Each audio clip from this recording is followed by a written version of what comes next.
Chapter 1580. Li Er had followed Li Yuan to rebel against the Sui dynasty when he was young. He had been fighting on the battlefield for nearly 10 years. Old Li was used to seeing life and death and those martial arts masters. Although Xian Qing's strength was very high, Li Er was not afraid that he would suddenly attack in the Sweet Dew Hall.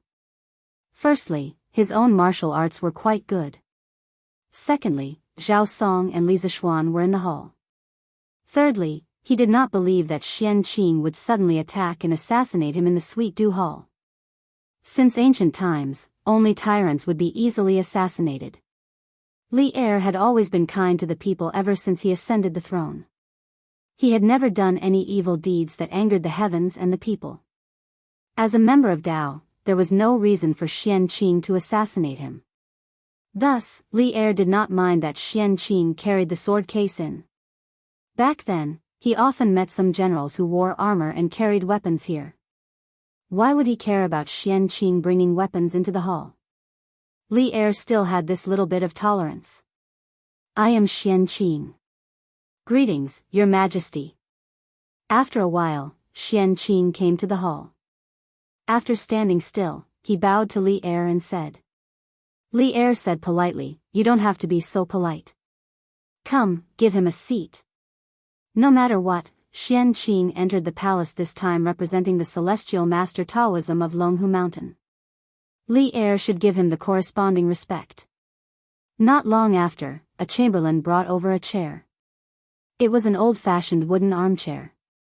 With one look, one could tell that it was a pirated version that Old Li ordered people to copy from Li Zishuan. Xian Qing had seen this kind of chair in Li Zishuan's house last night, so he didn't show much surprise. He cupped his hands towards Li Er and said, "Thank you, Your Majesty." Then, he sat down leisurely. Li Zishuan secretly curled his lips. He was also from the celestial master Taoism of Longhu Mountain. Why did he never enjoy this kind of treatment in the Sweet Dew Hall? Old Li was trying to discriminate between the two. After Xian Qing sat down, Li Er smiled and said, "The celestial master Taoism has been the leader of Taoism in the world for hundreds of years. I have always wanted to go to Mount Longhu to visit the leader of your sect, Daoist Fanglingzi, and discuss the great Tao of heaven and earth together. I did not expect Daoist Xian Qing to come to Chang'an. I am very happy." Under Li Zishuan's persuasion, Old Li had given up the fantasy and pursuit of immortals. However, it was hard for Li Er not to pay attention to the arrival of such an important figure of Taoism like Xian Qing. Besides, it was inevitable that Li Er had some improper thoughts in his heart. After all, the celestial master Taoism was the oldest Taoist sect in the Central Plains. It could also be regarded as the sect closest to immortals. Its founder, Zhang Daoling, was respectfully called Celestial Master Zhang by the world. In the history books, Zhang Daoling was a real immortal who had achieved immortality. This also covered the celestial master Taoism with a layer of mystery. Li Er was still somewhat in awe of the celestial master Taoism. In the face of Li Er's enthusiasm, Xian Qing was unmoved. He sat on the armchair, cold and arrogant, and said, "Your Majesty is too kind. Since Your Majesty ascended the throne, the world has been peaceful and the people have been prosperous. The Tang dynasty has been thriving in Your Majesty's hands. The head of the sect has admired Your Majesty for a long time and has always wanted to come to Chang and to pay respects to Your Majesty in person. However, due to the busy affairs in the sect, he could only send me to Chang and to pay respects to Your Majesty." Although Xian Qing's face was cold and arrogant, the meaning expressed in his words was the goodwill of the celestial master Taoism to Li Er. There was no other way. This was the task given to him by Fanglingzi. Even if he was unwilling, he had to complete it. Hearing this, Li Er was really happy. He said with a smile, "Ah." As the 14th celestial master of the celestial master Taoism, Fanglingzi's Taoism is profound. I have always admired him in my heart. According to the historical records, the first 4 heads of the celestial master Taoism in Longhu Mountain, including Zhang Daoling, had all received the Taoism of the Taishang Lao Jun and became immortals. The current head of the celestial master Taoism, Fanglingzi, whose real name was Zhang Xizheng, was the 14th successor of Zhang Daoling. He could be considered to be from a famous family. Seeing that the pleasantries were almost finished, Xian Qing went straight to the point and said, "Your Majesty regards Taoism as the religion of the Tang dynasty. All the disciples of the Taoist sects in the world are grateful to your Majesty. As the leader of the Taoist sects in the world, the Celestial Master Taoism wants to lead the disciples of the Taoist sects in the world to help your Majesty stabilize the country. This time, I came down the mountain under the instructions of the head of the sect. I want to ask your Majesty for an order to let the Celestial Master Taoism enter the world to save the common people. In addition, the head of the sect also asked me to bring something for your Majesty. I hope your Majesty will kindly accept it." After that, Xian Qing took out a book with a blue cover from his sleeve. Li Zishuan, who was standing at the side, curiously stuck his head out to see what the book in Xian Qing's hand was. However, Xian Qing seemed to notice his action. He directly put the book into his sleeve and turned around, saying, "Xiao Xian, I have something important to discuss with your Majesty. You go out and wait for a while. After the discussion is finished, I will leave the palace with you." "Yes, Uncle." It was obvious that Xian Qing had something to hide deliberately. This made Li Zishuan very confused. He secretly wondered what the mysterious content of the book was. Why did he have to hide it from him? In his impression, youngest uncle had never hidden anything from him. Li Zishuan, who was puzzled and a little uncomfortable in his heart, responded and cupped his hands to Li Er, saying, "Your Majesty, if there is nothing else, I will take my leave first." Although Li Er did not understand why Xian Qing had to do this, he was more curious than Li Zishuan about the content of the book in Xian Qing's hand. Hearing this, he couldn't wait to wave his hand and said, "Yes." Then Marquis Yong, "You can leave first." Damn it. Old Li is a classic example of getting rid of the donkey after it has outlived its usefulness. How unkind. Li Zishuan scolded Li Er for being unkind in his heart. However, he said, "I will take my leave." With a complicated feeling of curiosity, doubt, and disappointment, Li Zishuan reluctantly left the Sweet Dew Hall. Actually, if he looked carefully, he would be able to see the deeply hidden awkwardness on Xian Qing's face. Outside the hall, Li Zishuan, who was angry, wanted to leave the imperial palace and return to Yun Mountain. However, he remembered that this was Xian Qing's first time in the imperial palace. If there was no one to lead the way, it would be easy for him to get lost. Li Zishuan could only wait patiently outside Tai Chi Palace. It was almost 10:00 in the morning. Li Zishuan thought to himself, the academy should be having their final exam right now, right? I hope that group of children can do their best and live up to old teacher Wen Ji's expectations. After returning to Yun Mountain, Li Zishuan knew more and more about the attack on the academy that night. This included Li Gang's passionate and righteous words when he faced Wu Jie. This old man was originally a scholar. "I know the 4 books and 5 classics. I am familiar with the records of the Grand Historian and the Book of Han. I only have a few plain clothes and no money. I only have a few hundred students. This is this old man's greatest asset. This old man respects the heavens and the earth, respects morality, and fears the people. You are just a barbarian. How can I be threatened by you? This old man knows that your martial arts are strong and invincible, but I want to see what you can do to me today." Thinking about these words now, Li Zishuan could not restrain his entire body from trembling, his blood vessels pulsing. His chest was filled with literary knowledge, his mind was as deep as a valley, his belly was filled with poetic and scholarly spirit. Li Gang's heart was filled with awe-inspiring righteousness, therefore, he was not afraid of ghosts and serpents, much less the Tuju's imperial preceptor, who was highly skilled in martial arts. Li Zishuan admired Li Gang even more for his courage and magnanimity. Fortunately, Li Zishuan successfully pulled Li Gang back from the gates of hell. Otherwise, Li Zishuan would still be in deep self-reproach. "Little Xian, let's go. Back to Lantian." At some point in time, Xian Qing walked out from the Taiji Palace and stood behind Li Zishuan. "Little martial uncle?" Li Zishuan raised his eyebrows in surprise and asked in surprise, Junior Martial Uncle, you finished your discussion with His Majesty so quickly? Yes. Xian Qing faintly replied with a and did not say anything more. Li Zishuan didn't want to let go of Xian Qing. He asked, Little Martial Uncle, the book you gave His Majesty, what's the content in it? Xian Qing paused and didn't say anything. Li Zishuan suddenly thought of something and said in surprise, could it be that the book recorded the martial arts secret of the Celestial Master Sect? Little Martial Uncle, did you give His Majesty the secret of Taishan Sutra? Facing Li Zishuan's wild guess, Xian Qing's face turned red. He finally couldn't help but say angrily, it's not a secret martial arts secret, and it's not Taishan Sutra. Little Xian, stop guessing. Go back to Lantian County quickly. Little Martial Uncle has something to discuss with Priest's son. Oh.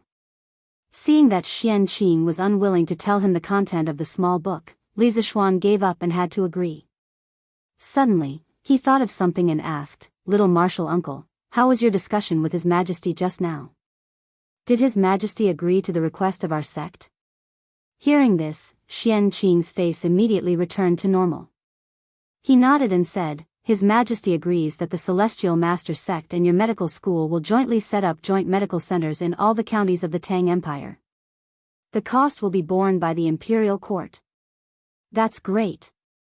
Hearing this, Li Zishuan immediately forgot some of the previous unpleasantness and said happily, with the help of our sect, the joint medical centers of the Tang Empire can be set up in all the counties of the Tang Empire in the shortest time. By then, the people will have no disease that is difficult to treat. The biggest obstacle to the implementation of the joint medical centers of the Tang Empire was not the problem of money, but the lack of talent. The Tang Empire had a vast territory, with a total of more than 360 counties.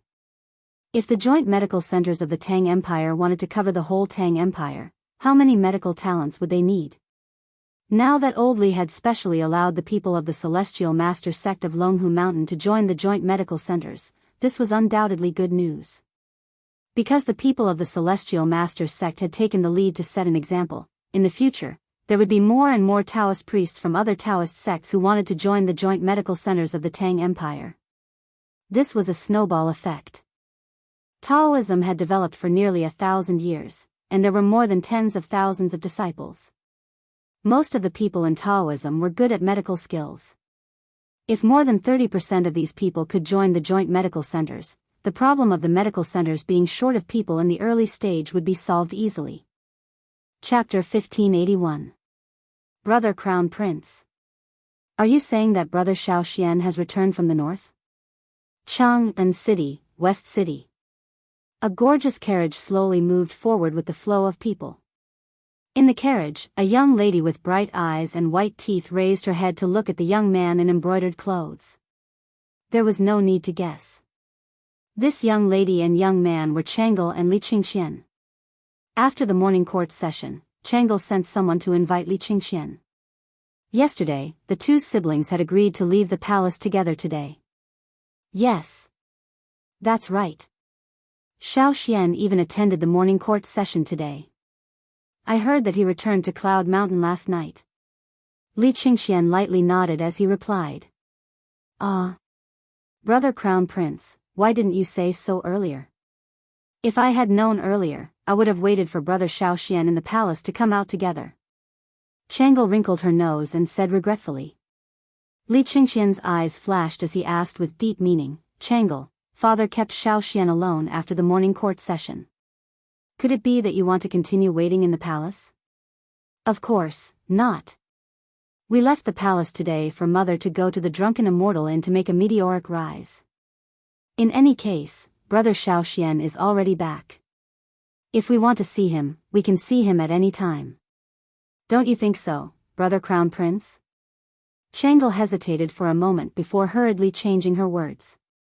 After saying that, she couldn't help but pat her collar and heave a sigh of relief. She secretly praised herself for being quick-witted. Otherwise, she would have fallen into Li Qingxian's trap. Li Qingxian helplessly shook his head. Just now, he indeed wanted to test Chang'e's reaction, but now it seemed that there was no need to test anymore.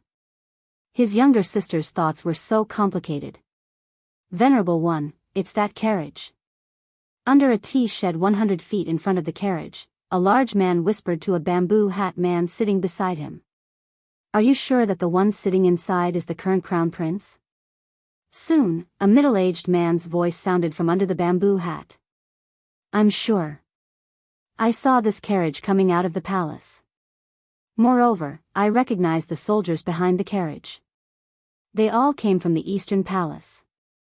The one sitting inside the carriage is undoubtedly the crown prince. The gray-robed man hurriedly whispered. Good. The middle-aged man wearing the bamboo hat nodded and then whispered excitedly, TSK TSK. What a pleasant surprise. Initially, he had already completed the Dragon Head mission and was about to return. However, he didn't expect to encounter such a heaven-sent opportunity. If this poor monk can capture the Great Tang's crown prince and bring him back, Li Shimin will definitely be wary. Hee. Venerable one, are you really going to fight here?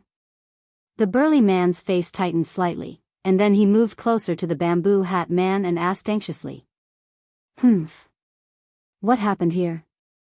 The more people there are, the safer we will be. In a while, follow the plan this poor monk gave you. The bamboo hat man said coldly. Yes. The burly man responded, then turned around and left. On the street, the carriage that Li Qingxian and Chang'e were in was still moving forward slowly. The pedestrians outside the carriage were bustling with activity, talking and laughing. It was very lively in contrast to the peddlers' shouts. This was the busiest market in this era. Bang, bang, bang. Ah. Help.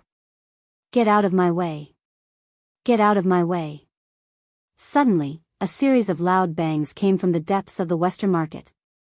Soon after, the crowd fell into chaos. A large black yak was madly charging through the streets, knocking away the pedestrians who couldn't get out of the way in time. Some of the pedestrians who were caught by the yak's horns had their bodies pierced, splattering blood on the spot. However, the black yak did not slow down in the slightest. Screams and howls merged together, and in a short while, the main street of the Western market was in chaos.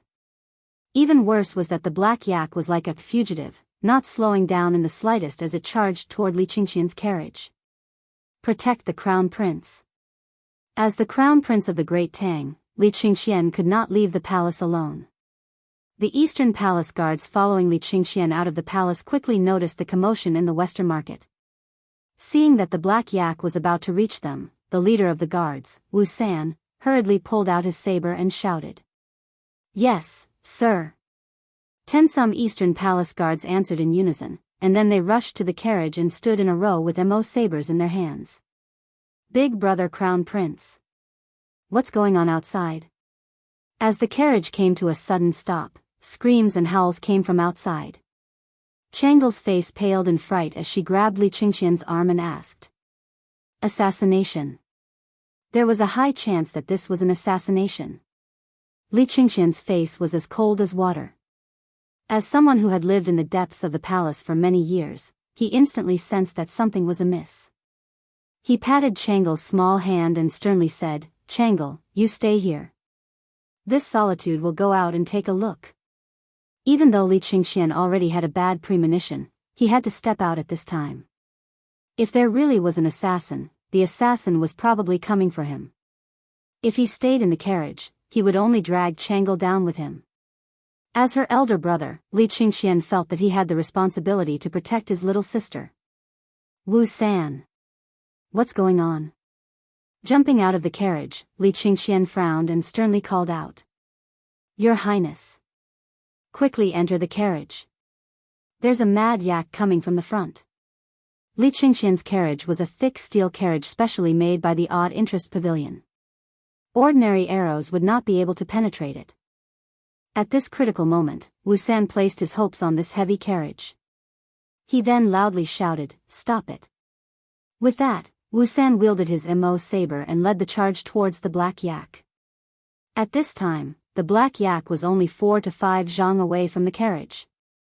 The rest of the soldiers hurriedly controlled the carriage to stop at the side, while the rest charged with Wu San. The distance between them and the black yak was getting closer and closer. Wu San was able to become an Eastern Palace guard, and his martial arts were also quite good. When he was about to reach the black yak, he directly soared into the air and flew above the black yak. Then, he raised his Mo saber and viciously chopped at the yak's neck. Clearly, Wu San also understood that if he directly used the Mo saber to chop at the yak's head, he would not be able to cut through it. Therefore, he chose to chop at the black yak's relatively weak spot.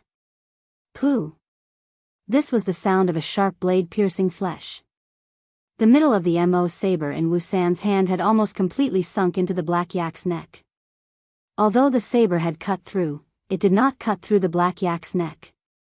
In fact, to be able to cut through the black yak's thick neck in such a situation, one would have to be at least at the peak of the Qi transformation realm or the Grandmaster realm to be able to do so. Moo! Wu San's saber did not cut through the black yak's neck. Instead, it aroused the black yak's ferocity. The black yak, who was in pain, had completely turned into a mad bull. Its 4 big hooves desperately stomped on the limestone floor, and then it carried Wu San and charged towards the 4 or 5 Eastern Palace guards. Evil beast! You dare!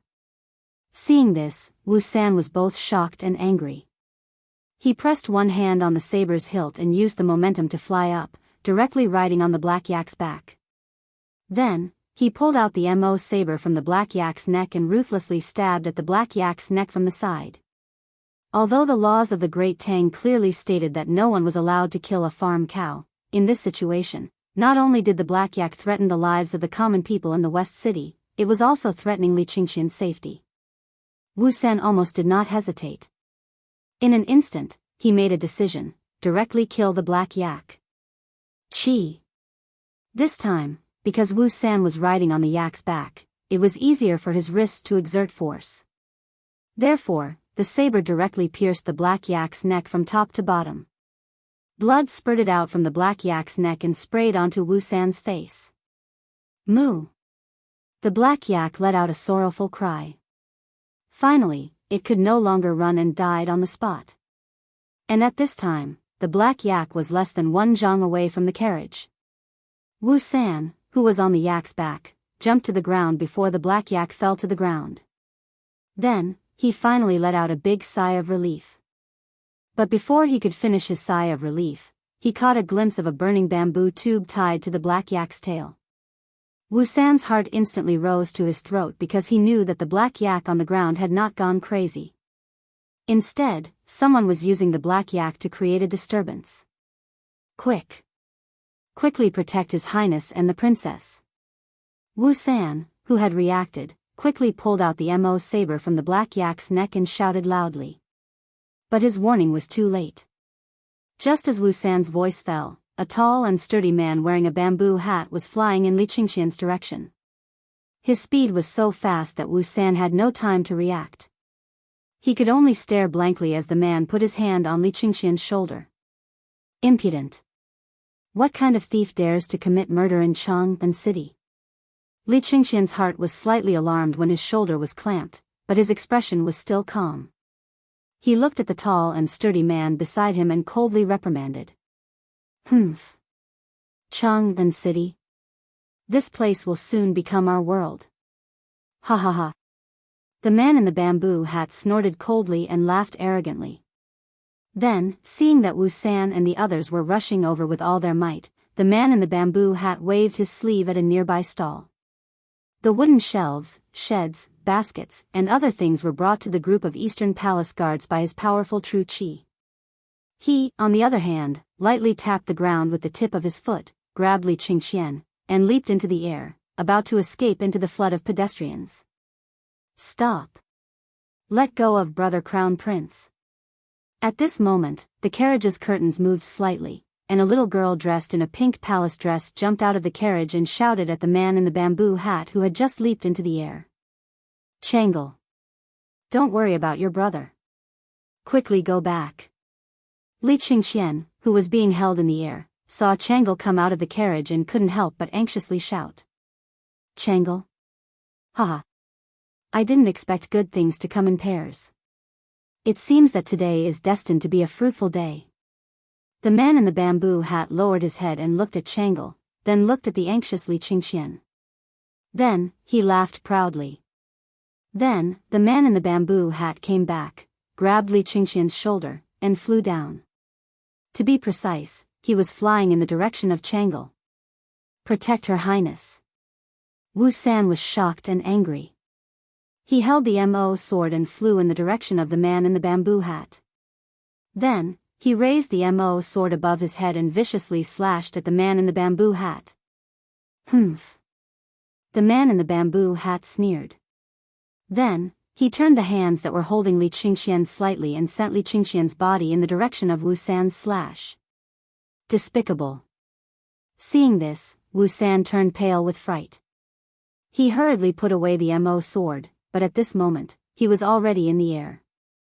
He wanted to change direction, but there was no point for him to use. He could only continue flying in the direction of the man in the bamboo hat. Die. This word floated out of the wide bamboo hat.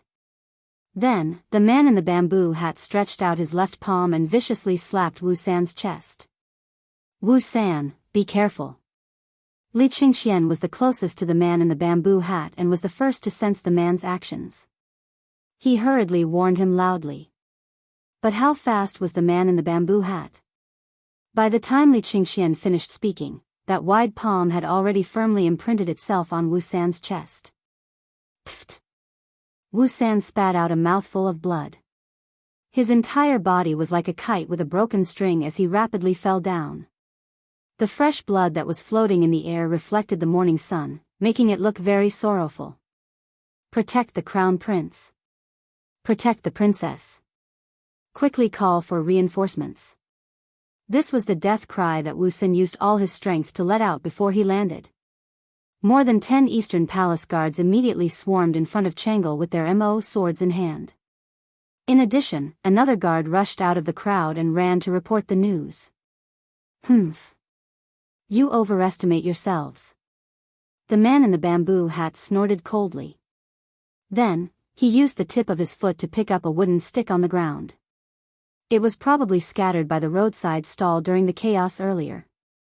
Then, the man in the bamboo hat held the wooden stick in his hand and directly rushed forward. Without any movement, the 10 Eastern Palace guards were all swept to the ground by the wooden stick.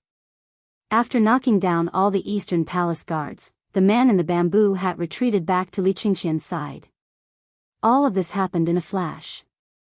From start to finish, it was probably only a few blinks of an eye, and all the Eastern Palace guards were down. This was the absolute difference in strength. And Li Qingxian wanted to take advantage of the time when the man in the bamboo hat attacked, but he couldn't escape because the time interval was too short. It's the Crown Prince. Someone wants to kidnap the Crown Prince. Shi City was originally a bustling place. The commotion caused by the black yak earlier had caused many people to flee, but there were still some brave people who didn't go far. At this time, when they saw the situation on Li Qingxian's side, they couldn't help but exclaim. Then, the surrounding commoners all reacted and surrounded the carriage. Humph. I advise you not to meddle in other people's business. The man in the bamboo hat, who was walking towards Changle, suddenly stopped in his tracks and looked at the crowd that was gradually coming closer. After that, he flashed in front of Changle. Changle didn't even have time to react before she was grabbed by the man in the bamboo hat. Let go of me. Let go of me. You heinous villain, how dare you commit murder in Chang'an City? My father won't let you off. With her shoulder grabbed, Changle wanted to struggle but found that she couldn't exert any strength. The little girl protested loudly in fear and anger. Humph. Both of you, brother and sister, come with this poor monk. The man in the bamboo hat snorted softly and then prepared to leave with Li Qingxian and Changle. But things didn't go as he wished. Let go of the crown prince and princess. The man in the bamboo hat suddenly felt his legs sink. He looked down and saw a man covered in blood hugging his legs. Chapter 1582. Humph. You want to die? Then I'll fulfill your wish. On the main street of the West Market, the bamboo hat man was enraged when the leader of the Eastern Palace Guards, Wu San, hugged his legs. He snorted coldly and circulated his qi to his legs. A powerful surge of jinqi suddenly erupted, causing Wu San to spit out a mouthful of blood. Pfft! Help me! Quick, help me! Wu Sanji felt a surge in his chest. At this moment, he felt as if his internal organs were about to shift. However, his powerful will allowed Wu San to hold on tightly to the bamboo hat man's legs. He used all of his strength to shout to the other soldiers around him. Go! Protect His Highness! The dozen or so Eastern Palace guards who had fallen to the ground stood up again and ran toward the man in the bamboo hat with all their might. Seeing this, the man in the bamboo hat panicked. He channeled true qi into his legs again and released it, trying to shake Wu San off completely. Pfft! Pfft! This time, Wu San spat out 2 mouthfuls of blood. The joints in his arms were completely broken, and he was sent flying far away. It was not that he did not want to continue holding on to the man in the bamboo hat, but his arms were completely powerless now. Wu San! Commander Wu! Li Qingxian and the group of Eastern Palace guards were all shocked. Wu San was clearly heavily injured and looked like he was about to die. Who knew that the man in the bamboo hat would not give up? He took 2 steps forward like lightning and kicked Wu San in the abdomen. Wu San was instantly kicked into the air and smashed into the Eastern Palace guards who were rushing over. Humph! You overestimate yourself. After breaking free of Wu San's restraints, the man in the bamboo hat snorted coldly. Then, like an eagle catching chicks, he picked up Li Qingxian and Changle and prepared to leave. But, bam! Protect His Highness! Protect Her Highness! Just as the man in the bamboo hat was about to leave and the Eastern Palace guards were smashed to the ground, a burly man in coarse clothes suddenly slid toward the man in the bamboo hat. When he slid to the feet of the man in the bamboo hat, the burly man did not hesitate to imitate Wu San and hugged the man in the bamboo hat's legs tightly. After witnessing that brief exchange with the burly man on the ground as a demonstration, the surrounding commoners all followed suit and swarmed toward the man in the bamboo hat. Even if they knew that they were no match for the man in martial arts, what could they do? This was the capital, under the emperor's feet. Kidnapping the crown prince and princess right under the emperor's nose, how was that just lawless? This was simply treason. The Tangs worshipped martial arts, especially the people of Chang'an. Their customs were more valiant than those of other places. Someone wanted to kidnap the crown prince and the princess right under the emperor's nose. As Tangs under the emperor's nose, they would not allow such a thing to happen. His Highness!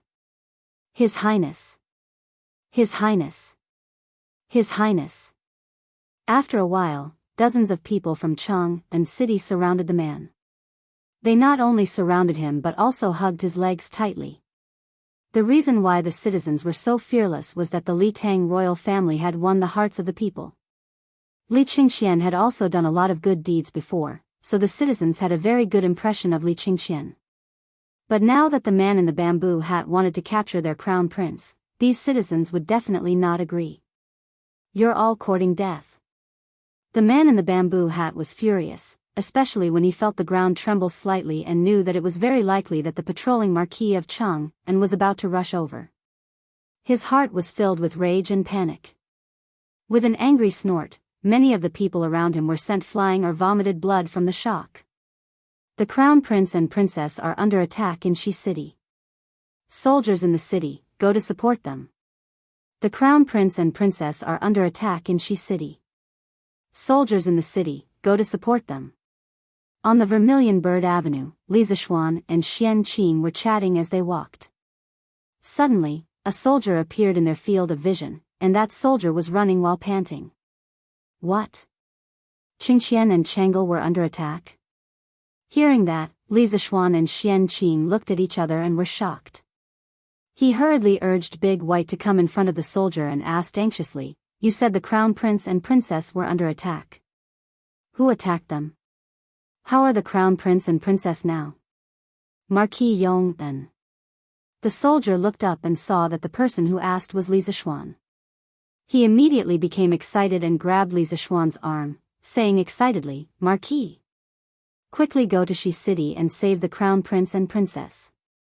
There is a thief wearing a bamboo hat and is extremely skilled in martial arts who wants to do something bad." Li Zishuan took back the academy's information from Wu Jia at the Longmen Pass and became famous in the world. Now, who did not know that Li Zishuan could fight a great master alone?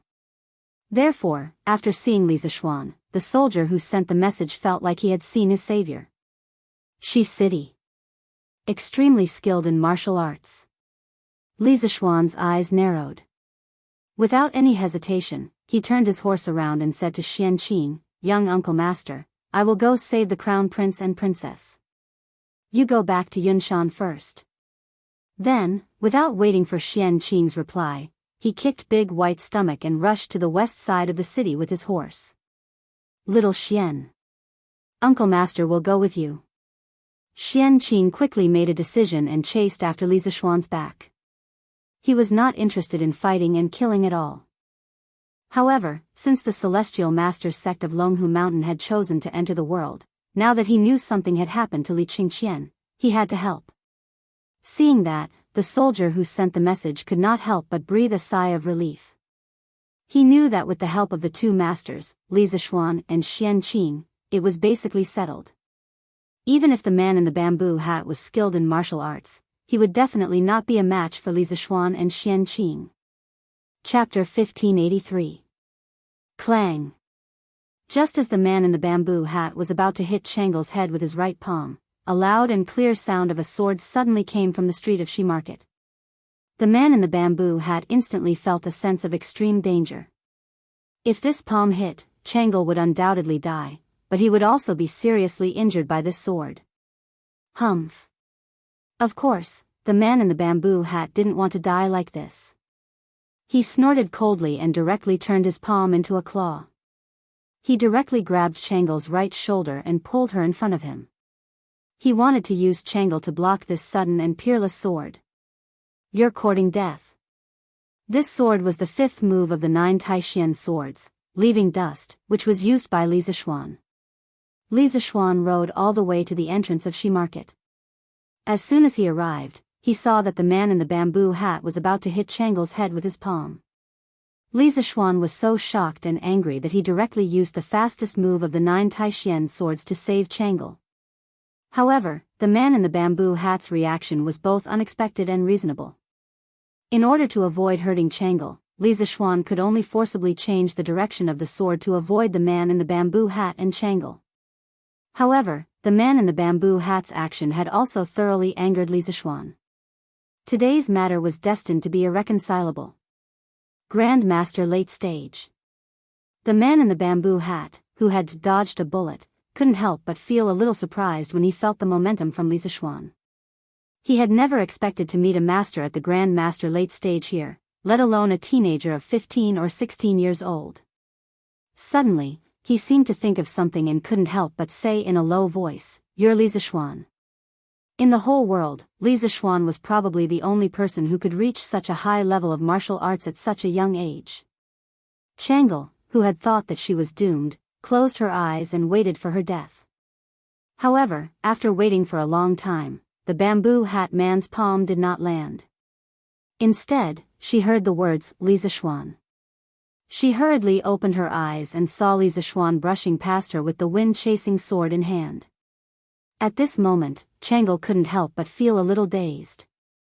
When she was at her most dangerous and desperate moment, the man she respected and admired the most finally appeared.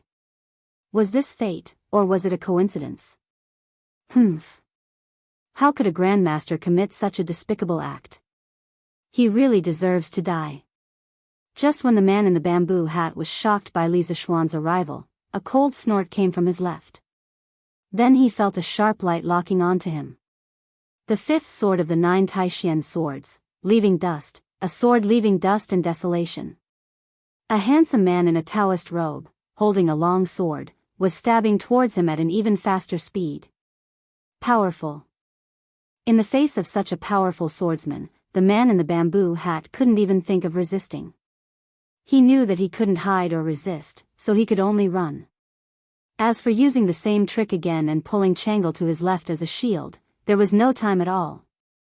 Because this swordsman's speed was more than 30% faster than Li Zishuan's. When did so many demons appear in Chang'an City? And each one was more powerful than the other? This was the most depressing thing for the man in the bamboo hat at this moment. Venerable.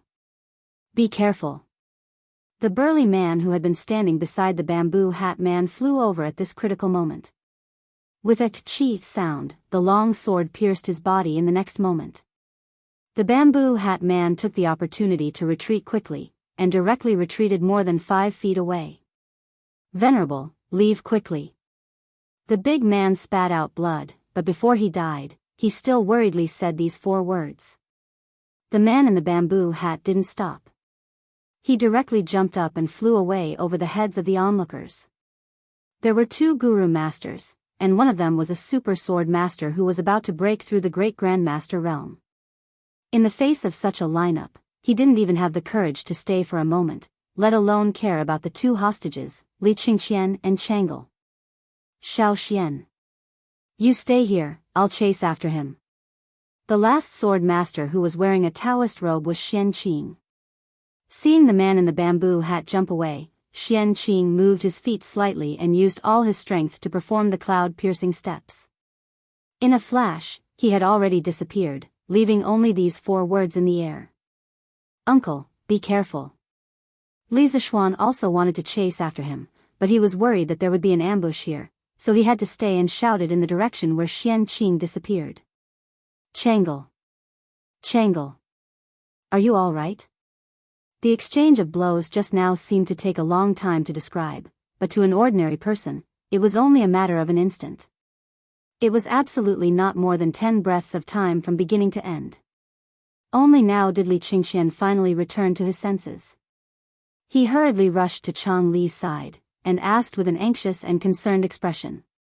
At this time, Changle's face was already wet, and her mouth was full of blood. It was the blood flowing from the arm of the man in the bamboo hat. The blood coupled with her weeping face not only didn't make people feel fear, but also made people feel a kind of affection and pity for her. Because just now, if this weak little girl hadn't stood out bravely and bit the arm of the man in the bamboo hat, Li Qingxian would probably be a cold corpse now. In order to protect her brother, even if the enemy was a powerful and invincible guru master, Changle stood out fearlessly. Thinking of this, Li Qingxian's heart was filled with sorrow, pity, and self-blame. He hurriedly wiped the blood from Changle's mouth with his sleeve and kept murmuring, Changle. It's all my fault. I didn't protect you well. I shouldn't have brought you out. Changle shook her head. Although there were still tears in her eyes, she smiled and said, Brother Crown Prince, don't say that. It's fine as long as you're all right. Changle is also fine. This is the blood of that thief, not Changle's. It's good that you're all right. It's good that you're all right. Hearing Changle say that she was all right, Li Qingxian couldn't help but heave a sigh of relief. A smile of relief appeared on his face. Quickly call the imperial physician. His Highness the Crown Prince and Her Highness the Princess are injured. At this time, the surrounding marquises had already surrounded them, and the Marquis in the lead loudly ordered. Li Qingxian stood up, and his gentle face became dignified again. He said in a deep voice, I and the princess are all right. Quickly send these injured commoners and guards to the Imperial Physician Department. The rest of you, quickly track down the assassin's whereabouts. Yes. The Marquis in the lead loudly accepted the order. At this time, Li Qingxian walked towards Li Zishuan. He very solemnly cupped his hands towards Li Zishuan and said, Little Xian, thank goodness you arrived in time. Otherwise, I'm afraid that the 2 of us would have met with misfortune. Li Qingxian was very clear in his heart that the bamboo hat man's goal was nothing more than to hold the 2 of them hostage to achieve an unspeakable goal. However, in order to escape the encirclement, the bamboo hat man could only choose to kill one of the 2 of them as a deterrent. The person who should have died was him, but because of Changle's excessive actions, the bamboo hat man changed his target. If Li Zishuan had arrived a moment later, Changle would have died, and he, Li Qingxian, would have become the bamboo hat man's hostage. In order to prevent Li Er from being threatened by the bamboo hat man, he could only sacrifice himself. Finished speaking, Li Qingxian sincerely bowed towards Li Zishuan. Li Zishuan jumped in fright. He quickly moved to the side and helped Li Qingxian up, saying, "Qingxian, what are you doing? Aren't you torturing me like this? You said before that we are all good brothers. When a brother is in trouble, I, Li Zishuan, should come to help. Isn't that what I should do? If you continue to be like this, next time I won't save you." In the end, Li Zishuan couldn't help but crack a joke. Hearing this, Li Qingxian couldn't help but smile, saying, "That's good. I won't say any polite words. This friendship, I will always remember it in my heart. The friendship between men was like this. Perhaps I'm not good with words, but as long as you need help, I will appear. I won't ask too much, and I won't be embarrassed." Some seemingly careless details and small matters are all moments of true feelings between men. As long as you can understand it, there's no need to say anything more. Chapter 1584. Bastard. In the land of Chang'an, at the foot of the imperial city, there are assassins who dare harm our crown prince and princess. In the future, will there be people who will break into the imperial palace and chop at our head? In the sweet dew hall of the imperial palace, Li Er's furious roar resounded through the entire hall. The palace maids and eunuchs outside the hall could hear the roar from far away. Thus, everyone in the imperial palace fell silent. No one dared to make the slightest mistake at a time like this. And in the hall, Lu Dui of the Court of Judicial Review and Hua Wenjia of the governor's office were in charge of the trials of the Great Tang's prisons, while the other was in charge of the security of the capital. Now that assassins had appeared in Chang and to openly kidnap Li Qingxian and Changle, it was reasonable to say that the two of them should be held accountable. Thus, when they learned of what had happened in Shi City, Lu Dui and Hua Wenjia sent people to deal with it while personally coming to the imperial palace to ask for forgiveness. This old subject is terrified. This old subject is guilty. At this moment, hearing Li Er's harsh words, the two old subjects hurriedly stepped forward and bowed. Terrified? Did we say something wrong? Everyone says that the capital is an important and heavily guarded place, but our crown prince and princess only took a trip out of the imperial palace and were attacked by assassins. When did the security of Chang'an fall into such chaos? Li Er slapped the table, his face ashen. Your Majesty, please calm your anger. Your Majesty, please calm your anger. The two old subjects looked at each other and could only say this. At this time, Li Qingxian and Changle's life and death were unknown. Whatever the two of them said was superfluous. If something happened to Li Qingxian and Changle, the two of them would definitely lose their positions. Only if Li Qingxian and Changle were lucky enough to be safe would they be able to make up for their mistakes. Your Majesty. Good news. The Marquis of Yong'an and Taoist Master Xian Qing came to the rescue in time. His Highness the Crown Prince and Her Highness the Princess are both safe. At this moment, a young eunuch ran in from outside the hall and happily bowed to Li Er. Hearing this, Li Er, Lu Dui, and Hua Wenjia's gazes all gathered on the little eunuch. What? Qingxian and Changle are both fine? What about the assassin? Did Li Zishuan catch the assassin? Li Er leaned forward, unable to conceal the excitement in his voice. At this moment, old Li was extremely glad that he had left Li Zishuan behind for questioning after morning court. Otherwise, Li Zishuan would have already returned to Cloud Mountain. How would he have the time to save Li Qingxian and Changle? Reporting to Your Majesty, when head steward Zhao brought people to Shi City, Marquis Yong and Taoist Xian Qing had already rescued His Highness the Crown Prince and Her Highness the Princess from the hands of the assassin. However, that assassin took advantage of the chaos to escape under the cover of his accomplices. Now, all the city gates of Chang'an have been sealed. Taoist Master Xian Qing and Manager Zhao are searching for the assassin's whereabouts. The young eunuch hurriedly bowed and answered. Li Er's expression turned cold as he said, immediately summon Qingxian and Changle back to the palace. Order Niu Jinda to lead 5,000 right guard soldiers to assist Zhao Song in searching for Zhao Song's whereabouts in the west of Chang'an. Official Lu, Official Hua, the two of you will lead your men to track down the assassin. Before tomorrow's morning court, you must give me an explanation. I want to see who is so bold as to openly assassinate the princess and crown prince of the Tang Empire in Chang'an. Your servant obeys the decree. The young eunuch bowed and accepted the order. Then, he quickly left the hall to deliver the decree. Lu Dui and Hua Wenjie's expressions turned solemn. They cupped their hands and said to Li Er, "Your servant obeys the decree." Speaking of which, the task that Li Er gave them could not be said to be light. One had to know that Chang'an was vast and had a large population. It had 108 districts and millions of people. To find an assassin in this place was almost like finding a needle in a haystack. However, even so, they had no choice but to accept this task. This was because if they could not find the assassin when the crown prince of a country was assassinated, then they, as the minister of the Supreme Court and the governor of the capital, had seriously neglected their duties. Go. Li Er waved his hand and said lightly, "Your servant will take his leave." The two of them looked at each other and cupped their hands to take their leave. After the two of them left the hall, Li Er walked up and down the hall alone with his hands behind his back. After a while, a gentle female voice came from outside the hall, "Your Majesty, how are Qingxian and Chang'e?" Before the person arrived, the voice came first. A moment later, Empress Zhangsun appeared in the hall.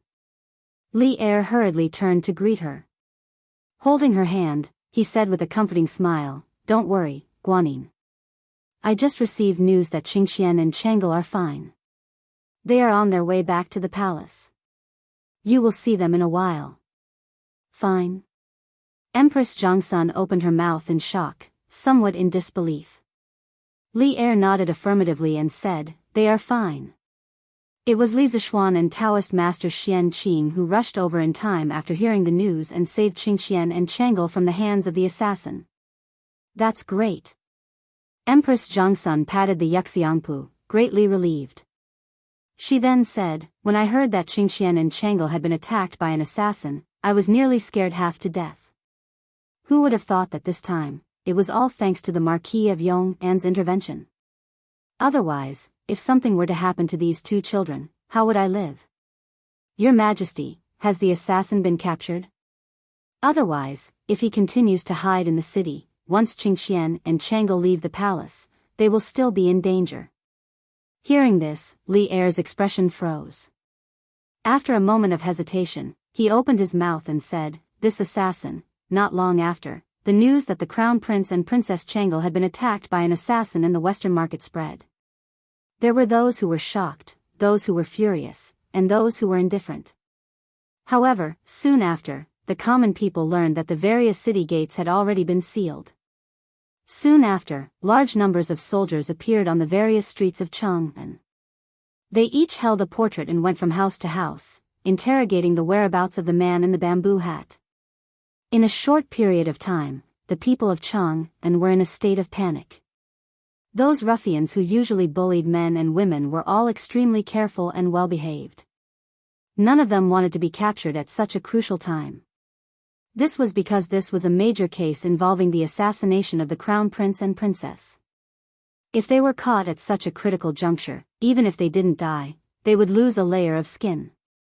Therefore, regardless of whether this large-scale manhunt in the city could catch the assassin or not, the public security in Chang'an City had improved by several levels because of this large-scale manhunt. Many hooligans were arrested and sent to the Supreme Court's prison. Li Zishuan rode Big White, quickly galloping in the direction of the imperial palace. Suddenly, a delicate and pretty young girl wearing a shabby white dress appeared in the middle of the road. Li Zishuan promptly reined in Big White. "Stop." Big White finally stopped the horse's hooves when it was a foot away from the young girl. However, there was no fear on the young girl's face. It was as if she was completely confident that Li Zishuan could control the horse. "Hey! Young girl, you." Li Zishuan was just about to ask the young girl why she was standing alone in the middle of the road. Unexpectedly, before he could finish speaking, the young girl opposite him interrupted, "You must be the Marquis of Yong'an?" Li Zishuan was instantly puzzled. "Young girl, how do you know my identity? Although Li Zishuan often appeared in Cheng and city and there were many citizens who knew him, the young girl in front of him didn't sound like a local from Cheng and. Yes, that's right. Not only did dialects exist in modern society, they also existed in ancient times. This young girl's accent was a bit like that of the Jiangnan region. Therefore, how could Li Zishuan not be surprised that such an outsider actually knew his identity?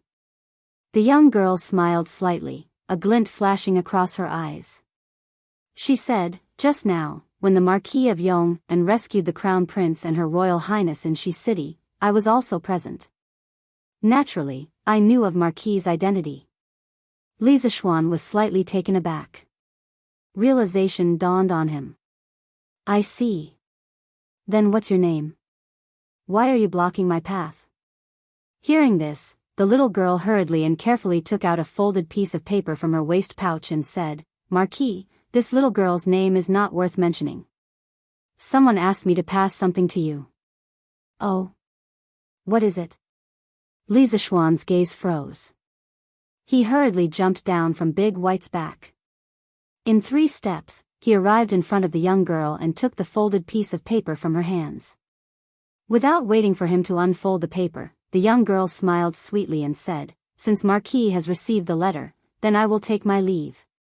Marquis, don't worry, I have never opened this letter. Oh, right, I found this on the tail of the mad cow in Shi City. It should be useful for you, Marquis. After saying this, without waiting for Li Zishuan's reply, she placed a piece of burnt black bamboo pipe in Li Zishuan's hands. Then, she turned around and left. Very quickly, she disappeared into the crowd. Chapter 1585. Li Qingxian and Chang'e, who had almost been kidnapped by the assassin, quickly returned to the palace under the escort of a group of imperial guards. Empress Zhangsun, who had been worried for a long time, looked up and down at her son and daughter to see if they were missing any parts. After seeing the bruise on Li Qingxian's neck, Empress Zhangsun was naturally very distressed. She, who had always been gentle, couldn't help but be angry. That was the anger of a female eagle protecting her young. Your Majesty, no matter what, you must find out the whereabouts of this assassin. No matter where he comes from, no matter what his intentions are, you must capture him. Otherwise, Qingxian, Chang'e, and even Qingke may encounter danger at any time in the future. Empress Zhangsun's tone was murderous, which was very rare for her, who had always been generous and benevolent. Li Er didn't feel strange about this. On the contrary, he understood Empress Zhangsun's feelings because he wanted to capture the assassin more than anyone else and then cut him into pieces. Maid Guanyin, don't worry. That assassin dared to harm my children. No matter where he hides, I will find him. At this time, all the gates of Cheng and city have been sealed. That assassin can't escape. After we capture him, we will cut him into 1,000 pieces. Li Er's eyes were cold as he said in a low voice. Father, Cheng and has a population of 1 million. If the city gates are closed for a long time, it will have a great impact on the people's livelihood.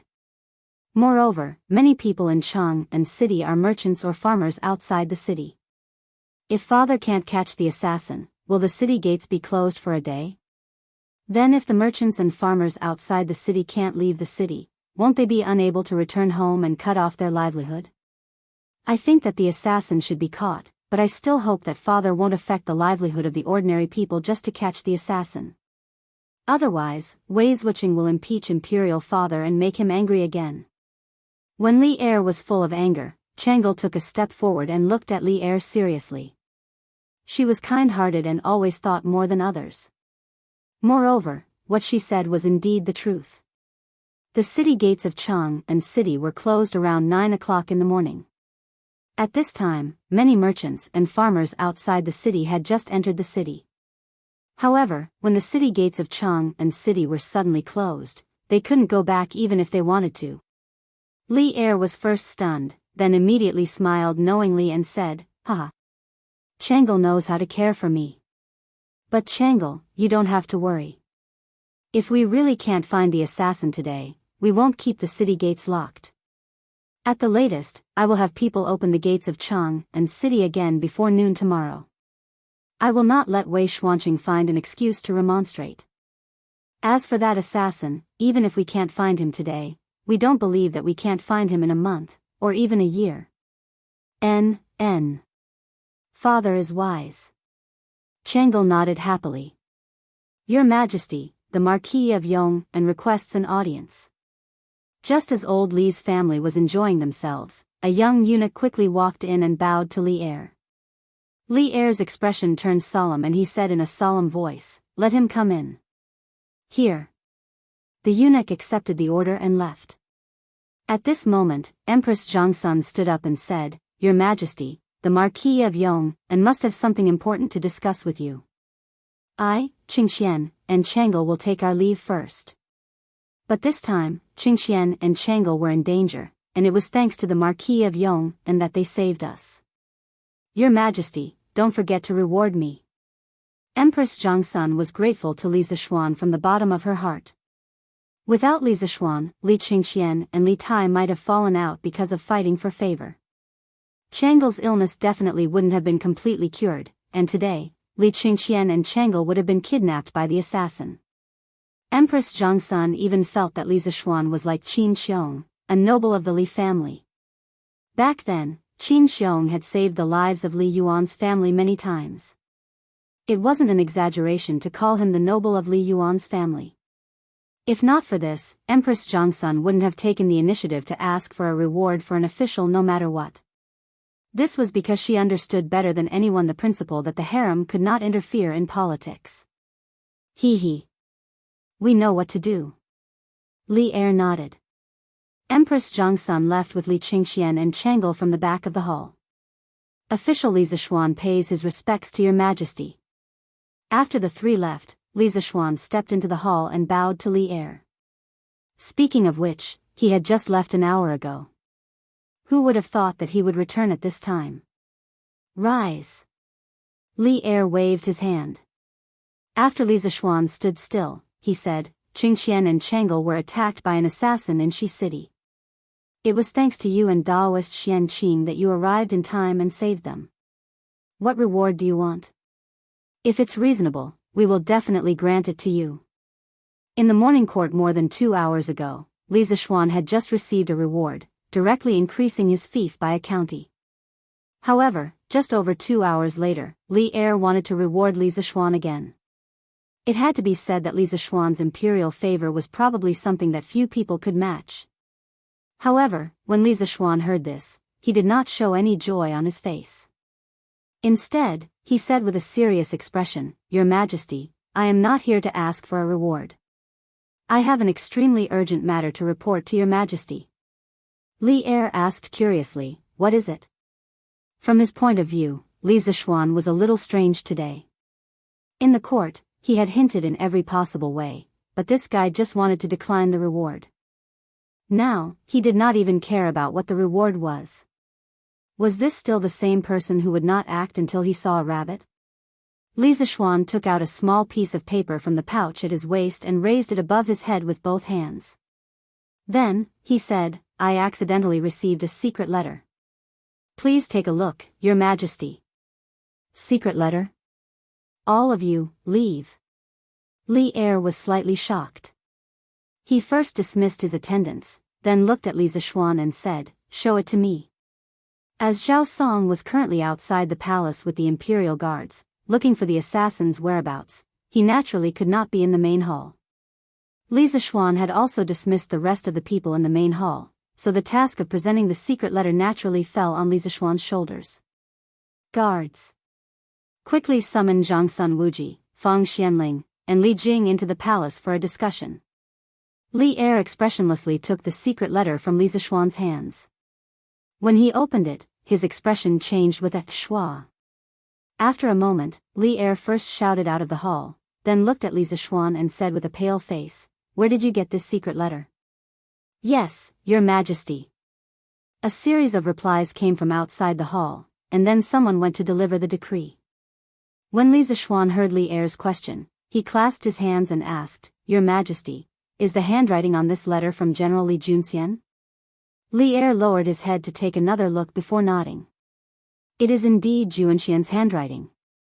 Li Zishuan asked again, Your Majesty, may I ask where General Li is now?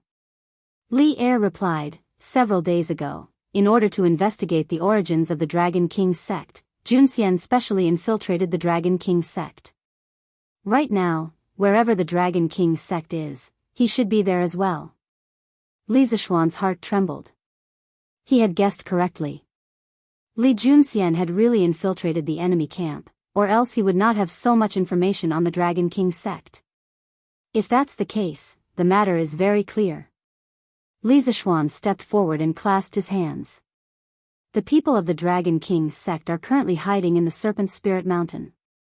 They are preparing to attack Chang'an tomorrow. The words attack Chang'an immediately caused the atmosphere in the hall to turn somber. Li Er's face was grim. After a long silence, he couldn't help but sneer. Humph. A mere Dragon King sect dares to dream of attacking Chang'an. They came at the right time. We wanted to find them, but they delivered themselves to our doorstep. Your Majesty, you must not underestimate the enemy. Li Zishuan hurriedly clasped his hands. Your Majesty, the enemy is in the dark while we are in the light. If they want to know how many soldiers Chang'an has and how many provisions we have, they will definitely be able to find out. On the other hand, the imperial court knows nothing about their situation. Since the Dragon King sect dares to attack Chang'an, their leader must be very confident. If we underestimate the enemy, the consequences will be unimaginable. Your Majesty, Duke Xiao, Prime Minister Fang, and Duke Wei request an audience. At this moment, a eunuch ran in and bowed. Li Er hurriedly said, Summon. Yes. After a while, Zhang Sun Wuji, Fang Xianling, and Li Jing, who had just finished the morning court, walked into Taiji Palace once again. Your subjects greet your Majesty. After Zhang Sun Wuji, Fang Xianling, and Li Jing entered the hall, they hurriedly clasped their hands and bowed to Li Er. Li Er waved his hand. My three beloved subjects, there is no need to be so courteous. Without waiting for Li Er to explain why he summoned them here, Zhang Sun Wuji hurriedly stepped forward and clasped his hands. Your Majesty, I heard that the Crown Prince and Chang'an were attacked by an assassin in Shi City. I wonder if the assassin, Zhang Sun Wuji, was a staunch member of the Crown Prince party. After hearing that Li Qingxian was attacked by an assassin, he was more furious than anyone else. At this moment, he had already sent out all of the Zhangsun family's guards to assist Wu Ho in finding the assassin. Li Er waved his hand. Assistant, we have already sealed off all the city gates and sent the Imperial Army and Wu Ho to find the assassin. However, we have not summoned you here for this matter. Marquis Yong'an, show this secret letter to the three beloved subjects. Yes, Your Majesty. Li Zishuan clasped his hands and bowed. Then, he stepped forward and took the secret letter from Li Er before passing it to Zhang Sun Wuji. After the three of them read the letter, their faces turned grim. As you can see, Junxian mentioned in the secret letter that the dragon sect plans to attack Chang'an City tomorrow. The Marquis of Yong'an's opinion that the imperial court cannot underestimate the enemy under the cover of the enemy. I agree with him. At this time, Li Er spoke up, but he immediately changed the topic. But now that we know where the dragon sect is hiding, why not take the initiative to send troops to Snake Spirit Mountain before they descend the mountain to cause trouble and catch them off guard? What do my beloved subjects think? Zhang Sun Wuji, Fang Xianling, and Li Jing frowned. Li Zishuan pondered for a moment before stepping forward and clasping his hands. Your Majesty, I think it is inappropriate. Why? Li Er was puzzled. Li Zishuan clasped his hands and said, Firstly, Snake Spirit Mountain's terrain is steep. It is easy to defend and difficult to attack. When the imperial court sent an army to encircle the Seven Cultivators sect, they suffered heavy losses on Snake Spirit Mountain. Now that the dragon sect has the guts to attack Chang'an City, they must have at least 30 to 50,000 soldiers. Just based on this point, their strength is 100 times stronger than the Seven Cultivators sect. If we attack Snake Spirit Mountain rashly, the imperial court will suffer heavy losses. The gains will not make up for the losses. Chapter 1586. Plot. What kind of plot does the Heavenly Dragon sect have in Chang'an? In the Sweet Dew Hall, the moment Zhang Sun Wuji finished speaking, Li Er, who was seated at the head seat, could not help but frown. The Heavenly Dragon sect is plotting something. The capital might be in danger. This was the first sentence in Li Junxian's letter. From this, one could see that Li Junxian believed that the most important matter for the imperial court was to investigate the Heavenly Dragon sect's plot and resolve it. But the problem lay in what the Heavenly Dragon sect's plot was. It wasn't written in the letter, and no one knew about it, much less resolve it. Thus, the three old officials and Li Zishuan all frowned as they tried to figure out what the Heavenly Dragon sect's secret plan was. After a long while, Fang Xianling stepped forward and said, "Your Majesty, this old subject believes that the Heavenly Dragon sect's plot is to allow them to succeed tomorrow. They might have tens of thousands of soldiers outside the city and hundreds of spies inside the city. When the time comes, they might really be able to break through the gates of Chang'an. Thus, this old subject believes that although we don't know what the Heavenly Dragon sect's plot is, the imperial court must prepare a response in advance. We must prevent the Heavenly Dragon sect from dividing Chang'an from within." Hearing this, Li Jing nodded secretly. It was obvious that he approved of old Fang's words. Li Er thought for a few moments before turning to Li Zishuan and asking, "Marquis Yong'an, what do you think?" "It's here again. Di Renjie's classic line is here again." Even though this was an extremely solemn occasion, Li Zishuan couldn't help but grumble in his mind when he heard Li Er ask, "What do you think?" But grumbling was grumbling, the problem still had to be solved. "Your Majesty, this subject agrees with Fang Xuanling's words." Li Zishuan, who was well versed in emotional quotient, first affirmed old Fang's analysis. Then, in order to avoid disappointing Li Er, he began to speak of his own opinion. General Li didn't mention anything about the Heavenly Dragon sect's plot in Chang'an, so he probably doesn't know either. This meant that this plot was the Heavenly Dragon sect's top secret. However, I believe that other than planting spies in Chang'an city, there is also a possibility that the Dragon sect is using the followers that the Dragon sect had previously developed in Chang'an city to plot something that would cause the imperial court to lose its prestige and His Majesty to lose face. By belittling the imperial court and praising themselves, not only would they be able to easily conquer Chang'an city, but they would also be able to quickly win the hearts of the people after conquering Chang'an city and then control the entire world. Today, the Crown Prince and Princess Changle were nearly robbed in the Western market. It is very likely that this was done by members of the Heavenly Dragon sect. They wanted to kidnap the Crown Prince and Princess Changle to threaten His Imperial Majesty and even strike at His Imperial Majesty's prestige. What? Marquis Yong'an, you're saying that the assassinations in Qingxian and Changle today were done by the Heavenly Dragon sect? Hearing Li Zishuan's last sentence, Li Er's eyes narrowed and his face suddenly turned cold. Li Zishuan cupped his hands and said, "Your Imperial Majesty, what this subject has said is only a conjecture. It is a reasonable conjecture based on the evidence that we currently possess." Previously, when the assassin escaped from the Western market, this subject's martial uncle immediately pursued the assassin. However, in the end, he was unable to catch up. However, according to martial uncle, the assassin's martial arts originated from the Buddhist sect. Perhaps it is related to Buddhism. In addition, that assassin had many accomplices in Chang'an city. If not for those accomplices, the assassin would not have been able to escape from martial uncle's eyes. Buddhist sect. Accomplices. Hearing this, Li Er's eyes flickered. After pondering for a moment, he looked at Li Zishuan and asked, "You mean to say that the assassin could be the Heavenly Dragon sect's Shakyamuni Du-yi?" Li Zishuan cupped his hands and said, "This subject has just returned from the north. Previously, this subject has not met the Venerable Du-yi of the Heavenly Dragon sect. However, this subject has heard of Du-yi. This person originated from the Tantric sect of the Western regions. Not only is he proficient in martial arts, he is also proficient in magic. Today, this subject believes that Shakyamuni Du-yi is a major suspect in the assassination of the Crown Prince and Princess Changle in the Western market.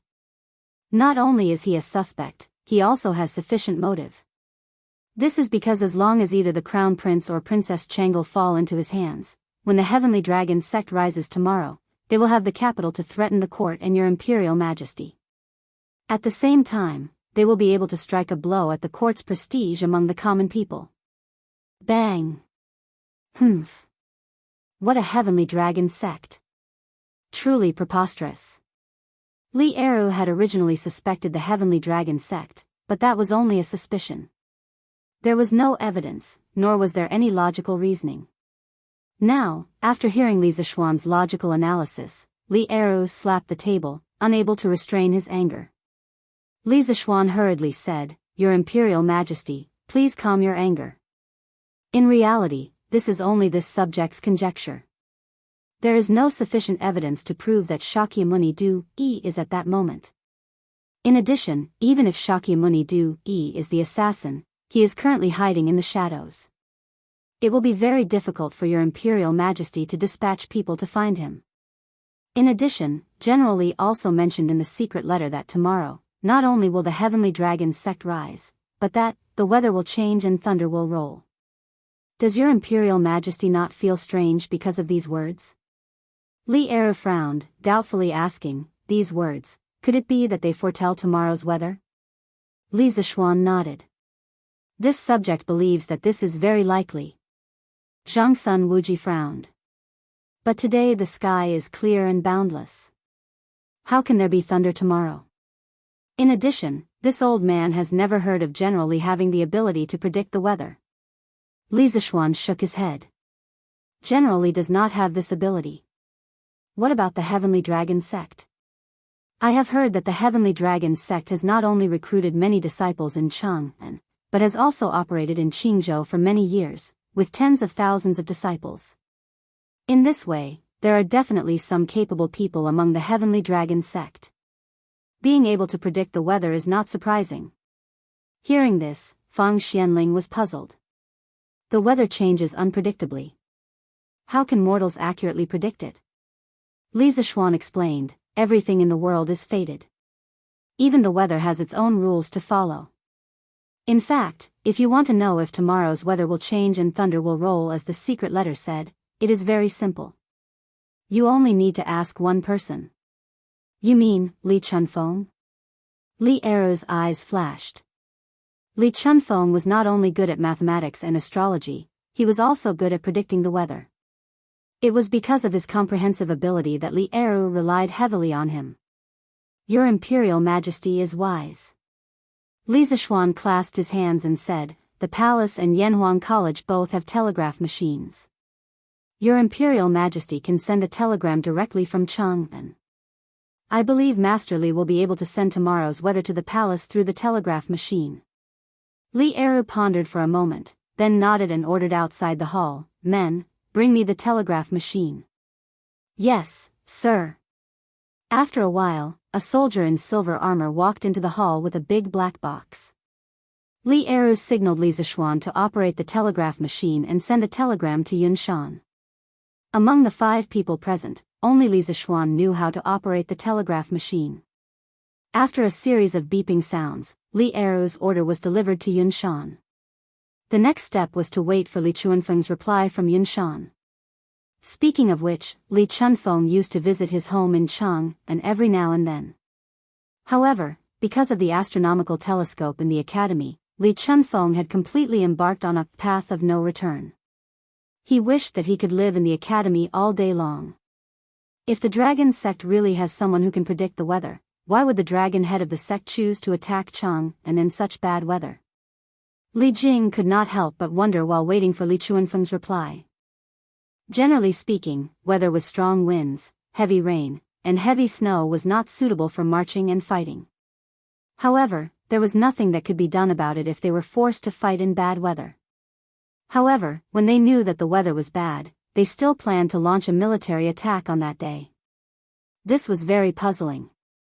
It was obviously not in line with military logic. Li Zishuan thought for a moment and said, "Firstly, the dragon head of the dragon sect thinks that attacking in such weather can catch the enemy off guard. Secondly, he might think that such weather is more conducive for the dragon sect members in the city to carry out their secret plans. Li Jing shook his head. It's true that attacking a city in thunderstorm weather can take the enemy by surprise, but the impact of the heavy rain on the attacking side is obviously greater than the defending side. Dragon sect choosing to attack in such weather is definitely not worth the loss. So, comparatively speaking, the second reason you spoke of is extremely likely. Li Jing was known as the Tang Empire's god of war. He was very experienced in marching and fighting. If even he said so, Li Zishuan had no reason to refute. Beep beep beep. At this moment, the unique DDD sound of the telegraph rang in the Sweet Nectar Hall. Li Zishuan quickly walked to the telegraph and listened attentively. Well, the way he used the telegraph was different from everyone else. With his super memory, not only did he not need to record the code manually, he also did not need to hold a password book to translate the code one by one. His brain was like a humanoid computer, able to record and translate the code in real time. Mo Huai was the one controlling the telegraph at Yunshan.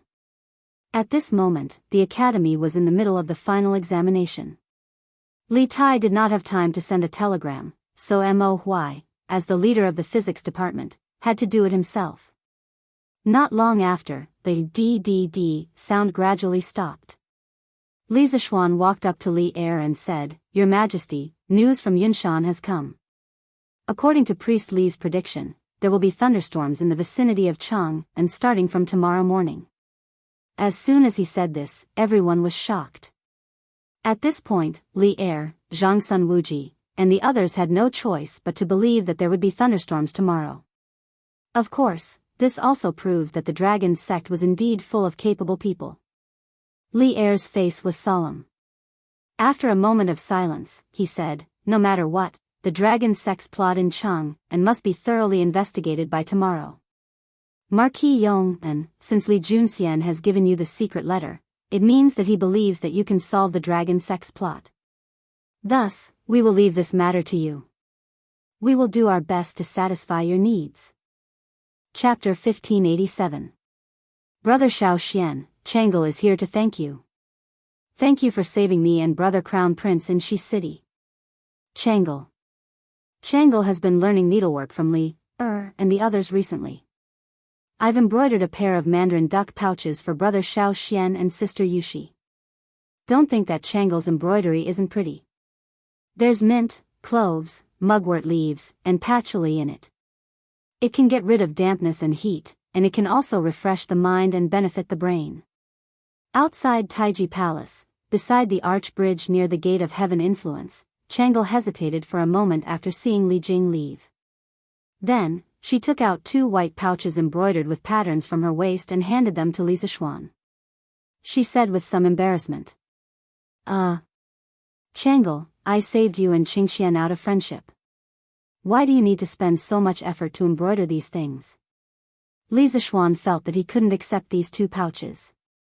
They were too ambiguous and could easily be misunderstood by others. It was fine to misunderstand him, but if it involved Chang'e, this matter would be serious. After all, Chang'e was a princess of the Tang Empire. If she was misunderstood to have an unclear relationship with an official, Li Zishuan was sure that old Li would definitely take a sword and chase him all over Chang and to kill him. Chang'e said with a determined expression, "That's right. It's because Brother Xiao Xian treats Chang'e and Brother Crown Prince as friends that Chang'e has to take out my heart to thank you after being saved by you. Also, these 2 pouches weren't sewn by me on the spot. They were already sewn a few days ago. Brother Xiao Xian, quickly accept them. Also, let Sister Yushi help me see if there's anything wrong with my embroidery." Sigh. When will Chang'e's embroidery be half as good as Sister Yushi's? After saying that, the little girl sighed regretfully. Her face didn't reveal any strange expression. This made Li Zishuan wonder if he had been thinking too much. It was just 2 pouches. How could the pure Chang'e have those groundless feelings between a man and a woman? He was thinking too much. He was definitely thinking too much. Since that's the case, I'll accept it. Li Zishuan convinced himself in his heart. Seeing that Chang'e had been holding out her hands for a long time, He hurriedly stepped forward and took the pouch from Changle's hands. He put it in front of his eyes and glanced at it. Although the mandarin ducks on the pouch couldn't be said to be lifelike, at least they looked like real ones. This was quite difficult for an 8 or 9-year-old girl. Therefore, he couldn't help but say, "Haha. Changle, you are still young.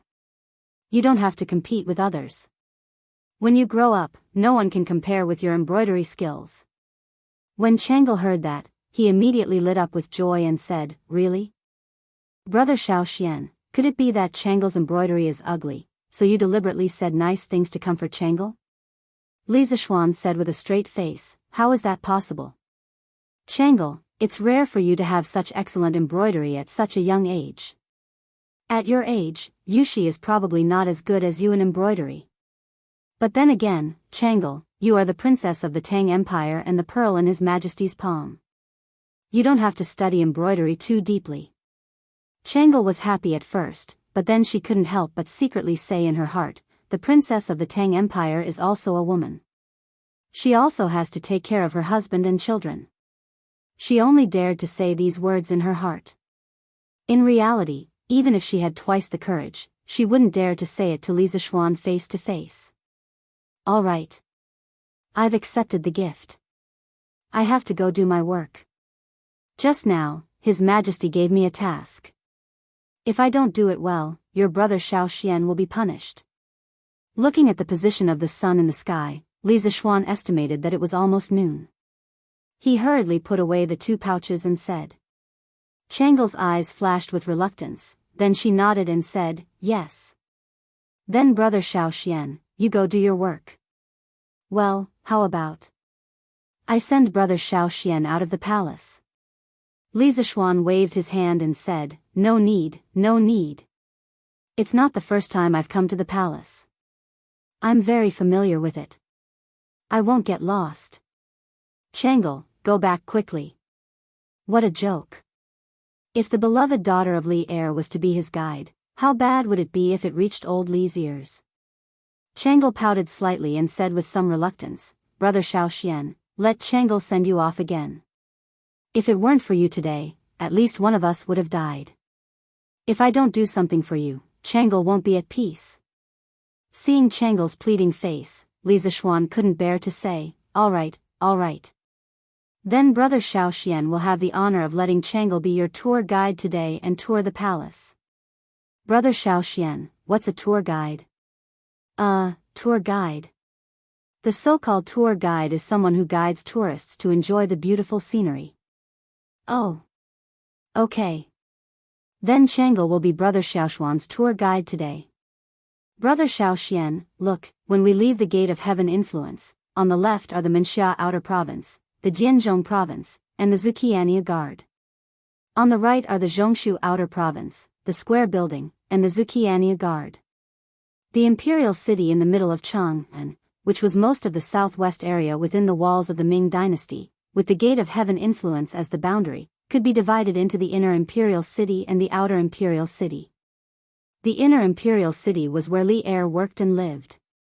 In layman's terms, the inner imperial city was what people often referred to as the palace. The outer imperial city housed the core administrative organization of the Li Tang dynasty. It included the 9 temples, which had evolved from the 3 ministers and 9 ministers during the Northern Qi dynasty: Grand Secretary, Guanglu Sun, Wei Wei, Grand Servant, Minister of Justice, De Honglu, Zhongzheng, Minister of Agriculture, and Minister of Finance. There were also the 3 provinces, Zhongshu Inner Province, Minxia Inner Province, and Shangshu Inner Province. There were also the 6 ministries: Ministry of Appointments, Ministry of Revenue, Ministry of Appointments, Ministry of War, Ministry of Justice, and Ministry of Works. In addition to these, there were also the offices of the 12 guards of the capital. Of course, these 12 guards would slowly develop into the 16 guards. Speaking of which, if Changle hadn't introduced all the offices here today, Li Zishuan wouldn't have been able to recognize many of them. The main reason was that this fellow rarely interacted with the various departments of the imperial court, so naturally, he wasn't familiar with the specific locations of these offices. Isn't this the imperial ancestral temple? What are they moving inside? If one went right from the gate of heaven influence and then went south, they would be able to leave the imperial city through the gate of peace. At this time, Li Zixuan happened to see a group of eunuchs carrying sacks of something into the imperial ancestral temple. He couldn't help but ask. Brother Xiao Xian, you don't know? Previously, Imperial Father ordered the 6 ministries of the imperial court to prepare to attack the Turks. Imperial Father plans to offer sacrifices to the imperial ancestral temple the day before the army departs, praying for the ancestors to bless the army's triumphant return. The eunuchs in the palace will buy incense and sacrificial offerings in advance to prepare for later needs.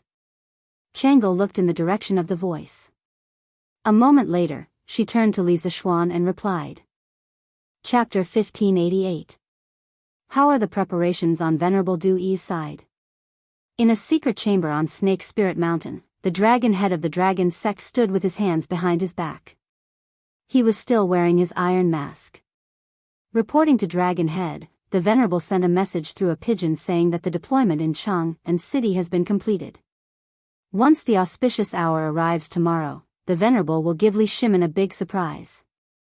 At that time, our sect members in Cheng and city will lead the rioting Cheng and citizens to attack together. Cheng and city will fall in the blink of an eye. Standing behind the dragon head was Zhang Liang, the finger judge of the heavenly dragon sect. Hearing the iron-masked man's question, Zhang Liang hurriedly cupped his hands respectfully. Good. The iron-masked man laughed, then turned to look at Zhang Liang and asked, how are the preparations on General Luo's side? Zhang Liang bowed slightly and replied, Dragon Chief, General Luo has already transferred 30,000 people who are loyal to the dragon sect into the heavenly dragon army. When we attack the city tomorrow, these 30,000 people will be the vanguard while the 20,000 main force of the dragon sect will support them from the side. Once the city gates of Cheng and city are opened from the inside, the 20,000 elites will immediately charge into the city and lead the followers into the imperial city. Good. Good. Good. The iron-masked man cheered loudly. It was obvious that he was extremely excited at this moment. He then smiled and said, now everything is ready except for the east wind. Tomorrow, when the weather changes and thunder rolls, it will be the day when the dragon sect ascends to the top of this world. Zhang Liang congratulates the dragon head on obtaining the dragon throne. Zhang Liang bowed with an excited expression. The iron-masked man walked to Zhang Liang and patted him on the shoulder, saying, After this is done, this seat will not forget your contributions. Du Yi will become the national preceptor of the Great Tang, and you, Zhang Liang, will become the right servant of the Great Tang. The right servant of the Great Tang was the Prime Minister, the head of the civil officials. However, the Great Tang abolished the position of Prime Minister and changed it to the left and right servant of the Great Tang. Zhang Liang's breathing quickened when he heard this. He quickly knelt on the ground and cupped his hands to the iron-masked man, saying, Subordinate Zhang Liang is willing to die for the dragon head and help the dragon head accomplish your great cause. Ha ha ha. My beloved minister, please rise. The iron-masked man nodded. He knew better than anyone else that the closer they were to success, the more unstable their hearts would be, and the easier it would be for them to make mistakes. In order to avoid any accidents, he could only draw a grand blueprint and a beautiful future for his subordinates, letting them work together for his goal. In the end, these were just some methods to win over people's hearts. It couldn't be said to be brilliant, but at this time, it was extremely useful. Zhang Liang's current performance was the best proof. I heard that Li Junjian performed very well in the Earth Emanations group. Is that true? After a moment of silence, the iron-masked man suddenly asked. It was said that not long after Li Junxian had joined the Heavenly Dragon sect, the Dragon Head had made an exception and promoted him to the Earth Fiend group due to his outstanding performance. The other ordinary members of the Heavenly Dragon sect were all envious of him. Zhang Liang's face instantly turned unnatural. The iron-masked man had ordered his finger cut off precisely because Li Junxian, had brought back the Heavenly Dragon sect's account books, causing others to privately call him the finger-chopping judge. Thus, Zhang Liang had always harbored a grudge against Li Junjian. But the iron-masked man clearly admired Li Junjian. How could Zhang Liang, with his normal emotional intelligence, choose to speak ill of Li Junjian at a time like this? Fortunately, he was bent over and had his head lowered. The iron-masked man looked down from above and couldn't see his expression. Otherwise, the iron-masked man would have been able to see through his thoughts. Replying to the dragon head, your subordinate has also heard that Li Junjian has been diligent in his training in the Earth Fiend group and has never been lazy. He has always been one of the best in all the examinations, and even General Luo has praised him. He truly is a good seedling. Your subordinate truly admires the dragon head's discerning eye for talent. Zhang Liang raised his head, the unnatural expression on his face gone, replaced by sincerity and admiration. Haha. Good. The dragon sect should have more brave and fearless youths like Li Junjian. The iron-masked man laughed loudly, pausing for a moment before giving another order. Since the deployment in Chang'an City has been completed, let Dewey return to the Snake Spirit Mountain quickly. When the army attacks the city tomorrow, we still need him to boost the morale of the dragon sect members. Zhang Liang nodded and replied, yes, dragon head. Zhang Liang turned and left, while the iron-masked man turned and sat on the tiger skin couch, fantasizing that after tomorrow, he would rule the world, and Li Shimin would become his prisoner. The iron-masked man could not help but let out a burst of wild laughter. He, Li Shimin, tomorrow, I will make you pay for this blood debt with blood. He. For a moment, the room was filled with the iron-masked man's sinister laughter. He. In the valley to the north of the Snake Spirit Mountain, countless burly men in black held Modeo and hacked at the wooden stakes in front of them again and again. Sweat rolled down their foreheads, but no one dared to wipe it off. Their clothes were already drenched in sweat. This was an elite force of disciplined soldiers. Li Junxian was among them, and at his level of martial arts, this sort of training was naturally easy and casual for him. But he was a member of the Heavenly Dragon sect, and his public identity was that of a hunter. He naturally didn't dare to reveal all his martial arts, so he could only act like the others, using all his strength to wield the Mo saber. I finally heard that the Marquis of Yong and had returned to Chang'an, but I'm now in prison. I wonder if that little girl delivered my letter to the Marquis of Yong, and I wonder if the Marquis of Yong will be able to investigate the dragon sex scheme in Chang'an. Li Junxian thought to himself as he continued to wield the Modeo and pretend that it was very strenuous for him. One could say that he was doing 3 things at once. Right now, he had no place to use his martial prowess. He could only place his hopes on that little girl who had accidentally come to the base of the Snake Spirit Mountain to pick herbs. Little girl. Who told you to come here to pick herbs? What's wrong? I can't pick herbs here. I see that there are many herbs here that can be sold for a lot of money. Wow. There's a Lingji up there. Wow. I'm rich. Oh, it's too high. I can't climb up. Big brother, can you help me pick the Lingji up? Little girl, there are many bandits on this mountain. If you still want to live, you should leave as soon as possible. Oh.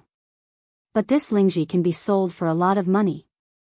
With this money, I can buy my little sister a portion of the chicken from the Drunken Immortal restaurant. Little girl, I'm afraid that you won't have the life to spend some money. I don't care. Isn't it because the bandits didn't notice me? Big brother, I beg of you, please help me pick that stalk. Little girl, you really want money more than your life. I can help you, but you have to help me deliver a letter to Chang'an. Okay. I've come to Chang'an to participate in the Yanhuang College's entrance examination. I'm very familiar with this place, so I'll definitely be able to deliver the letter. Li Junxian couldn't help but bitterly smile as he recalled the scene from this morning. How could he have so easily trusted a little girl that he had never met? If he didn't deliver the letter, he would have to die 10,000 times. Marquis, what do you think, should we just forget about it? These incense sticks were all transported from the Great Xingshan Temple, so there shouldn't be any problems. After all, we were there with them. Outer Imperial City, Imperial Ancestral Temple. The old eunuch couldn't help but reveal a difficult expression after hearing Xiao An's words. He turned around and clasped his hands toward Li Zishuan. Big brother little Xian. Changle's voice was as soft as a mosquito's buzzing. She tugged on Li Zishuan's sleeves, indicating that Li Zishuan shouldn't clash with the old eunuch. Li Zishuan's eyes narrowed. It seems like this old eunuch's status in the palace isn't low. Even Changle had to give him some face. After weighing the pros and cons, Li Zishuan chose to take a step back for now. Since Stewardin can vouch for me, this marquis can be at ease.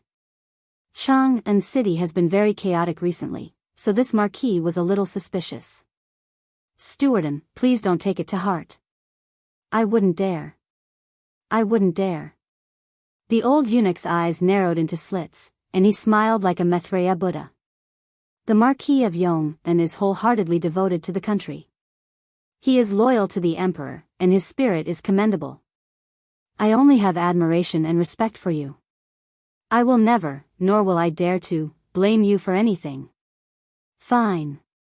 If that's the case, then this marquis will take his leave. Li Zishuan nodded and said lightly. Then, he left with Changle. Suddenly, he felt as if his eyes were blinded by something. Looking in the direction of the light, Li Zishuan could only see that the young eunuch had his hands tucked into his sleeves. On such a hot day, it was very strange. Li Zishuan pretended not to see it, and quietly walked towards the Vermilion Bird Gate with Changle. Brother Xiao Xian, don't you want to know Steward An's identity? After walking a distance, Changle couldn't help but ask. Li Zishuan nodded and said, I want to. Then why don't you ask me? I'm the most familiar with the matters in the palace. Changle said doubtfully. Li Zishuan smiled and said, haha. Because I know that even if I don't ask, someone will definitely say it. Brother Xiao Xian, you. Changle was speechless, but after hesitating for a moment, she still said, Steward An's name isn't De Jong. He's an old man who previously served by Imperial grandfather's side. He has a very good relationship with eldest uncle.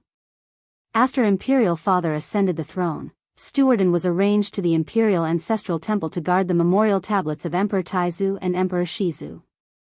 Although it's like this, Stewardin relies on his previous connections and has quite a bit of prestige in the palace.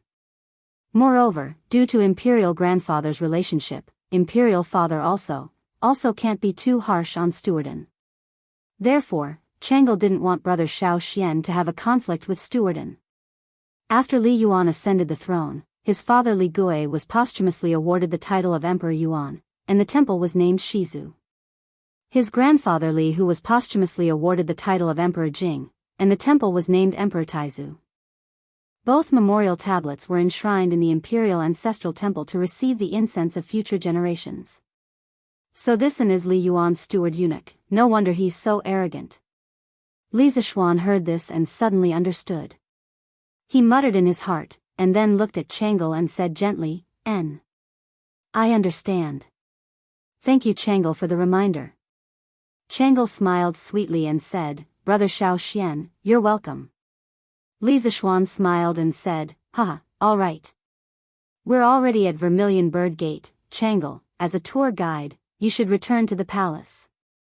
Brother Xiao Xian still has important matters to attend to and can't stay in the imperial city any longer. Oh. Changle looked at Li Zishuan reluctantly, but she didn't want to show it too obviously. The reluctance in her eyes only flashed for a moment. She nodded and said softly, then Brother Xiao Xian, I'll return to the palace first. Take care. Also, don't worry if you can't complete the mission that Imperial Father gave you. When the time comes, Changle will plead for mercy for you. Li Zishuan shook his head and laughed in spite of himself, saying, Then I'll thank Changle in advance for her kindness. Oh, right. These 2 days, Chang'an City isn't peaceful. Changle, you and Qingxian try not to leave the palace. Just stay in the palace and don't go anywhere. Understand? He thought about how the dragon sect would attack Chang'an City tomorrow and detonate the hidden bombs buried in the city. He couldn't help but want to remind Changle. Changle's heart warmed as she nodded heavily and said, N. I'll listen to Brother Xiao Xian and stay in the palace with Brother Crown Prince these 2 days. We won't go anywhere. Go back quickly. Li Zishuan smiled and said. Brother Xiao Xian, take care. Changle waved her hand and turned to leave. Gradually, Changle disappeared from sight. The smile on Li Zishuan's face also disappeared. He didn't directly leave Vermilion Bird Gate, but turned right and walked towards the Imperial Ancestral Temple again. The Dragon Sect, the true Dragon Son of Heaven. Does the Dragon Sect want to be the true Dragon Son of Heaven, or is it related to the true Dragon Son of Heaven? This and Dezhong, I'm afraid there's something wrong with him. After knowing the identity of the old eunuch, Li Zishuan did not feel relieved at all. Instead, he felt a sense of danger. First, there was the assassination in Shi City, and then there was the strange smell that he smelled in front of the Imperial Ancestral Temple. Then, there was the light that flashed on the little eunuch's sleeve before he left. Combined with the old eunuch's identity, these seemingly unrelated events seemed to have some kind of connection when he thought about it carefully. It was extremely frightening. Therefore, Li Zishuan didn't plan to leave the Imperial City. He had to thoroughly investigate the abnormality in the Imperial Ancestral Temple. As for why he wanted to send Changle away, it was mainly because he saw a flash of cold light on the little eunuch's sleeve in front of the Imperial Ancestral Temple.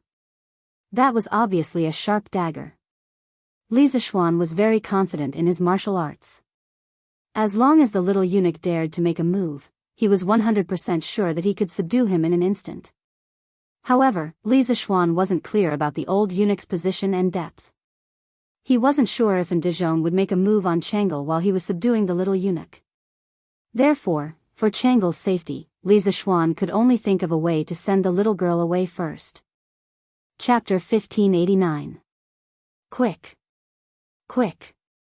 Quickly sweep this place clean. Yes. Stewardin. When Li Zishuan returned to the Imperial Ancestral Temple, the wooden boxes in front of the temple had all disappeared and Dezhong was instructing a group of eunuchs to clean up the empty space. Seeing Li Zishuan return, Dezhong's eyes flickered and he hurriedly went up to greet him, cupping his hands. Oh. Marquis Yong'an, didn't you just leave with Her Highness? Why are you back? Li Zishuan smiled and said, Is Stewardin not welcoming me? Dezhong hurriedly cupped his hands and apologized. I wouldn't dare. I. Look at my mouth, I've said the wrong thing again. Marquis, I definitely didn't mean that. I was just thinking, Marquis, you've always been busy with official business, so why are you so free to come to the Imperial Ancestral Temple today?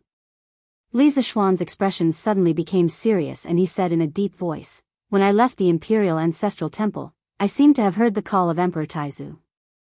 At that time, I thought I had heard wrongly, but when I reached the Vermilion Bird Gate, I clearly heard an old man shouting, I am Emperor Taizu Li Hu, Marquis Yong'an, why aren't you entering the Imperial Ancestral Temple to pay your respects?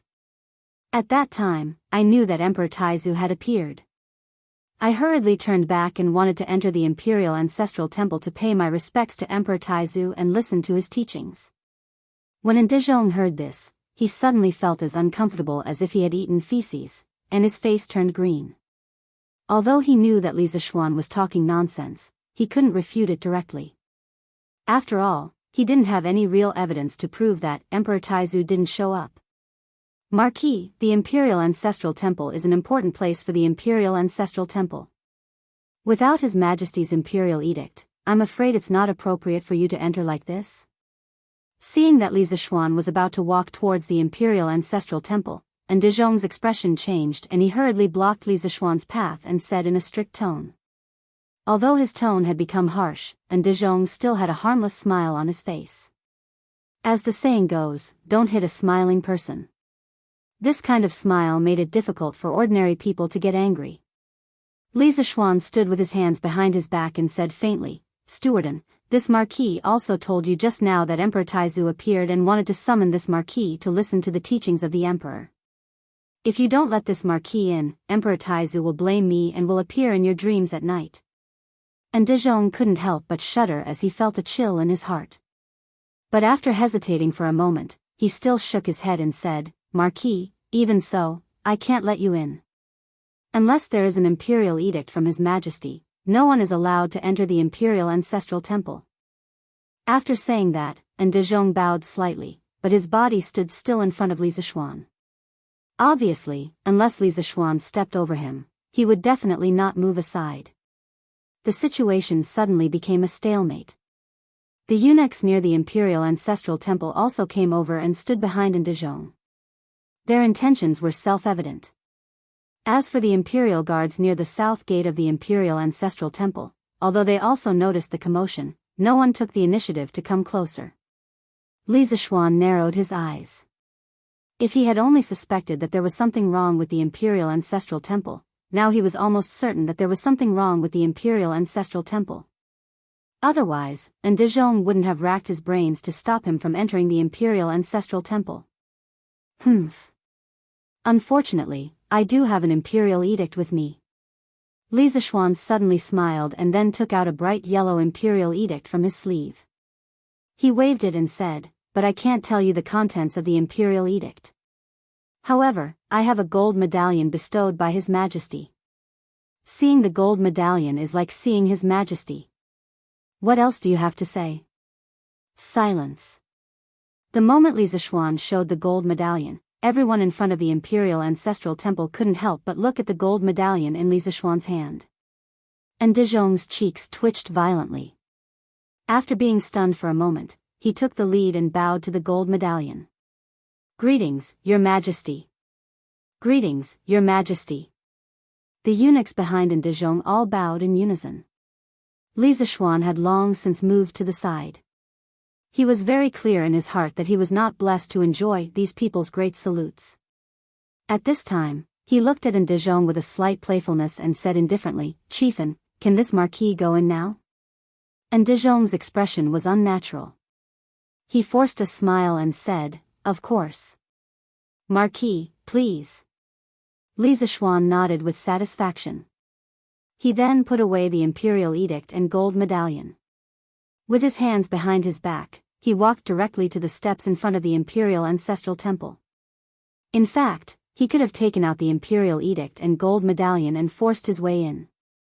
However, if he did that, he wouldn't have the chance to test De Jong's reaction and attitude.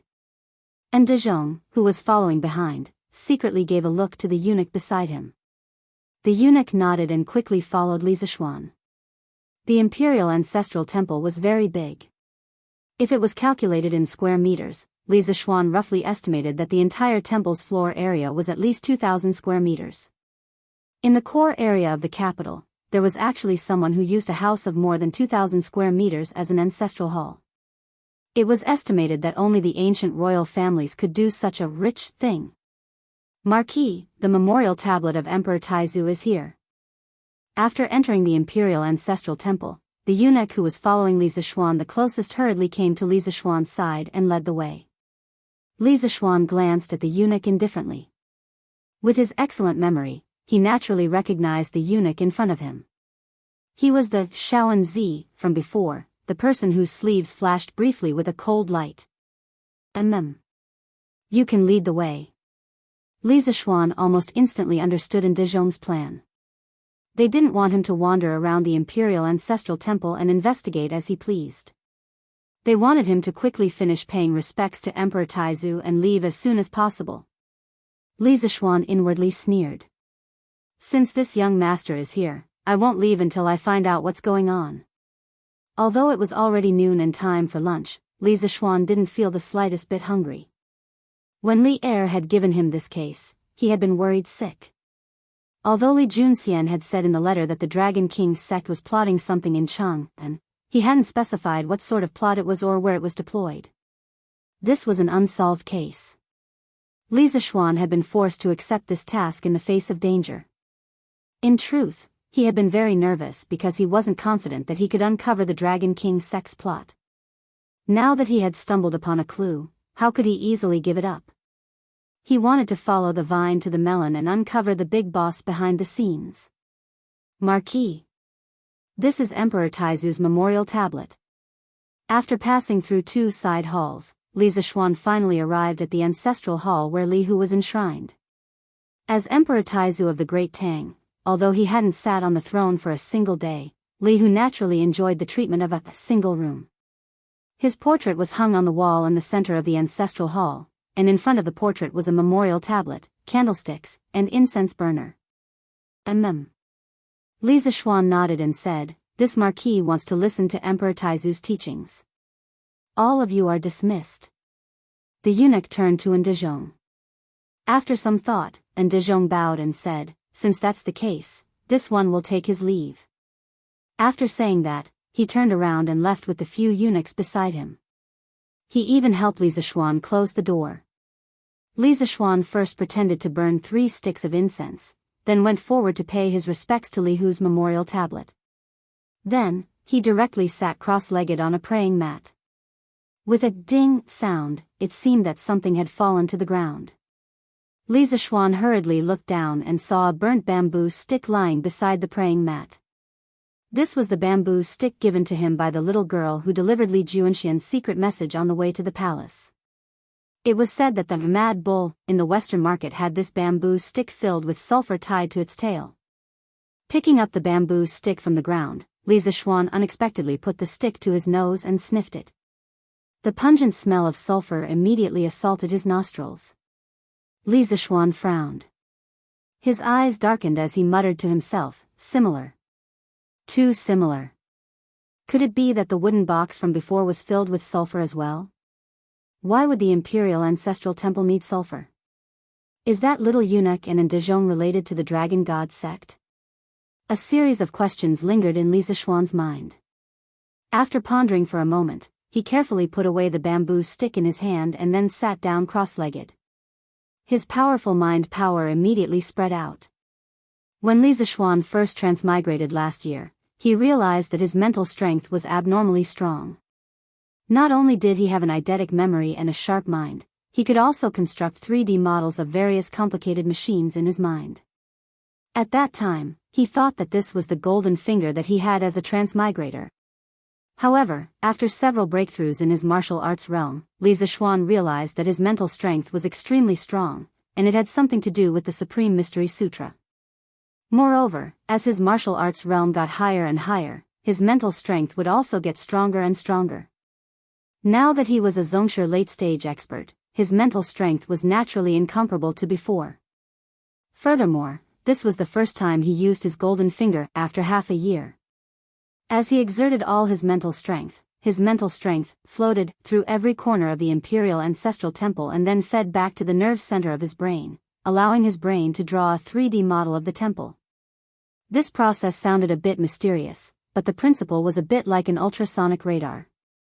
After a while, every table and chair in the entire imperial ancestral temple appeared in Li Zishuan's mind. At the same time, Li Zishuan opened all the pores on his body and crazily absorbed the qi in the imperial ancestral temple. He wanted to confirm whether there was sulfur in the imperial ancestral temple. Wherever there was sulfur, there would be a pungent smell. With Li Zishuan's martial arts cultivation and the special properties of the Taishan Sutra, it was relatively easy to find this smell in the air. It was reasonable to say that with Li Er's imperial edict, Li Zishuan could directly search by force. However, the imperial ancestral temple was, after all, a very sacred and solemn place of the Li family's ancestral temple. If he was not 100% sure, Li Zishuan would not dare to go too far here. Firstly, it would make Li Er look bad. Secondly, if he found nothing in the end, he would definitely be impeached and punished. Therefore, he came up with such a stupid idea. Humph. There is indeed something wrong with this imperial ancestral temple. There is so much sulfur stored in it. After a long time, Li Zishuan suddenly opened his eyes. A cold light flashed in his eyes as he murmured in a low voice, "Northwest. The first room." After saying that, he stood up from the futon and directly turned to leave the room. Ndezhong had been waiting outside. When he saw Li Zishuan come out, he hurriedly walked up to him and said, "Marquis, have you finished listening to the imperial edict of Emperor Taizu?" "Yes." Li Zishuan nodded, and then said with a serious face, "Emperor Taizu said that there is an evil spirit in the imperial ancestral temple, and he wants me to go and get rid of the evil spirit." Directorin, since you are in charge of the Imperial Ancestral Temple, you should cooperate with me. Quickly, lead the way. There is an evil spirit in the Imperial Ancestral Temple? And De Jonge's eyebrows twitched and his heart tightened. He hurriedly said, Marquis, you can't say such things casually. The Imperial Ancestral Temple is illuminated by the light of Buddha. How could an evil spirit dare to hide here? Why not? Emperor Taizu said that the evil spirit is hiding in the first room in the northwest. Li Zishuan's face was solemn. Suddenly, he stretched out his left hand and pointed to the northwest. Instantly, De Jonge and the eunuch named Shao and Zi's faces changed at the same time. Li Zishuan stepped forward and said, What? Directorin, why aren't you leading the way? De Jonge gritted his teeth and said, Marquis, there are many forbidden areas in the Imperial Ancestral Temple. You can come and pay your respects to Emperor Taizu, but you can't walk around as you wish. Otherwise, if you offend the gods, I can't bear the consequences. Humph. Li Zishuan heard this and snorted coldly. He took out the imperial edict from his sleeve and read aloud, The Emperor of the Tang Empire decrees that Marquis Yong, and is to thoroughly investigate the case of the dragon sect. The officials of the 6 ministries and the generals of the capital must cooperate with Marquis Yong and's investigation. Marquis Yong and can come and go from any corner of Chang and city. No one can stop him. Imperial Edict. At this point, Li Zishuan had nothing to hide. He must quickly find out why there was so much sulfur in the Imperial Ancestral Temple. As for De Jonge and that Shao and Zi, there must be something wrong with them. When Li Zishuan took out the Imperial Edict, everyone hurriedly bowed and stood to the side. When Li Zishuan finished reading, the 4 or 5 eunuchs and De Jonge were all shocked. Obviously, they didn't expect that Li Zishuan would give Li Zishuan so much power. At this time, Li Zishuan was simply the second Li heir in Cheng and city. He could go wherever he wanted and ask for help from whoever he wanted. Directorin, why haven't you received the Imperial Edict? Don't tell me you want to go against the Imperial Edict. Li Zishuan stared at De Jonge without blinking and said indifferently. De Jonge's expression changed. After a while, he gritted his teeth and shouted, Marquis Yong, and how dare you? How dare you fake an Imperial Edict? Men, quickly arrest Marquis Yong and... Yes. The 4 or 5 eunuchs immediately surrounded Li Zishuan and the atmosphere in the room became tense. Without another word, Shao Anzi pulled out the dagger hidden in his sleeves and thrust it at Li Zishuan's throat in a flash. Chapter 1590. Humph. You're courting death. Li Zishuan did not panic in the face of the sudden assassination attempt. On the contrary, he had been looking forward to this moment for a long time. As long as these people could not help but make a move, it meant that they were guilty. It also meant that he was getting closer to the truth. When the dagger in Shao Anzi's hand was 3 inches away from Li Zishuan's throat, Li Zishuan leaned back slightly, and the dagger that was flickering with cold light missed. Li Zishuan didn't intend to let Shao Anzi go just like that. He placed his right hand on Shao Anzi's wrist and gently squeezed. Suddenly, with a kacha sound, Shao Anzi let out a painful howl because his wrist was completely dislocated. Immediately after, Li Zishuan's other hand directly grabbed Shao Anzi's clothes, lifted him up, and ruthlessly smashed him towards the 4 little eunuchs who were about to rush up. Immediately, there were miserable cries of ouch. These people did not know martial arts at all. Li Zishuan did not feel any pressure when dealing with them. He took care of them with one move. However, there was still one more person in the room. The moment Li Zishuan tossed little Anzi out, De Jonge also moved. The old eunuch instantly disappeared from where he was standing, and in the next moment, he was 10 feet behind Li Zishuan. His palm turned into a claw, and he ruthlessly grabbed at the back of Li Zishuan's neck. This speed was definitely not something an ordinary person could possess. The old eunuch was also a martial arts expert. He was at least close to the Grandmaster realm or had already reached the Grandmaster realm. What was worse was that the old eunuch's fingernails were purplish black. In this era, there were no nail salons that could dye people's fingernails. The old eunuch's fingernails were purplish black, which meant that he had applied poison on them. Humph. You are indeed not ordinary. Although Li Zishuan's back was facing Ndizhong, he did not let his guard down. When he first met Ndizhong, he felt that he could not see through Ndizhong's strength. He had always been on guard against this old eunuch. Li Zishuan did not dare to let his guard down in the face of the old eunuch's claw. He turned around with lightning speed, drew the wind-chasing sword from his waist, and slashed at Ndizhong's claw. So what if his fingernails were poisoned? Could it be that they could withstand a sword? When he had left the Taiji Palace, the wind-chasing sword had been returned to him. Right now, he could use it to deal with Ndizhong. Wind-chasing sword was incomparably sharp and cold. Ndizhong naturally did not dare to receive it head-on. He grunted and hurriedly retreated. When he reached the corner of the wall, there was an iron rod leaning against the wall. Ndizhong's face lit up with joy.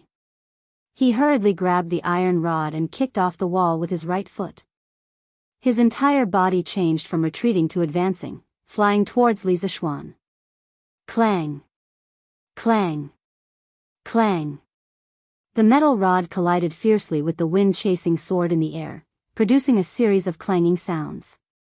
However, the wind-chasing sword was so sharp that even though the metal rod was solid, it was still an ordinary metal. After a while, the metal rod was cut into the shape of a hedgehog by the wind-chasing sword. Since they were in the house, Li Zishuan could not use his swordsmanship. If he used all his swordsmanship, it was very likely that he would destroy the entire house. Even if he found out that Ndizhong was hiding behind the scenes, Li Er would not let him off easily. After all, this was the imperial ancestral temple. Therefore, Li Zishuan could only rely on brute force and the most primitive sword moves to deal with Ndizhong's swordsmanship. Even so, it was enough. Humph. I didn't expect that there would be a master in the imperial ancestral temple. Chiefin, you must be hiding here for something big, right? Li Zishuan blasted Ndizhong away with his sword, and then a wisp of a cold smile appeared on the corners of his mouth as he spoke indifferently. The Ndizhong in front of him was only at the beginner stage of Grandmaster. Moreover, due to the fact that his body was damaged, his personal strength was weaker than an ordinary master. After Ndizhong steadied himself, he took 2 deep breaths. Then, with a face full of resentment, he said, Li Zishuan, don't be conceited and arrogant just because you are strong in martial arts and are favored by the emperor. There will be a day when you, your parents, and your wife will be beheaded because of your meddling in other people's business today. You will regret it. He. You. Die. Li Zishuan's face turned cold. His eyes were filled with murderous intent and coldness. He could allow others to harm him, but he could not tolerate others threatening his family. After saying that, Li Zishuan held the wind-chasing sword in his hand and stabbed it into Ndizhong's chest. He. Come on. Kill me, ah. If you kill me, your whole family will be buried with me. Ha. Seeing Li Zishuan coming at him with sword in hand, Ndizhong seemed to have gone mad. He threw his head back and laughed loudly. He actually stood straight on the spot without dodging, planning to use his flesh and blood to receive Li Zishuan's sword strike. The reason for this was mainly because after the battle just now, Ndizhong already knew Li Zishuan's current strength and martial arts realm. He was fully aware that he could not defeat Li Zishuan no matter what. Instead of being captured and interrogated, it would be more straightforward to die under Li Zishuan's sword. Perhaps to him, this was the most perfect ending. Seeing that Ndizhong did not dodge, it was obvious that he was ready to die. Li Zishuan's wind-chasing sword in his hand moved slightly to the left before it touched Ndizhong.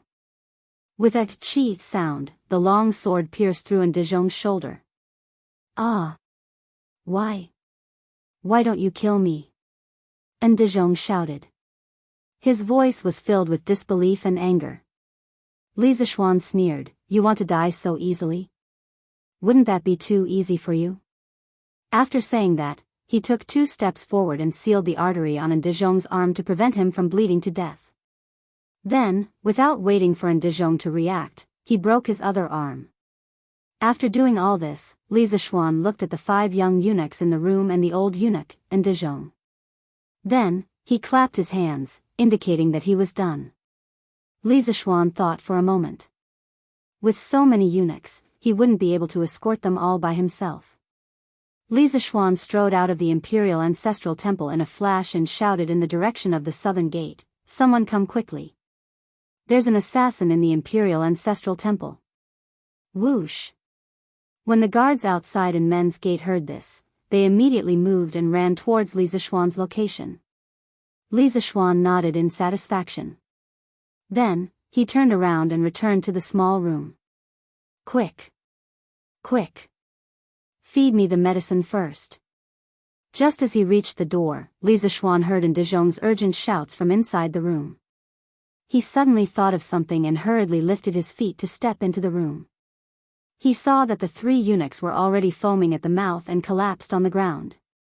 Poison, this was obviously the symptom of poison. Another young eunuch was holding a small porcelain bottle. He took out a small black pill from the bottle and fed it to De Jong. Stop. Chapter 1591. The wood was lying on the body of the ancient building, suffering from the torture of nature as it became mottled day by day. Thunder and lightning were the most unwilling to be lonely. They would jump from the clouds and bite the body of the wood again and again. Therefore, the ancient craftsmen used their wisdom to launch a game in exchange for the survival of the residents under the thunder and fire. On the bank of the vast Dongting Lake, there stood a 39-meter-high octagonal 7-story brick tower. It looked particularly tall and straight. The brick tower was octagonal and pointed at the top. In the middle, there was a dark iron pestle pointing to the sky. The decorations around were structured according to the structure, showing the appearance of an octagonal sandwich. A few iron chains connected to the top and fixed the structure climbed along the ridge to the wing corners, winding down and finally converting to the earth in a crawling posture. It was the Seisher Tower, and also the earliest evidence of the confrontation between the wisdom of the ancestors of this ancient civilization and the thunder and fire. It was the combination of the iron pestle and the iron chains that enabled the ancient tower to escape from the thunder and fire countless times. The lightning rod was not a product of modern society. As early as more than 1,000 years ago, it appeared in the Central Plains. In the roasted scorch, there was such a record. In the Han Dynasty, Bai Liang Hall was in a fire. A wizard suggested that a fishtail-shaped copper tile should be placed on the roof to prevent the fire caused by thunder and lightning. The fishtail-shaped tile on the roof was actually used as a lightning rod. It could be regarded as the prototype of the lightning rod. In ancient times, when the gods embraced each other, simple technology could only take root and sprout in the doubts of the ancestors by turning around the mountains around religion. Therefore, the ancestors' avoidance of thunder and lightning followed the civilization of that era and were herded in the river valley waiting for awakening. In the traditional culture of China, metaphysics was quite representative, such as the 5 elements and the 8 trigrams. In the field of the 8 trigrams, the Zhen hexagram represented thunder.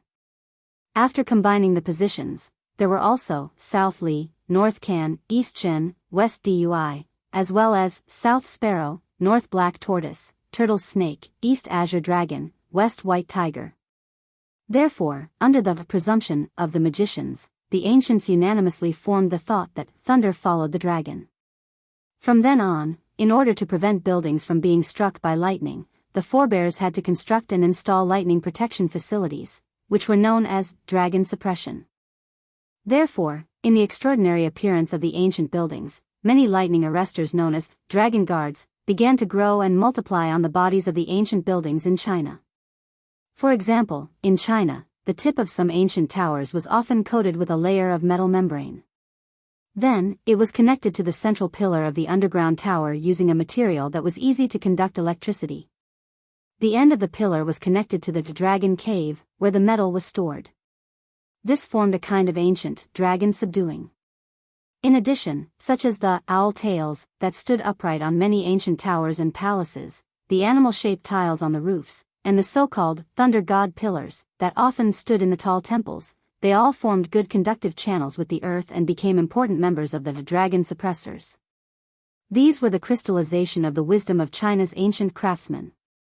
For thousands of years, our ancestors had used extreme ingenuity to develop the simple science into a shocking appearance. Although it had weathered wind, rain, thunder, and lightning, it had remained unmoved for thousands of years. And the dragon subduing on the roof of the imperial ancestral temple had been modified by someone into a gunpowder magazine. Li Zishuan raised his head and saw several thin iron wires being pulled down from the cracks in the roof and inserted into a wooden box at the top. Although Li Zishuan didn't graduate with a history major in his previous life, he still knew that ancient buildings had lightning arresters. Besides, even if he didn't know this in his previous life, he still had the memories of his previous life. Thus, when Li Zishuan saw those iron wires coming down from the cracks in the roof and associated them with the dragon subduing on the roof, as well as Li Juanxian's secret letter stating that the clouds would change color and thunder would rumble, Li Zishuan understood everything. Someone wanted to attract lightning to the imperial ancestral temple. When the lightning sparks were combined with the sulfur and charcoal in the room, the imperial ancestral temple would most likely be doomed. But would the sulfur and charcoal really be detonated by the lightning sparks? Li Zishuan wasn't sure. After all, these two things were flammable at most. Even Li Zishuan didn't know if they could be ignited by the lightning sparks. Because he had never done any experiments in the modern era. The color of the box at the top seems to be different. Is it a coincidence, or are the things inside different? At this moment, Li Zishuan noticed that the color of the wooden box at the top was slightly lighter. He couldn't help but feel a little suspicious. After pondering for a moment, Li Zishuan tapped the ground with the tip of his foot, and his whole body left the ground. He soared into the air and flew toward the box at the top. He saw that the top of the box had been punched with 5 small holes, which were just enough for 5 iron wires to pass through. Li Zishuan pulled out the metal wire from the wooden chest. Then, he carried the wooden chest and returned to the surface. Just as he was about to open the wooden chest to investigate, he heard a series of hurried footsteps coming from outside the imperial ancestral temple. His heart skipped a beat, and he turned around to greet them. Just as he reached the main hall of the imperial ancestral temple, he saw Li Zishuan striding in. Li Zishuan hurriedly clasped his hands and bowed. "Paying respects to your majesty." Li Zishuan's face was dark as he said in an unfriendly tone, "Humph. Marquis Yong, how dare you cause trouble in the imperial ancestral temple?" Li Zishuan clasped his hands and said seriously, "Your majesty, this subject did not cause trouble. This subject came to the imperial ancestral temple to investigate a case." Investigate a case? Li Zishuan's heart sank when he heard this. Things had indeed reached the worst-case scenario that he had predicted. The dragon sex influence had already infiltrated the palace. Thinking of this, he asked with an ugly expression, "Then what did you find out?" Li Zishuan was about to speak when he suddenly paused. After a moment of hesitation, he said, "Your Majesty, please dismiss your attendants and follow this subject to a place." Since someone like an Dezhong could be used by the dragon sect, Li Zishuan was not sure if there were any spies among Li Zishuan's attendants. Therefore, for safety's sake, he suggested that Li Zishuan dismiss his attendants and follow him to the special room in the northwest. Li Zishuan clearly understood this and did not hesitate. He turned his head and ordered, "All of you wait outside. Today, without my orders, no one is allowed to take half a step into the imperial ancestral temple." Understood. The imperial guards and eunuchs who followed Li Zishuan all cupped their fists and answered. Li Er nodded, then turned to look at Li Zishuan and said indifferently, "Lead the way." "Yes. Your Majesty." Li Zishuan made a sound of agreement and turned around to lead Li Er towards the first house in the northwest. After a while, the two of them arrived at the room where the sulfur and charcoal powder were stored. Li Zishuan pointed to the wooden boxes in the room and said to Li Zishuan, "Your Majesty, these boxes were sent from outside the palace by Stewarden. They are the location of the dragon sect's secret plot." "You're saying that the dragon sect's secret plot is related to these wooden boxes?"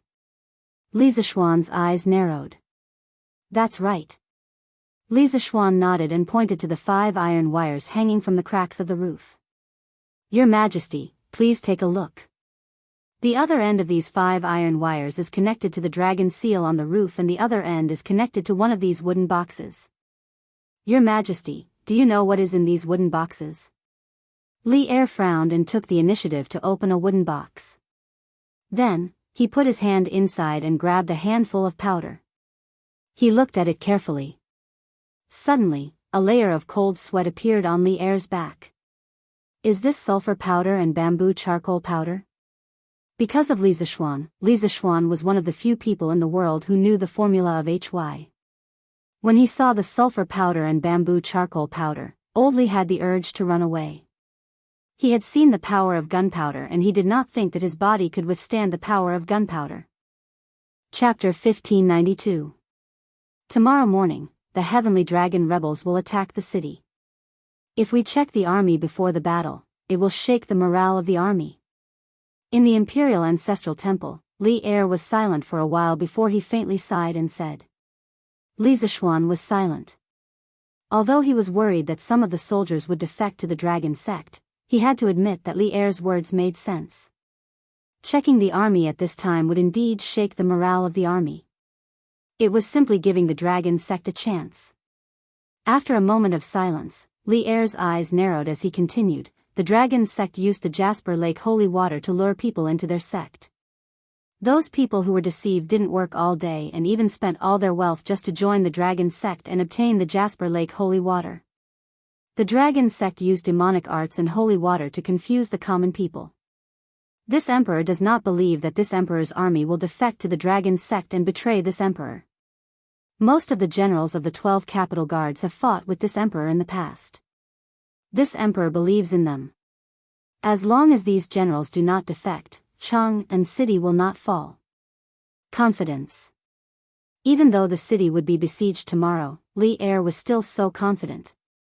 The 18 rebellions of the past, the Xuanwu Gate Rebellion in the 9th year of Wuda, and the tens of thousands of Turkic soldiers besieging the city were all unable to defeat Li Er. The dragon sect now only had a few tens of thousands of soldiers. How could they scare Li Er? In any case, Old Li had seen a lot of things. Your Majesty is so bold. Li Zishuan clasped his hands and praised. Then he said, however, I think that your Majesty should make 2 preparations. On the one hand, you should gather all the generals in the capital and let them be on guard against the rebellion of the soldiers in the camp. On the other hand, you should select soldiers from the Imperial Army and set up 9 supervision teams to guard the 9 city gates in the east, west, and south of Cheng and city. If there is a rebellion at the city gates, they can delay it for a while. Your suggestion is not without reason. This emperor will have someone arrange it in a while. Li Er nodded. The most important thing is to move all the boxes of sulfur, charcoal, and gunpowder away. The Imperial Ancestral Temple is an important place of the imperial family. No matter what, no mishap is allowed. This emperor obeys. Li Zishuan cupped his fists and accepted the order. Just as he was about to turn around and arrange for people to come in and move the boxes, a soldier's urgent voice came from outside the Imperial Ancestral Temple. Your Majesty, Marquis, something bad has happened. Stewardin and the other 2 eunuchs died on the way to the Supreme Court. It's General Bai Lang. What? Stewardin is dead? Li Zishuan instantly recognized the owner of the voice. It was the general in charge of escorting in Dezhong and the others. Hearing this, his expression suddenly changed and he exclaimed. Humph. Li Er was also furious. He flung his sleeve and took the lead to leave. Arriving at the main entrance of the Imperial Ancestral Temple, Li Er looked at Bai Liang, who was bowing and asking for forgiveness, with an ugly expression. He said coldly, Speak. How did Dezhong die? Who was the murderer? Did you catch him? Bai Liang had originally come to report to Li Zishuan, but he did not expect Li Er to be here as well. This was really bad luck. But now, he had to accept this reality. At this time, Li Zishuan also came out of the Imperial Ancestral Temple. Bai Liang bowed to Li Er and cupped his fists. Your Majesty, just now, I brought people to escort Stewardin and the others to the Supreme Court.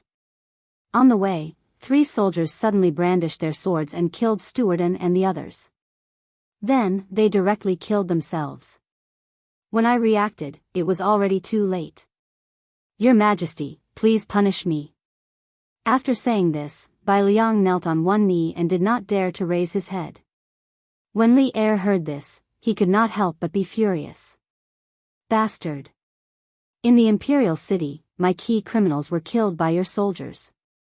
How did you manage the army? Men, drag Bai Liang away and throw him into the death row prison. Speaking of which, Li Er originally wanted to ask something from Ndizhong. He did not believe that Ndizhong was the only one who contributed to the entire Heavenly Dragon conspiracy. He dared to conclude that there must be other officials and generals who secretly provided assistance to Ndizhong. But now that Ndizhong was dead, all the clues were cut off. This meant that his hopes of finding more Heavenly Dragon sect spies from Ndizhong were completely dashed. How could Li Er not be angry? Your Majesty, please calm down. Seeing Li Zishuan sentence a young general to death with just a few words, Li Zishuan quickly stepped forward and said, Your Majesty, the Heavenly Dragon sect's forces are everywhere. Not only are they hidden in the Imperial Ancestral Temple, but they are also present in the Imperial City's army. It is impossible to guard against them. General Bai did not know about the Heavenly Dragon conspiracy and was unprepared, which led to the death of Stewarden. Although he is suspected of dereliction of duty, it is pardonable. Your Majesty, please show mercy. When he finished, Bai Liang could not help but look at Li Zishuan gratefully. Li Er took 2 deep breaths, finally calming down the anger in his heart. He waved his hand and said, Humph. You may be spared from death, but you cannot escape punishment. In a while, you will receive 20 strokes of the military rod. In addition, we will give you a chance to make up for your mistakes. After that, you must assist the Marquis of Yong, and to investigate the identity of those 3 soldiers, their family background, whether they have any accomplices, and what kind of relationship they have with the Heavenly Dragon sect. This general, Bai Liang, thanks your Majesty for your mercy. This general will do his best to assist the Marquis of Yong, and in finding out the remaining Heavenly Dragon sect members in the Imperial City. Bai Liang bowed and said excitedly. Although since ancient times, if the emperor wants the subject to die, the subject has no choice but to die. But if there was a choice, who would be willing to die? At this moment, Bai Liang felt like he had just survived a calamity. Li Er turned to Li Zishuan and said solemnly, Marquis of Yong, and we are very pleased that you were able to find the hidden danger in the Imperial Ancestral Temple so quickly. However, no one knows if the Heavenly Dragon sect has any other schemes in Cheng and City. Thus, we order you to immediately bring people to clean up the hidden dangers of the Heavenly Dragon sect in Cheng and City. At the same time, find those who are colluding with the enemy. Remember, we want them alive. Hearing that, Li Zishuan suddenly felt a toothache. Old Li made it sound easy, but this matter was too difficult to handle. He, Li Zishuan, had never been a spy or a detective in his previous life. This kind of job of finding spies and unraveling conspiracies, he really couldn't do it. Just now, the Imperial Ancestral Temple was just his luck. This subject will do his best. Although there were many difficulties, Li Zishuan did not refuse. His face was solemn as he cupped his fists and accepted the order. Perhaps Li Er also knew that this matter was too difficult to handle. He patted Li Zishuan's shoulder and said solemnly, Go ahead and do it. No matter which officials or generals are involved, capture them. We will give you the authority to act first and report later. If anyone impeaches you, we will support you. We know that other than you, no one can do this well. Don't let us down. Power in the hands. At this moment, Li Zishuan could be said to have real power in the hands of others. Cheng and civil and military officials, as well as the generals of the 12 capital guards, he could capture whoever he wanted. In a sense, he was even more powerful than the Imperial Secret Service of the Ming Dynasty. Of course, this also reflected Li Er's unreserved trust in Li Zishuan. Li Zishuan was a little touched. Thank you, Your Majesty, for your trust. I will do my best to eliminate the hidden dangers in Chang'an. Li Er nodded and suddenly said, I want to go to the West Hall of Tai Chi Palace to meet my father. Do you want to come with me? Hearing this, Li Zishuan's heart skipped a beat. After he came back to his senses, he waved his hand and said, Your Majesty is catching up with the father and son of the retired emperor. As an outsider, I won't spoil the fun. I still have to investigate the case. I will take my leave. Ndizhong used to be an old eunuch who served Li Yuan. Now that Ndizhong colluded with the dragon sect and tried to blow up the imperial ancestral temple, it was hard for Li Er not to suspect that Li Yuan had secretly instructed him to do so. Therefore, old Li was obviously going to find Li Yuan to denounce him. There would definitely be a fierce struggle. Perhaps, the father and son would turn against each other on the spot. Li Zishuan would rather be beaten to death than join in the fun. Knowing too much about the imperial family was not beneficial to him at all. Li Er looked at Li Zishuan meaningfully and said, If that's the case, then you go and investigate the case. Li Zishuan felt like he had been pardoned. He quickly said, Your Majesty. As soon as he finished speaking, he immediately fled with Bai Liang and the others. Dragon Head, not good. Not good. At the peak of the Serpent Spirit Mountain, the dragon head of the dragon sect was sitting in the middle of a wooden house. His eyes were closed as he rested. Suddenly, a wave of panicked shouts came from outside the house. Not long after, Zhang Liang, the judge of the broken finger, ran in a panic. The iron-masked man suddenly opened his eyes. He then asked indifferently, Why are you so alarmed? Zhang Liang promptly bowed and said, Reporting to the dragon head, the scouts at the front have sent news. The 4 city gates of Cheng'an have been sealed. No one is allowed to enter or leave. I'm afraid that Venerable Du Yi will not be able to return today. What on earth happened in Cheng'an? The iron-masked man suddenly stood up and walked down the steps. He arrived in front of Zhang Liang and asked. Zhang Liang hesitated for a moment before replying, We bribed one of the city gate guards. Reportedly, someone in the city attempted to kidnap the crown prince and Princess Chang'e. In a rage, Li Shimin gave the order to seal the city gates and pursue the culprit. Bastard. Muddle-headed. The iron-masked man could not help but coldly snort, saying, This is definitely Du Yi's idea. At such a critical moment, he actually caused problems for this seat. If Li Shimin is alerted and takes precautions in advance, this seat will dismember Du Yi into 10,000 pieces. Hearing that his competitor was unlucky, Zhang Liang could not help but secretly rejoice. However, it was only for a moment. This was because he knew that his fate had long since been firmly tied to the dragon sect. If the dragon sect did not succeed this time, his fate would be extremely miserable. Dragon Head, since the 4 city gates of Cheng'an have not been opened, it means that Li Shimin has not captured Venerable Du Yi and the others. Moreover, there are still many disciples of our sect in Cheng'an. They will definitely assist Venerable Du Yi in evading the imperial court's pursuit. Dragon Head need not be overly worried. Zhang Liang bowed slightly and said. Hearing this, the iron-masked man felt somewhat at ease. After a moment of silence, he said, Pay close attention to the situation in Cheng'an. Once there is news, immediately report back. Yes. Dragon Head. Zhang Liang responded. Finally, he hesitated for a moment before asking, Dragon Head, will we act according to the plan tomorrow? The iron-masked man nodded and said in a deep voice, Of course. We have already prepared a great gift for Li Shimin in Cheng'an. Tomorrow, we will occupy the right time, the right place, and the right people. If we do not grasp such a good opportunity, wouldn't it be too much of a pity? As long as Du Yi is not captured by Li Shimin, we will act according to the plan tomorrow. This subordinate understands. Chapter 1593. Uncle Master, you're back. By the way, where's my husband? At noon, Han Yushi had already prepared the meal, but she didn't see Li Zishuan. After waiting for a long time, Han Yushi finally saw a middle-aged man in a Taoist robe on the path outside the courtyard. She quickly opened the courtyard door and went out to greet him. However, there was only Xian Qing outside the courtyard door, and Li Zishuan was nowhere to be seen. So, Han Yushi asked. Xian Qing got off the horse and said lightly, "There's a big case in Chang'an City. The crown prince and the princess were almost kidnapped.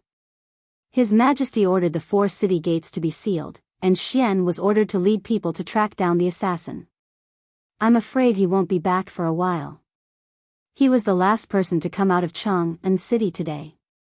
The others in Chang'an City couldn't come out even if they wanted to. After all, not everyone could get Li Er's warrant like Xian Qing." "What? The crown prince and the princess were almost kidnapped?" Han Yushi was shocked and couldn't help but worry. Who is so bold to openly harm the crown prince and the princess in Chang'an City? "Uncle Master, are the crown prince and the princess okay? Also, my husband is investigating in Chang'an City. He shouldn't be in danger, right?" Seeing the sincere feelings in Han Yushi's eyes, Xian Qing couldn't help but nod secretly. He was happy that Li Zishuan had found a wife who was truly in love with him. "Xian and I arrived in time, so the crown prince and the princess are safe. As for Xian's safety, you don't have to worry. The assassin has alerted His Majesty, and the city defense in Chang'an City will be strengthened. Besides, Xian's martial arts are now considered to be a small success. It won't be easy for others to hurt him." Xian Qing paused for a moment and said. Hearing this, Han Yushi couldn't help but breathe a sigh of relief. When she was about to speak, she heard the sound of a carriage not far away. Looking over, she saw a carriage slowly coming here. Looking at the sign, it was the carriage of the Li family. "Father and mother are here." The carriage came to the gate of the courtyard, and Han Yushi hurried to greet them. The curtain opened, and a head popped out. It was Lan followed by Father Li and Madam Li. "Father, mother, why are you here?" Han Yushi went forward to support Madam Li's arm and asked casually. Li Zishuan had rushed back to Cloud Mountain last night and didn't have the time to return to the Marquis' residence in Lantian County. Before the morning court session, Li Zishuan had told Han Yushi that he would bring her back to Lantian County in the afternoon. In the morning, Han Yushi had also sent a family guard to the Marquis' residence to inform Father and Madam Li that Li Zishuan had already returned to Cloud Mountain and would return to the Marquis' residence in the afternoon. Han Yushi did not expect Li Jingma, Madam Li, and Lan to come directly to Cloud Mountain. "Hey! Isn't it all because of your mother?" Once she heard that Xian had returned, how could she still be willing to wait bitterly in the manor?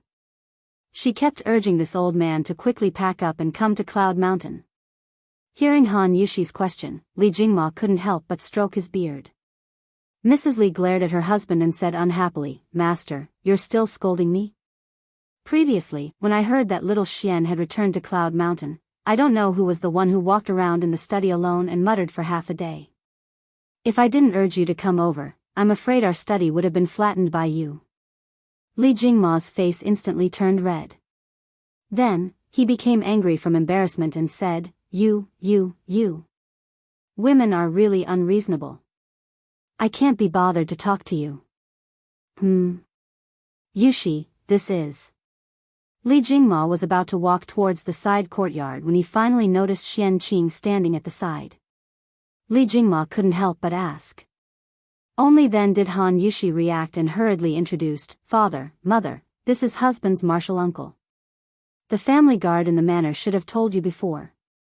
This time, martial uncle had helped husband a lot in the north. Xian Qing stood up and cupped his hands. This humble Taoist Xian Qing from Dragon Tiger Mountain greets Master Li and Madam Li. Hearing this, Li Jingma and Madam Li were shocked. Father Li hurriedly cupped his hands and bowed. So it's martial uncle from the same sect as little Xian. Sorry for the disrespect. Madam Li also bowed and said respectfully, little Xian was apprenticed to Taoist priest Spirit Void in the early years. During this period, Taoist priest Spirit Void has taken great care of little Xian.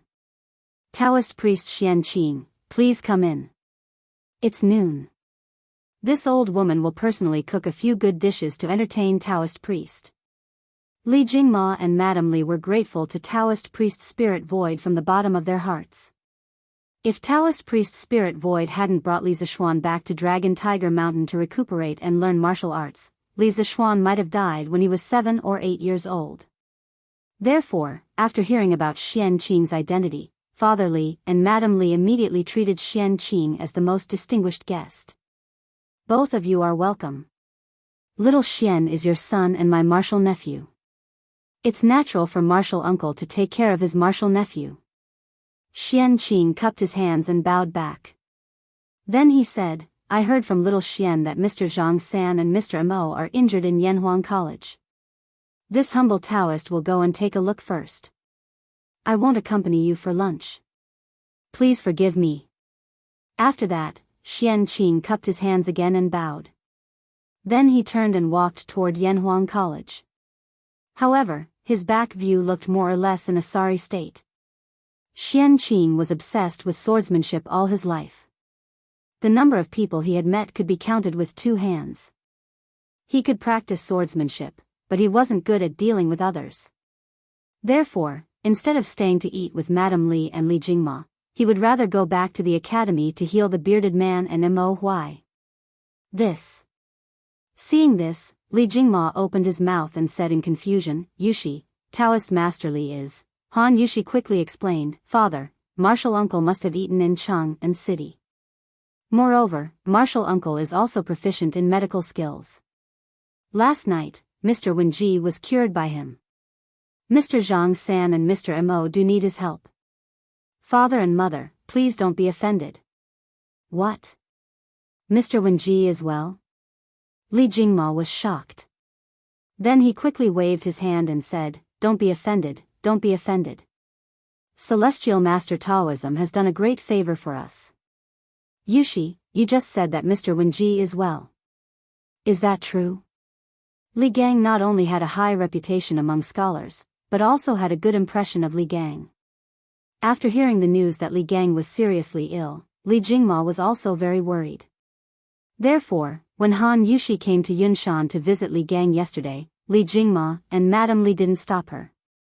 Instead, they supported her with both hands. Han Yushi smiled and said, Of course it's true. Old Master has moved back to his own courtyard from Dr. Sun's courtyard today.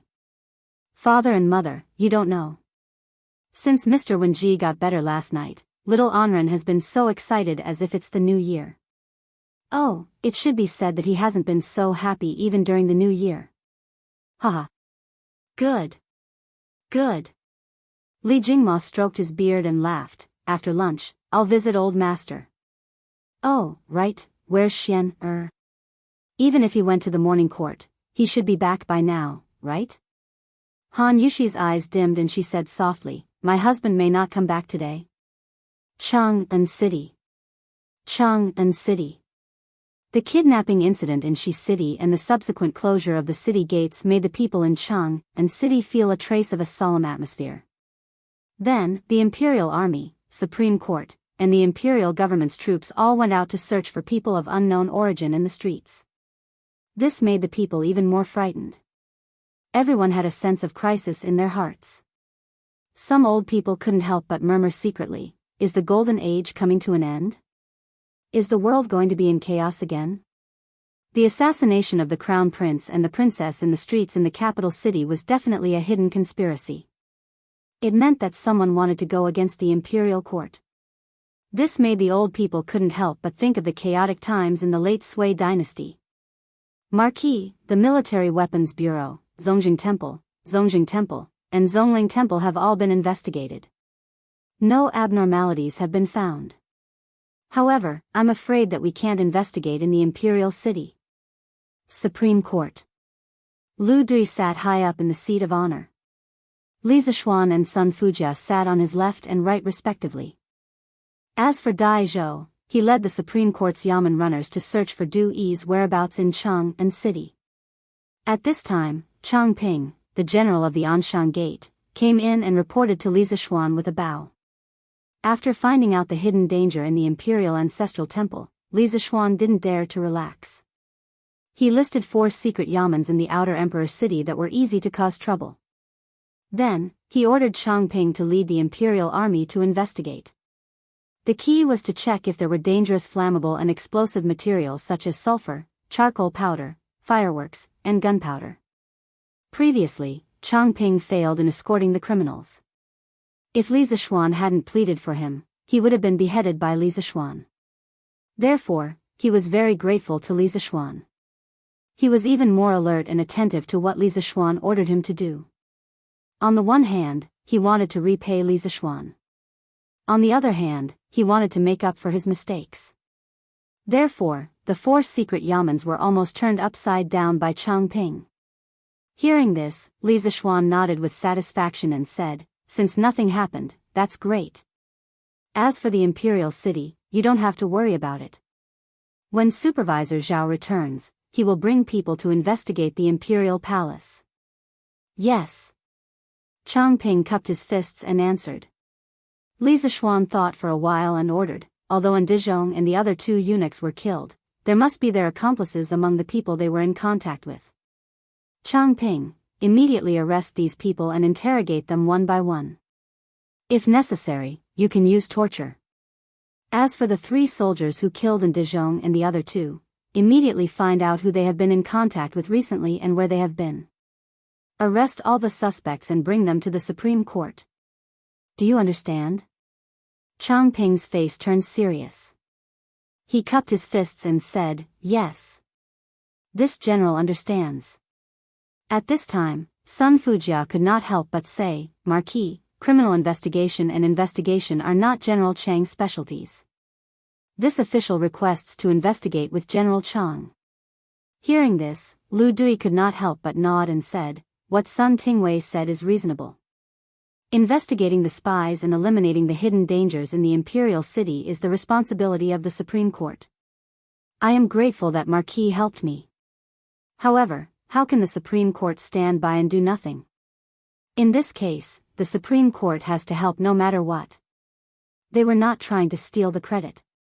The Supreme Court was already guilty of dereliction of duty for the assassination in Shi City and the mine-burying incident in the Imperial Ancestral Temple. If they did not do anything to make up for their mistakes, it would be unreasonable." Li Zixuan nodded and cupped his fists. "As it should be. Then I will have to trouble Sun Tingwei. Marquis, you are too kind." Sun Fujia politely cupped her fists and returned a bow to Li Zixuan. Then, she stood up and left the hall with Changping. In the blink of an eye, only Li Zixuan and Lu Dui were left in the hall. After a few moments of silence, Lu Dui said, "Marquis is a young hero. He single-handedly saw through the schemes of the Heavenly Dragon sect. Otherwise, the Imperial Ancestral Temple would have been destroyed by lightning tomorrow, and this old man would have died 10,000 deaths. For this matter, this Lu and the Supreme Court owe Marquis a great favor." After saying this, Lu Dui stood up and clasped his fists to Li Zixuan. Before Changping had come to report, Li Zixuan had told Lu Dui and Sun Fujia about Li Juanxian's secret letter and what they had experienced in the Imperial Ancestral Temple. Firstly, the Supreme Court needed to help solve the case and needed to know some inside information. Secondly, Lu Dui and Sun Fujia had always been staunch supporters of the Qin King's faction. They would never collude with the Heavenly Dragon sect. By telling them, Li Zixuan did not need to worry that they would leak the secret. Official Lu's words are too serious. You and I are both His Majesty's subjects. We eat from the sovereign and share the sovereign's burdens. This is what this marquis should do. Li Zixuan hastily got up and clasped his fists in return. Chapter 1594. Isn't this because of the Jade Lake holy water?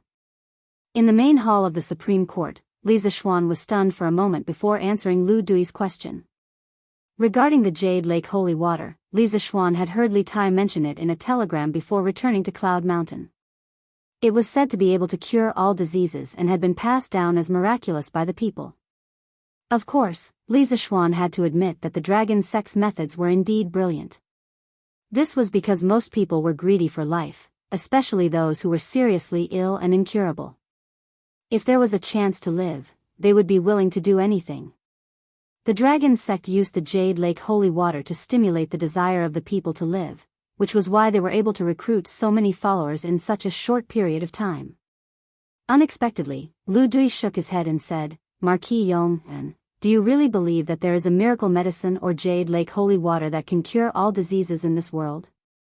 Li Zishuan frowned and replied decisively, this marquis naturally does not believe in such things. Heaven and earth give birth to all things, and all things can complement each other and also counter each other. All medicines are targeted at the symptoms. What kind of illness one is suffering from must be the medicine used. If someone says that there is a medicine that can cure all diseases, then that person must be a liar. The medical technology of the 21st century was so advanced, but there were still so many incurable diseases. In the Great Tang, where medical technology was lacking, how could there be a miracle medicine that could cure all diseases? Li Zishuan would never believe such nonsense even if he was beaten to death. Hearing this, Lu Dui stroked his beard and laughed, haha. Marquis Yong, you are not the only one who doesn't believe it. Anyone with the slightest bit of medical knowledge would not believe that the Jade Lake holy water can cure all diseases. As the Grand Steward of the retired emperor, Dezhong's knowledge and experience were extensive. How could he not know this? Besides, Dezhong's body is very healthy, and I've never heard of him having any bedridden family members. The so-called Jade Lake holy water is not attractive to him. Hearing Lu Dui's words, Li Zishuan was startled because he felt that Lu Dui's words were very reasonable. Previously, the commoners were fighting to join the Heavenly Dragon sect because of the Yao Qi holy water, so he subconsciously thought that everyone wanted to join because of the Yao Qi holy water. However, he had neglected the most basic requirement. Many people did not believe in the Heavenly Dragon's sacred water, nor did they need it. For example, Dezhong. Then, in Minister Lu's opinion, why did Dezhong betray the imperial court and help the tyrant? After a moment of silence, Li Zishuan said seriously. Lu Dui stroked his beard and said with a twinkle in his eyes, the human heart is very complicated, but it is also very simple. The pursuit of profit was not for life, but for wealth or fame. Dezhong has been living in the palace for a long time. Now that he has lost the emperor's favor, he probably doesn't lack money. Therefore, he is not doing this for his life, nor for his wealth, but for his reputation. For fame? Li Zishuan frowned, asking suspiciously, you mean, Dezhong wants to rely on Heavenly Dragon sect strength to make a comeback? Very likely. Lu Dui nodded and said.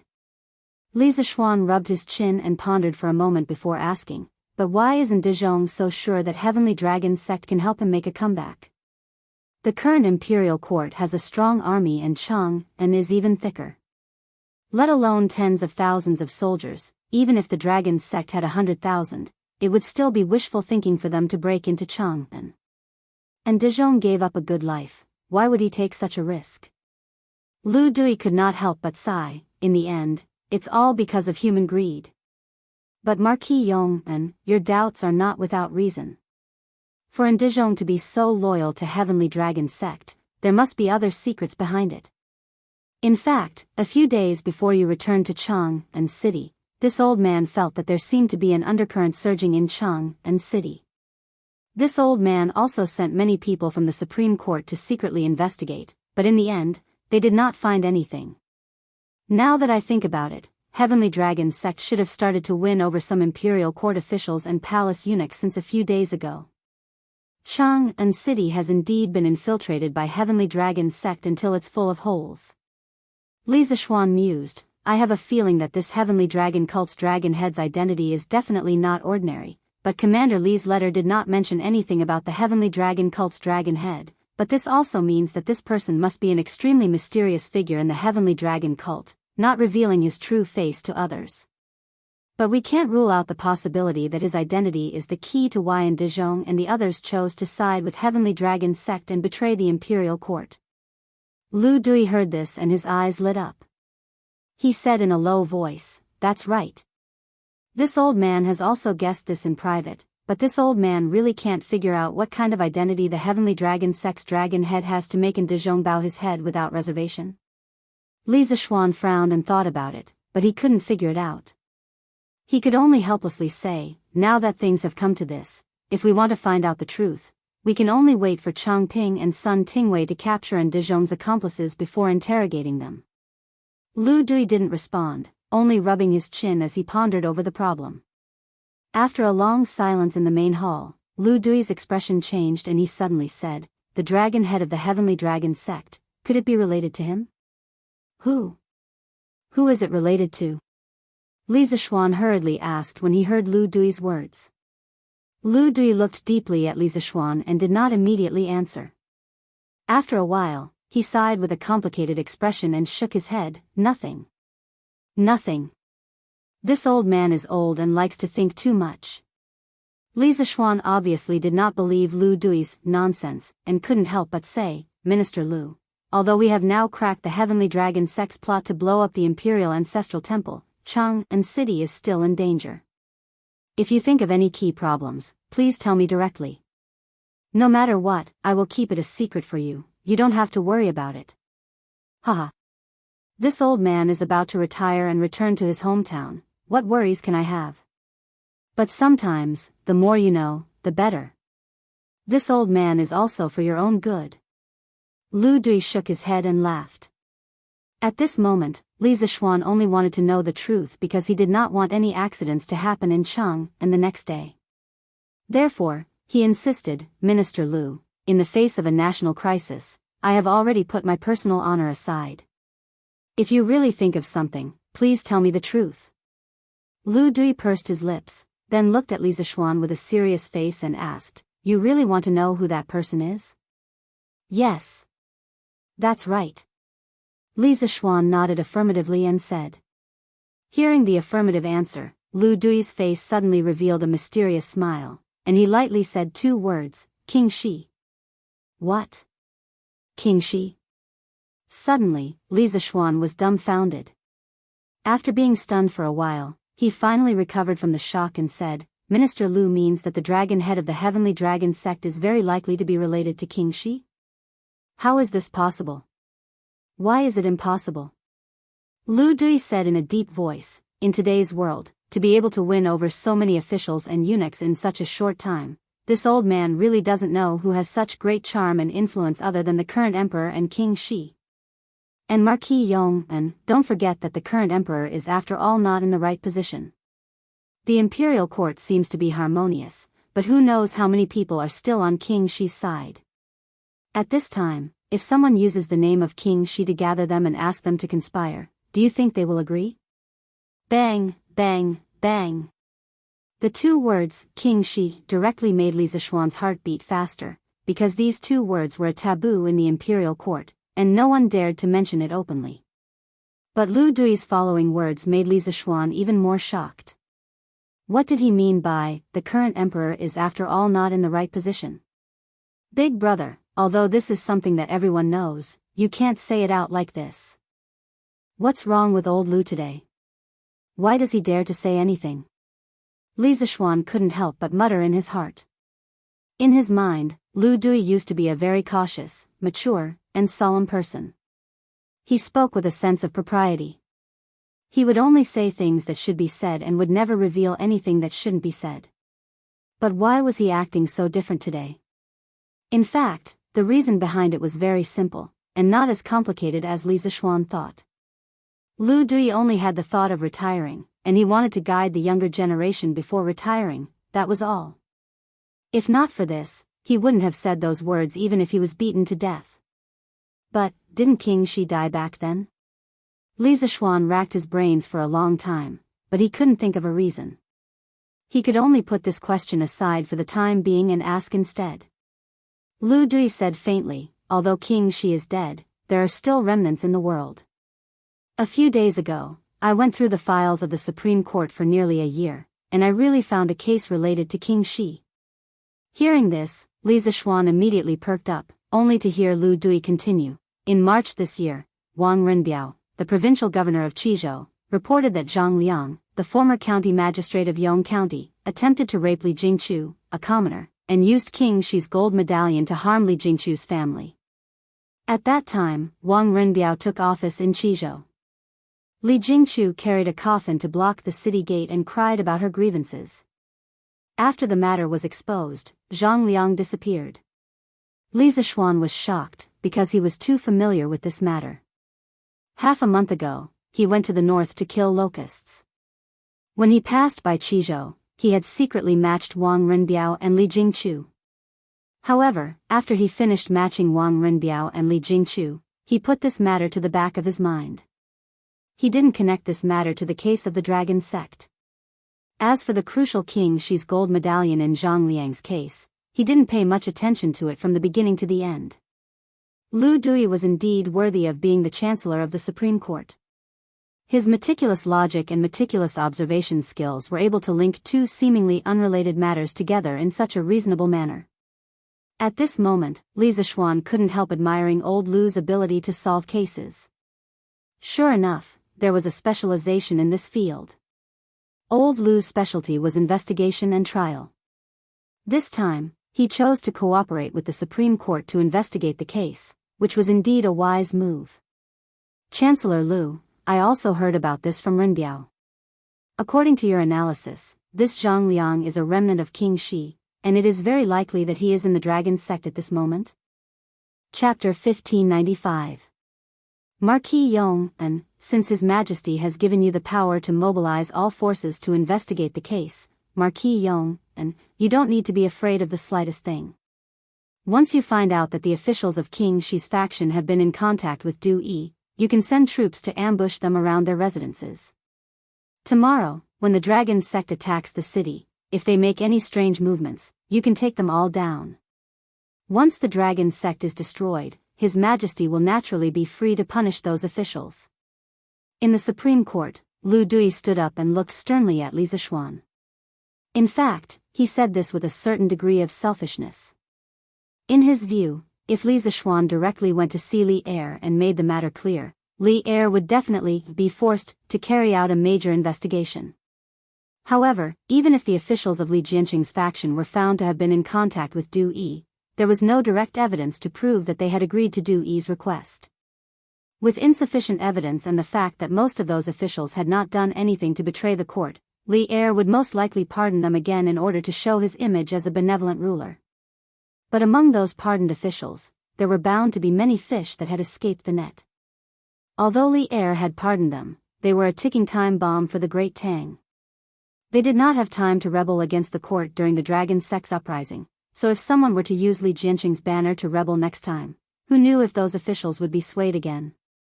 Thus, rather than burying a hidden danger in the future, it was better to settle the matter now. When those officials of King Shi's faction really did comply with Du Yi's request to work for the dragon sect, he could directly come forward and catch them red-handed. This way, Li Er would have no reason to forgive those officials, and the Great Tang would have fewer hidden dangers in the future. Moreover, this move could ensure that the political situation of the Great Tang Imperial Court could quickly stabilize. It could be said to be killing many birds with one stone. Li Zishuan was not stupid. After thinking for a while, he could more or less guess at Lu Dui's good intentions. This method was indeed an extremely good one for the Great Tang Imperial Court, but for Li Zishuan, it was not so good. Because this meant that he would become the butcher's knife that Li Er waved at the officials of Li Jianqing's faction. He would offend many people because of this. Marquis Yong, and you've said it yourself just now. Those who are paid by the emperor should share the emperor's burdens. Being indecisive will only lead to chaos.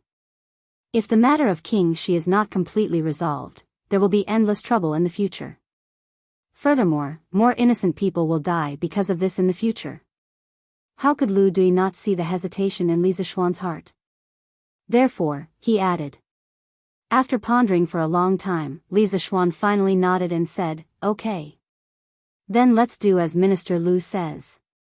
But this Marquis's actions are not for His Divine Majesty's sake, but for the Great Tang, so that the common people of the Great Tang will no longer die from internal strife. As descendants of the Yellow Emperor, we should unite against the outside world.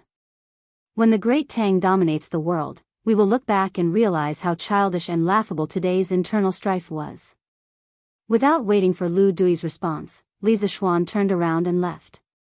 The Great Tang dominates the world. I hope I can see this day in my lifetime. In the hall, Lu Dui looked at Li Zishuan's back and sighed. After leaving the Supreme Court, Li Zixuan went straight out of the imperial palace and went to Duke Wei's mansion. Although he had Li Er's imperial edict and gold medallion, which allowed him to mobilize any troop in the capital, he had to inform Li Jing, the Minister of War and a military expert. After all, he was far less familiar with the 12 guards of the capital than Li Jing. When he arrived at the Li mansion, it was fortunate that the Red Buddha lady was not there. Otherwise, he would be scolded again. Because a few days ago, the bearded guest was almost killed by Wu Jia in order to protect Yanhuang College. Given the relationship between the Red Buddha lady and the bearded guest, she would definitely scold Li Zixuan when she saw him. Under Li Dijian's lead, Li Zixuan quickly met with Li Jing. Several hours ago, Li Jing was still participating in a meeting at the Suite Du Hall, so he naturally knew about the secret letter that Li Junxian had sent to Li Zixuan. Thus, Li Zixuan only told Li Jing about Lu Dui's conjecture and his intention to mobilize troops. After hearing the general situation, Li Jing couldn't help but frown. He looked at Li Zixuan with a serious expression and said, "Little Xian, this matter involves King Shi and is no small matter. Have you really thought it through?" These words didn't make any sense, but Li Jing was very sure that Li Zixuan could understand them. "I've thought it through. There are some things that have to be done, or else the hidden dangers will continue to exist, and the future of the Great Tang will be uncertain. When the hidden dangers erupt again, many people will die because of it." Li Zixuan also looked at Li Jing with a serious expression. "Good." Li Jing looked at Li Zixuan with a complicated expression, both praise and worry. This was because he wasn't sure how Li Zixuan's decision would affect Li Zixuan in the future. After a few moments of silence, he said, "This old man will write you an order to mobilize troops. In truth, in terms of concealment, the soldiers of the Right Guard are the best. Right now, Jijia isn't in Chang'an, so take this old man's order and go to the Right Guard camp to mobilize troops. No one will dare to make things difficult for you."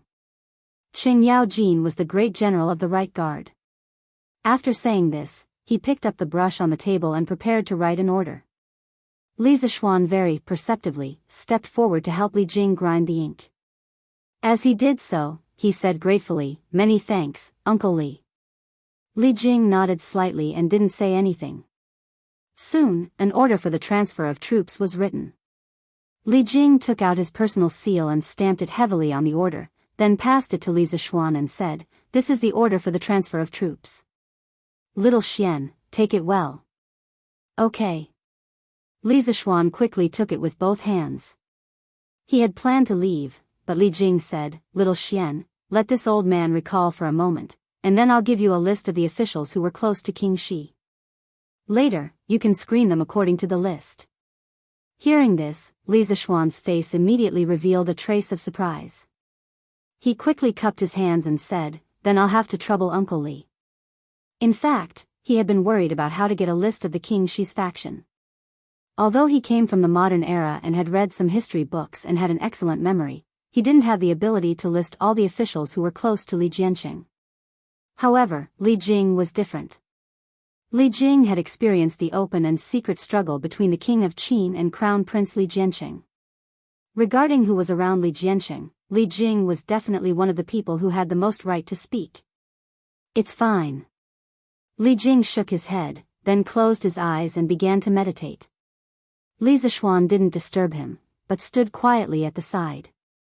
When he was bored, he suddenly caught a glimpse of a book on Li Jing's desk. There were 3 big words on the cover, Talisman Machine. Li Zixuan couldn't help but be moved.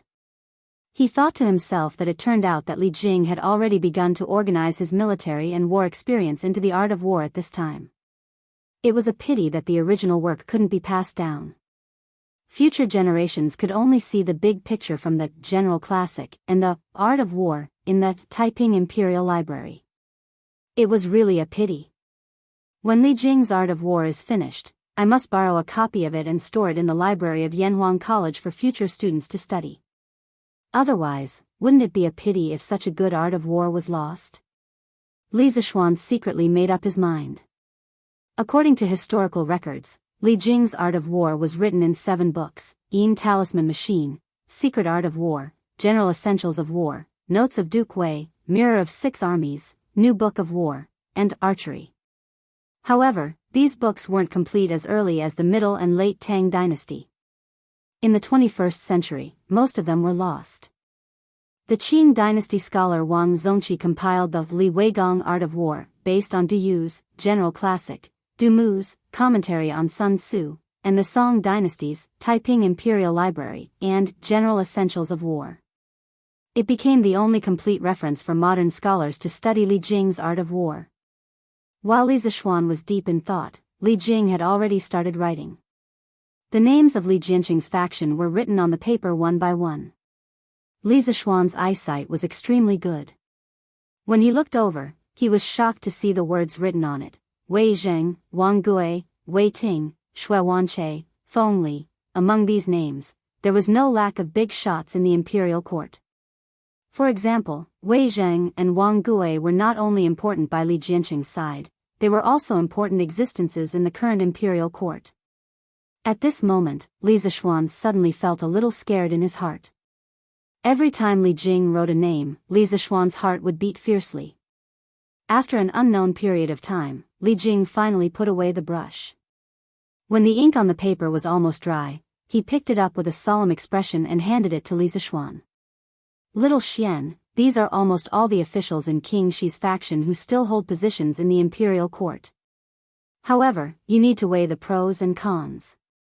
Although some of them served King Shi back then, they have been conscientious and loyal ever since His Majesty ascended the throne. They are only loyal to the monarch and do not care who is the monarch. As long as the monarch treats the people well, they will serve him loyally. I have selected a few such officials for you. I believe that they will not betray His Majesty because of the bewitchment of the dragon sect. Li Zishuan knew that Li Jing was helping him to clear the mine and let him not offend people as much as possible under the premise of doing things well. He couldn't help but feel warm in his heart. He nodded and said, "Thank you very much, Uncle Li. I will know what to do."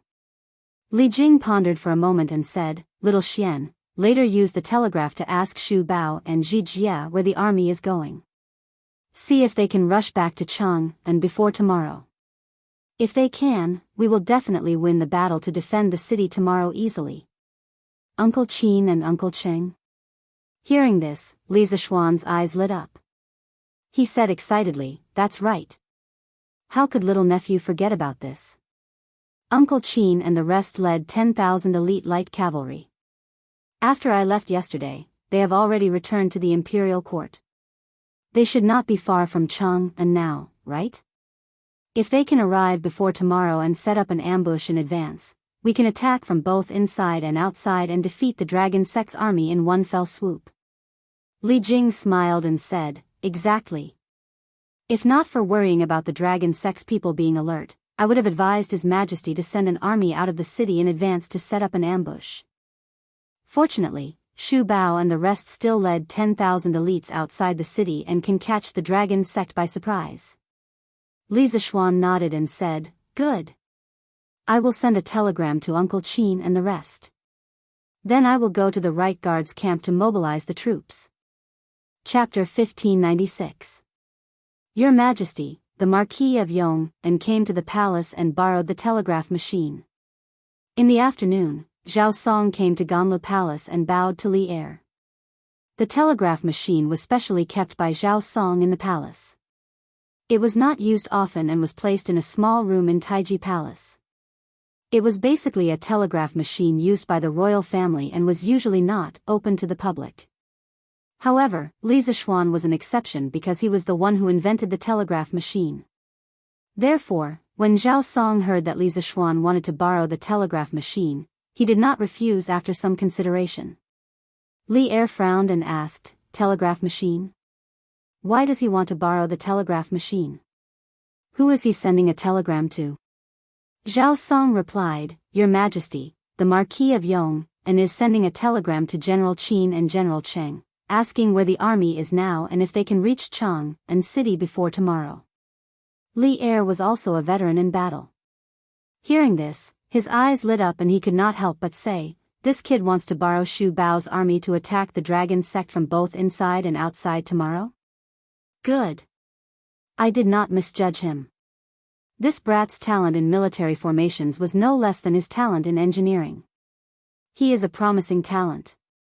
His words revealed his undisguised admiration for Li Zixuan. Zhao Song could not help but secretly admire Li Zixuan's imperial favor. There was no one else like him. It is all thanks to your Majesty's discerning eyes. Otherwise, a young talent like the Marquis of Yong and might be buried in the marketplace. Zhao Song clasped his hands together and smiled, giving him a flattering compliment. Li Er shook his head. After a moment of silence, he asked, "How did Xu Bao reply?" "Your Majesty, the Marquis of Yong, and said that General Qin and the rest have already marched to the same continent. If they march day and night, they will reach Chang and city at midnight tonight." Zhao Song did not know anything about telegraphy, so he could only repeat what Li Zixuan had said to Li Er. Li Er could not help but nod and say, "Good." Did Li Zixuan let Xu Bao and the others set up an ambush outside Chang and city, waiting for the dragon sect to attack Chang and city tomorrow with the help of the city's defenders? Zhao Song shook his head and said, "No." The Marquis of Yong and left after asking about the location of the army. Li Er was stunned and then understood. He could not help but laugh and scolded, "Good. Now you know how to follow the rules." Li Er understood that Li Zixuan's actions were to avoid overstepping his authority and being suspected. Today, in order to investigate the dragon sect's conspiracy, he had indeed given Li Zixuan the authority to mobilize the army. However, that was only the army in Chang and city and did not include the army led by Qin Xiong that had just retreated from the front lines. If Li Zixuan had rashly ordered Qin Xiong's army to set up an ambush, even if Li Er did not punish Li Zixuan, he would still feel uncomfortable and estranged. Therefore, Li Zixuan only asked about the location of Qin Xiong's army and left. He believed that once Old Li knew of the situation, he would definitely send an order to Qin Xiong to set up an ambush outside Chang and city. There was no need for him to worry. This was where Li Zixuan was smart. He knew when to stop and when to retreat. After pausing for a moment, Li Er indeed opened his mouth and ordered, "Zhao Song, immediately pass down the order. Have the Marquis of Yong and send a telegram to Xu Bao. Order the army to march day and night and set up camp 20 miles outside Chang and city. Be careful and hide. When you receive my order tomorrow, immediately send troops to eliminate the rebels outside Chang and city." With the combined efforts of all the teachers and students of Yanhuang College, the communication technology of the telegram was becoming more and more mature. The palace was indeed equipped with a telegram, but they lacked the professionals to use it. Li Er had specially selected a few clever and loyal eunuchs with clean backgrounds and sent them to Yanhuang College to learn how to use the telegram. However, those eunuchs had yet to return from their studies. Therefore, in order to know the news from Longmen Pass, he had specially summoned Li Tai back from Yanhuang College to help send the telegram and translate the messages. Now that Li Tai was taking his final exams at Yanhuang College, he would definitely not be able to pass. Therefore, Li Er had no choice but to assign the task to Li Zixuan again. "Yes, Your Majesty." Zhao Song bowed and answered, then continued, "The Marquis of Yong and should be at the right guard yamen now. Your Majesty, I will bring the telegram to him." "Wait." Li Er's expression changed. He stopped Zhao Song and asked, "You said that Li Zixuan is at the right guard yamen. What is he doing there?" Zhao Song replied carefully, Your Majesty, I heard the Marquis of Yong and say that he is going to the right guard yamen to mobilize troops to investigate the possible remnants of the dragon sect in Chang and city." The possible remnants of the dragon sect in Chang and city? When Li Er heard this, he seemed to have understood something. His eyes flashed and he said faintly, "Tell Li Zixuan to go ahead and investigate. No matter who is involved, deal with it strictly according to the law. Tell him not to have any fear because I am his backer." His words were resolute and decisive, but one could also hear Li Er's determination to cut off his wrist like a warrior. Zhao Song's heart skipped a beat. He bowed and said, Your Majesty. Haha. Rengui, I haven't seen you for a few months and you've been promoted? In the right guard yamen in the outer imperial city, Li Zixuan took out the imperial edict and Li Jing's order to mobilize troops. After he expressed his intention to mobilize troops, the general who had received him earlier immediately turned and left. Not long after, an old acquaintance walked in. It was Lu Rengui, who had made outstanding contributions in quelling the rebellion in Guan City and was later promoted to the right commander of the right guard by Li Er. Thus, Li Zixuan stood up and couldn't help but laugh heartily. Lu Rengui quickly waved his hands and said, "Marquis, please don't make fun of me. Now that General Cheng is not in the capital, I am only temporarily taking over the military affairs for General Cheng." The reason why Lu Rengui was able to enter the right guard was not only because of his contributions, but also because Cheng Yaojin had secretly added fuel to the fire. During the battle in Guan City, Cheng Yaojin had admired Lu Rengui's ability, so old Cheng had asked Li Er to transfer Lu Rengui under his command. Of course, Lu Rengui did not disappoint old Cheng. After joining the right guards, Lu Rengui was not only extremely hardworking in training, but also very few people could compare to him in terms of military strategy and ability to get along with others. Gradually, Cheng Yaojin began to give Lu Rengui more tasks. Haha. Rengui, you're too humble. I'm a little regretful now that I didn't personally go to the battlefield to quell the rebellion in Guan City. As a result, I didn't get to see the battle of wits and courage between Rengui and the Cui and Jing families. Li Zixuan laughed and said, "Marquis, you flatter me." Lu Rengui was a little embarrassed by Li Zixuan's praise, but when he thought of Li Zixuan's intention, he quickly said seriously, "I heard that Marquis came to the right guard to mobilize troops. May I ask how many troops Marquis wants to mobilize? Where will these troops be used?" It wasn't that he suspected Li Zixuan of any bad intentions, but since he was now helping Cheng Yaojin manage the affairs of the right guard, he still had to ask clearly about something as important as mobilizing troops. This Marquis plans to mobilize 5,000 elite troops from the right guard to investigate the remnants of the Heavenly Dragon sect in Cheng and City. These people must train hard and be good at hiding. Li Zixuan replied indifferently. Remnants of the Heavenly Dragon sect? Lu Rengui frowned. Being in the army, he naturally didn't know that the mastermind behind the kidnapping of Li Qingxian and Chang'e was very likely related to the Heavenly Dragon sect. But although he didn't know, he didn't ask too much. Instead, he stood up and said, "Good. This general will go and organize a force of 5,000 elite soldiers and then follow the Marquis of Yong, and to investigate the remnants of the Heavenly Dragon sect." Not long after, 5,000 soldiers dressed in ordinary clothes rushed out of the right guard camp. Li Zixuan had specifically requested for them to be dressed in ordinary clothes. Under Li Zixuan's arrangements, these 5,000 soldiers would disguise themselves as ordinary citizens and infiltrate the residences of certain officials. They would secretly inquire about the movements of these officials, and Li Zixuan would arrange for people to monitor certain officials based on their feedback. The 5,000 soldiers Lu Rengui had selected were mostly scouts.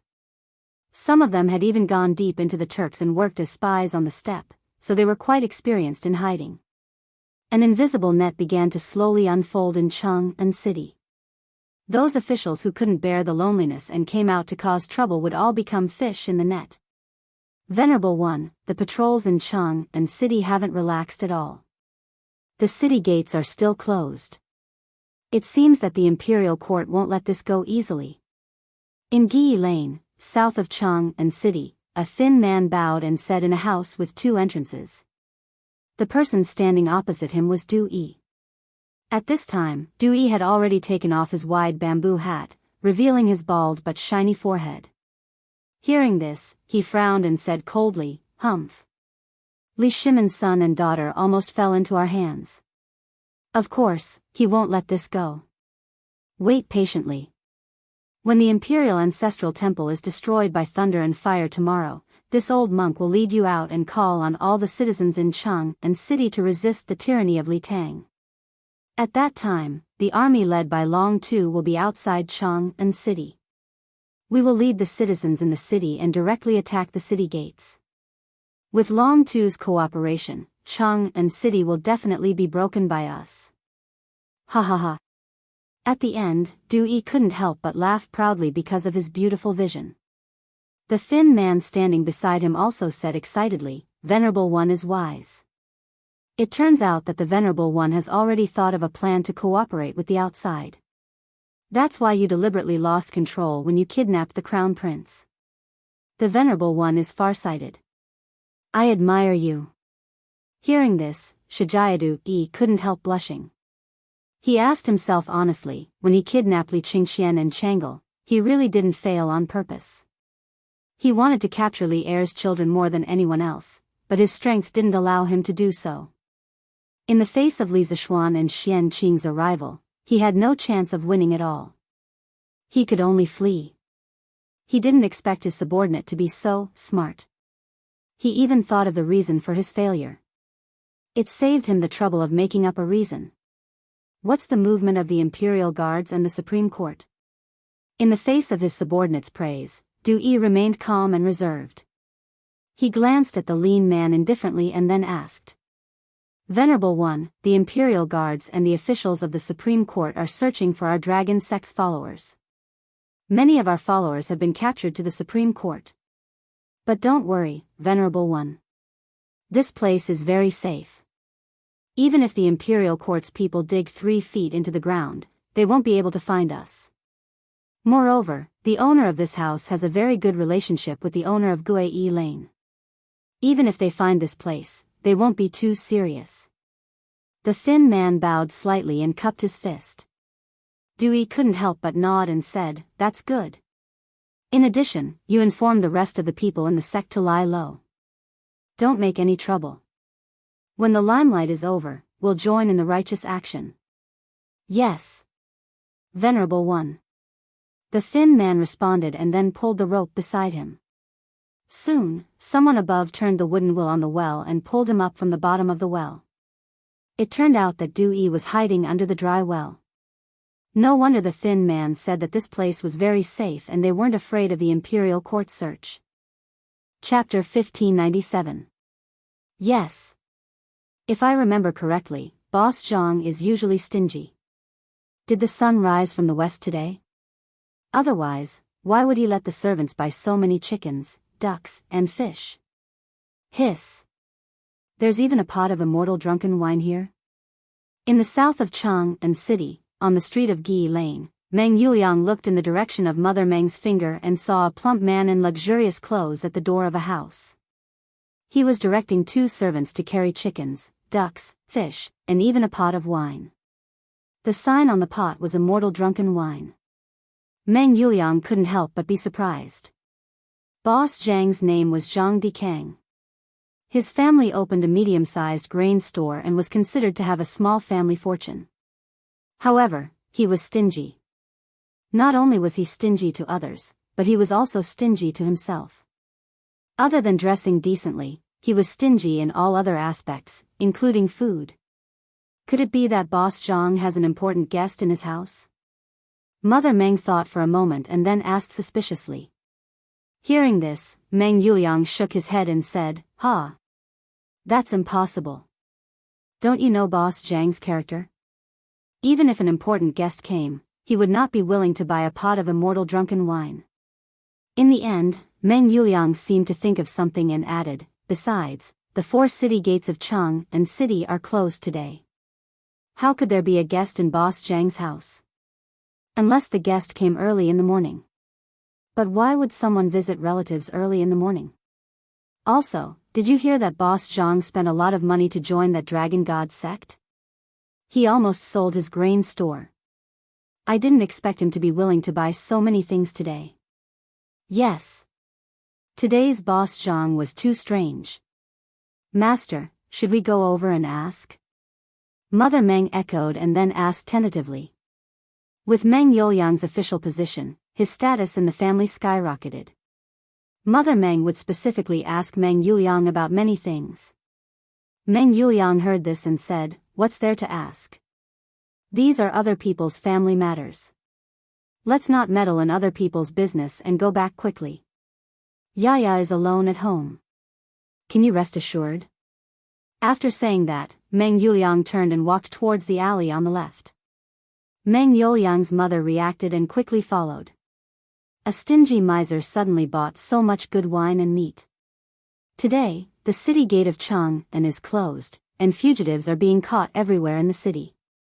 This means that Mr. Zhang's house can't have a sudden guest, and he used to be a member of the dragon sect.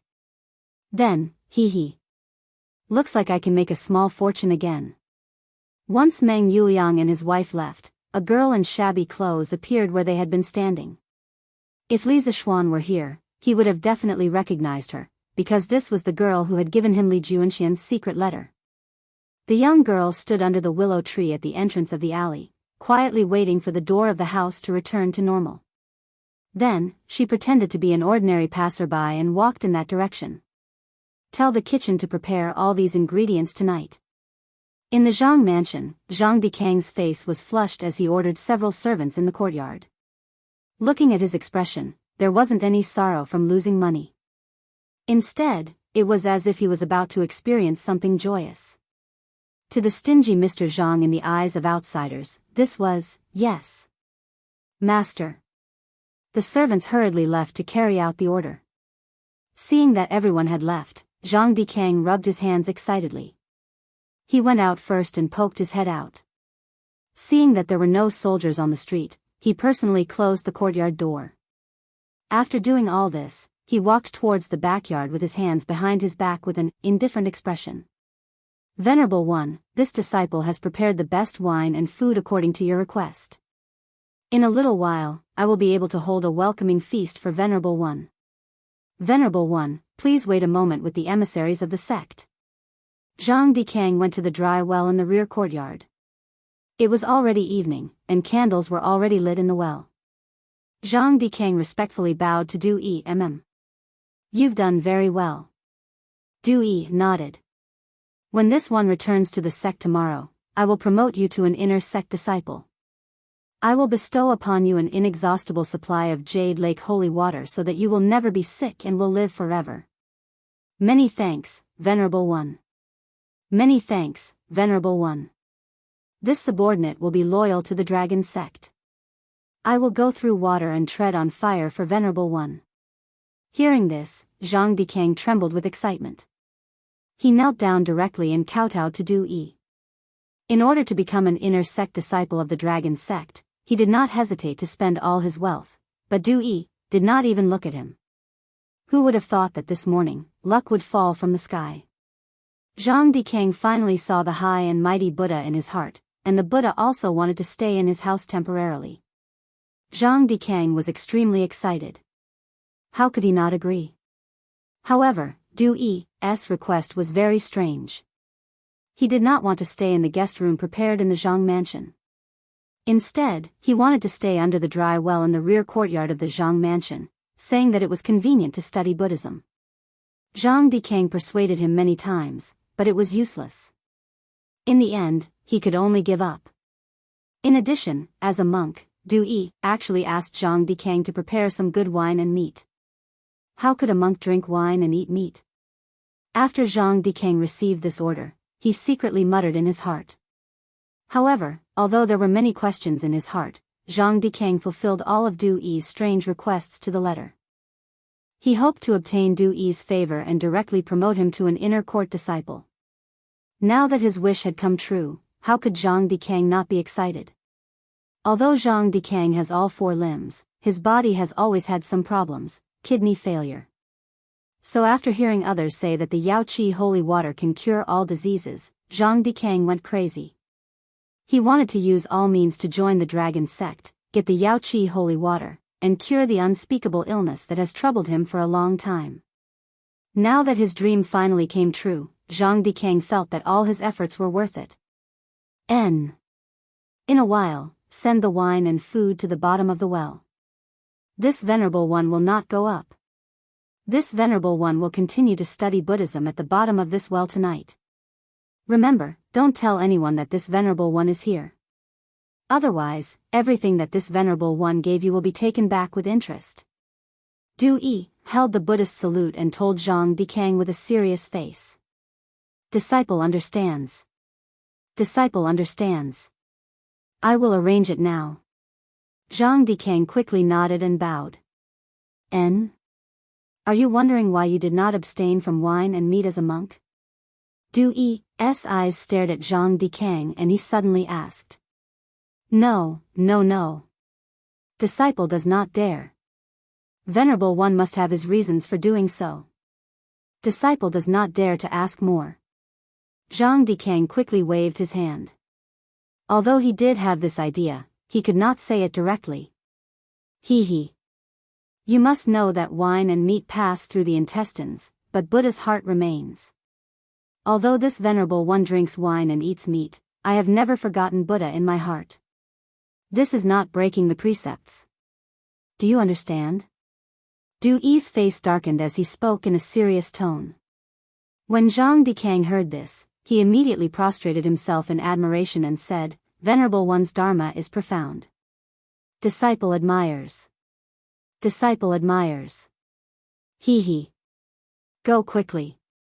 N? This boss Zhang, it's not dark yet, and he closed the courtyard door. Obviously, he has a guilty conscience. No, I have to find a way to go in and take a look. But how do I get in? Yes. Got it, I will climb over the wall from the backyard. Outside the front door of the Zhang mansion, the girl muttered to herself for a while, and then walked quietly toward the back of the Zhang mansion. Fortunately, Chang and city was now under martial law. Most of the people had returned to their homes, and there were very few people wandering outside. Otherwise, her sneaky behavior might be discovered by passers-by on the road. She tiptoed to the wall of the backyard. The girl wanted to climb over the wall, but she couldn't do so no matter how many times she tried. This was because the wall of the Zhang family's residence was higher than the walls of other residences. After several attempts to no avail, the girl gave up the idea of climbing over the courtyard wall because she was also afraid that a passerby would suddenly appear on the street, or that her climbing over the courtyard wall would alarm the people inside. Panting as she leaned against the courtyard wall, the young girl pondered whether or not she should give up. If there were really people hiding in this residence as she had speculated, then if she was discovered, she wouldn't be able to escape even if she wanted to. The only path left for her was death. It would be a lie if she said that she was not afraid. But the girl was not willing to leave just like that. She came to Chang and city today to deliver a letter to Li Zishuan on behalf of Li Junxian, but she did not expect that after delivering the letter, the gates of Chang and city would be closed, and she could not leave. Tonight, she could only stay in the inns of Chang and city. What was worse was that she was not the only one forced to stay in the inns of Chang and city tonight. She could even imagine the scene of the inns in the city being full. At this time, she would have to pay a higher price than usual to get a room. Just thinking about it made her heart ache. Speaking of which, she did not sell the lingji mushroom she picked in the morning for much money. Tonight, she would have to spend a large sum of money to stay in the inn. In this way, she would only earn a few hundred copper coins after painstakingly making this trip.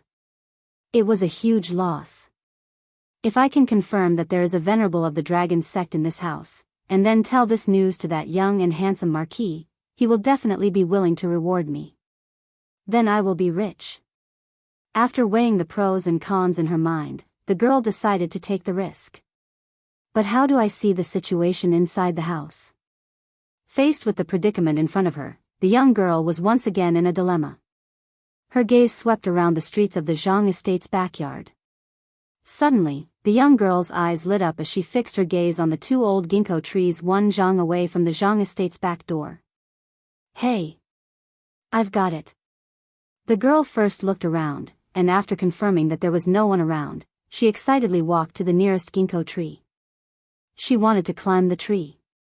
But this ginkgo tree was very old, and even two people would not be able to wrap their arms around it. It would be rather difficult for an ordinary person to climb it. Who would have thought that the girl would take off her shoes without saying a word, revealing her white underwear? Then, like a nimble little monkey, she climbed up the ginkgo tree in the blink of an eye. Judging from her skillful movements, it was obvious that this wasn't her first time climbing a tree. The girl adjusted her posture and sat down on a branch of the ginkgo tree, allowing her to see everything in the Zhang residence. Chapter 1598. Inside the dry well in the backyard of the Zhang family, Du-yi and the others were drinking big bowls of wine, eating big chunks of meat, and bragging loudly. In order to please Du-yi, Zhang Dikang naturally did his best to cater to them. Therefore, this dilapidated dry well was as lively as a big restaurant. Du-yi came from the tantric sect of India, so it was impossible for him to not have any rules and regulations. However, ever since he came to the Tang Empire, he was immediately blinded by the colorful world of the Central Plains. Especially after he accidentally tasted the immortal drunken wine of the Drunken Immortal restaurant, the rules and regulations that Du-yi had adhered to for decades instantly collapsed. Moreover, once the rules were broken, they could no longer be adhered to. Therefore, Du-yi had become a monk who drank and ate. Of course, he would not easily show this aspect of himself to the world. After all, he still had to maintain the image of an enlightened monk in front of the world. Who's outside? Du-yi and the others had just finished drinking when they heard someone shouting from above the dry well. Huh? Not good. There are lackeys of the imperial court spying around the mansion. We can't let him leave alive. Du-yi was the first to react. He quickly put down his chopsticks, then got up and went to the direction of the well. He leaped into the air and directly rushed out of the dry well that was more than 5 feet deep. Whoosh whoosh whoosh. In an instant, the few core disciples of the dragon sect who followed Du-yi also relied on Qinggong to step on the wall of the well and rushed out of the well. Which direction? After Du-yi stood still on the ground, he looked at the manservant and asked in a deep voice. The manservant obviously did not expect that someone could directly fly out of the dry well that was more than 5 feet deep without the help of ropes and well wheels. He was stunned for a moment before he reacted. He quickly pointed to the northwest outside the back door and said, reporting to the Venerable One, Just now, I heard some movement outside the back door. Then, I heard someone shouting, followed by a series of footsteps. I think that person ran from the northwest direction. Who? As soon as the manservant finished speaking, he found that Du-yi, who was originally standing in front of him, had disappeared without a trace. The other 4 dragon sect core disciples who had just come up from the well also hurriedly followed and flew out of the Zhang family's backyard. What an unlucky year. Why am I so unlucky today? I've climbed so many trees in the mountains before and never fell. Why did something happen today? It's over. It's over. If the person hiding in the Zhang family catches him, he'll be finished. In the alleyway of Guiyi Lane, the young girl dragged her sprained left leg and ran with all her might while limping. As she ran, she muttered softly. At this moment, the girl really had the urge to cry. Don't chase after me, none of you can see me. The girl prayed silently in her heart. But many times, praying was praying, and the reality was always contrary to one's wishes. So it's a little girl? Just as the young girl ran out of the street where the Zhang mansion was located, she suddenly heard a whistling sound and a cold snort. With that said, a bald monk in a black robe stood in front of the young girl, completely blocking her path. You. Aren't you Venerable Du-yi of the Heavenly Dragon sect? Why are you stopping me? Because Du-yi came out in a hurry this time, he didn't wear a wide bamboo hat on his head. After the young girl saw the big monk's true appearance, a trace of panic flashed through her eyes. Then, she pointed at Du-yi and questioned him loudly, trying to put up a strong front. The reason why she shouted so loudly was that she wanted to attract the attention of the people nearby. In this way, she might have a chance to live today. Oh. You know me? Although Du-yi had seen through the young girl's thoughts, he did not expose her. A playful smile appeared on his face. After pausing for a moment, he took 2 steps forward and said with a serious face, Little girl, how do you know this Venerable One? Tell me, who sent you here? Although there was no threat in his words, his tone was much stricter than before, and even had a trace of murderous intent. The young girl was very frightened, but she didn't show it on her face because of Du-yi's words. She forced herself to be calm and said, What do you mean by who sent me here? I'm just passing by here, why are you chasing me? Besides, 10 days ago, you were in Chang and city showing your Buddha skills to the people. I was there at that time. Is it strange that I know you? Hearing this, Du Yi's eyes flashed. He believed the second half of the young girl's words, but he didn't believe a single word of the first half of the sentence. Oh. Passing by? Just passing by? Du Yi's aura changed and said coldly, Heavenly Dragon Sect is now listed as a disobedient sect by the Imperial Court. Now that you know where I'm hiding, are you planning to report this information to the Imperial Court to receive a reward? Of course not. I don't know anyone from the Imperial Court. Even if I know you're hiding here, who can I report this information to? Although the young girl wanted to say, yes, but in order to survive, she could only desperately deny it. Du Yi snorted and sneered, humph. You think I'll believe your nonsense? If you know what's good for you, you'll come with me today. After the commotion dies down, I'll let you go. Hearing this, the young girl hurriedly took 2 steps back and said, Why are you being so unreasonable? I said I'm just passing by. If you don't believe me, then forget it. But you're now a wanted criminal of the Imperial Court. If you dare to act rashly, I'll shout for help. If the patrolling Wuho hears the commotion, you won't be able to leave. Ha! Then, why don't you try shouting? See if anyone will come to help you.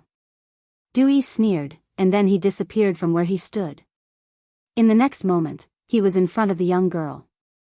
It happened so fast that the young girl had no time to react. Du Yi's large hand grabbed the young girl's shoulder. Ah! The young girl finally couldn't hold back and screamed in horror. Then, she desperately retreated backwards, wanting to avoid Du Yi's big hand. However, she didn't know any martial arts, so how could she escape from a grandmaster's full-strength grasp? Feeling that the hand was getting closer and closer to her shoulder, the young girl's heart was filled with despair and regret. She regretted that she was too greedy and had to get involved in this muddy water for the Imperial Court's reward. She also regretted that she wasn't careful when she went down the tree. Otherwise, she would have already left and passed the news to Li Zixuan. Humph. How do you know that no one will help her? At the critical moment when Du Yi's large hand was less than 2 inches away from the young girl's shoulder, another voice suddenly sounded from the street. This voice made Du Yi's expression change instantly, but the young girl's face was full of joy after surviving a disaster. Chapter 1599. Mother, there seems to be a fight on the street? Demao wants to take a look. Shoo! What are you looking at? Don't make a sound. Be careful, the bad guys might catch you and dig out your eyes. Then Demao won't take a look. The battle between the grandmasters on the streets of Guai Lane was extremely loud. Most of the commoners in the nearby residences had heard the commotion. However, almost all of them had gathered near the cracks of their doors or had put up ladders to stick their heads out of the courtyard walls to secretly watch the battle between Li Zixuan and Du Yi on the streets. Encountering such a huge battle, the people only dared to secretly watch, and no one dared to come out. Of course, there were also many people who recognized Li Zixuan and Du Yi. After all, these two were considered famous people in Chang'an City. Father. Isn't that Marquis Yong and Venerable Du Yi from Dragon Sect? Why are they fighting? This. Who should we help? Nonsense. Of course we should help Marquis Yong. The Imperial Court has already announced that Dragon Sect is a disobedient sect, and the immortal techniques that Venerable Du Yi displayed earlier were all lies. Only someone like Marquis Yong would wholeheartedly think of the people. That's right. Then I'll go help Marquis Yong. Bastard. You stop right there. Just based on your skills, how can you be a match for Du Yi? If you go, you'll only cause trouble for Marquis. Father. Then what do you think we should do? What else can we do? Quickly go out from the back door and find the patrolling Marquis outside to help. Yes. Father. You're still the smart one. Other than those who had been completely brainwashed by Dragon Sect, most of the people who recognized Li Zixuan and Du Yi were on Li Zixuan's side. They wanted to come out and help, but they were afraid of causing trouble for Li Zishuan. However, there were some people who were more active and had already quietly gone out from their houses to get help. At this moment, seeing that there were 4 more reinforcements in front of Du Yi, Li Zishuan's gaze turned cold and murderous. Humph. You're courting death. The reason why Du Yi was able to escape safely from Xian Qing's pursuit was because the dragon sect's disciples used their lives to cover for him and stall for time. In addition, Xian Qing rarely left Mount Longhu and rarely killed people. He was not used to killing people in the beginning, so Du Yi was able to escape safely. This time, Li Zishuan finally found Du Yi.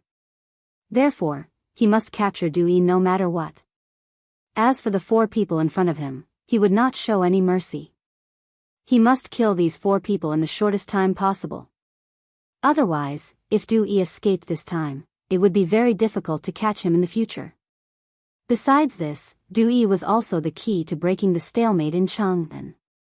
As a high-ranking member of the Heavenly Dragon sect, Du Yi not only knew more than Li Junxian, he also had an incomparable reputation in the Heavenly Dragon sect. Many people had joined the Heavenly Dragon sect for the sake of Du Yi's reputation as the reincarnation of the Buddha. Therefore, Li Zishuan only needed to capture Du Yi and drag him out when the Heavenly Dragon army besieged the city tomorrow. This would be a severe blow to the morale of the Heavenly Dragon army. At that time, many people might realize their mistake and turn their backs on the Heavenly Dragon sect. This way, many people would die in this war. Therefore, whether it was for public or private reasons, Li Zishuan had to capture Du Yi today. No one could stop him. Peng peng peng. Just as Li Zishuan pointed his sword at the 4 core disciples in front of Du Yi, the sound of galloping horses came from the direction of Gi Square. Soon after, Lu Rengui rushed over with a group of soldiers. Marquis. This general has come to help you. You only need to deal with Du Yi. Leave this place to us. Lu Rengui and his horse were as swift as the wind. He shouted at Li Zishuan while leaning on the horse's back. Haha. Rengui, you came at the right time. Li Zishuan was overjoyed. He laughed and went around the 4 core disciples of the Heavenly Dragon sect in front of him. He rushed directly towards Du Yi. The 4 people were unwilling to give up and wanted to chase after Li Zishuan. However, Lu Rengui had already arrived. Hey! Where are you going? Your opponent is me. Lu Rengui was on the horse. He waved the horsetail in his hand and directly hit the heads of the 4 Heavenly Dragon sect disciples.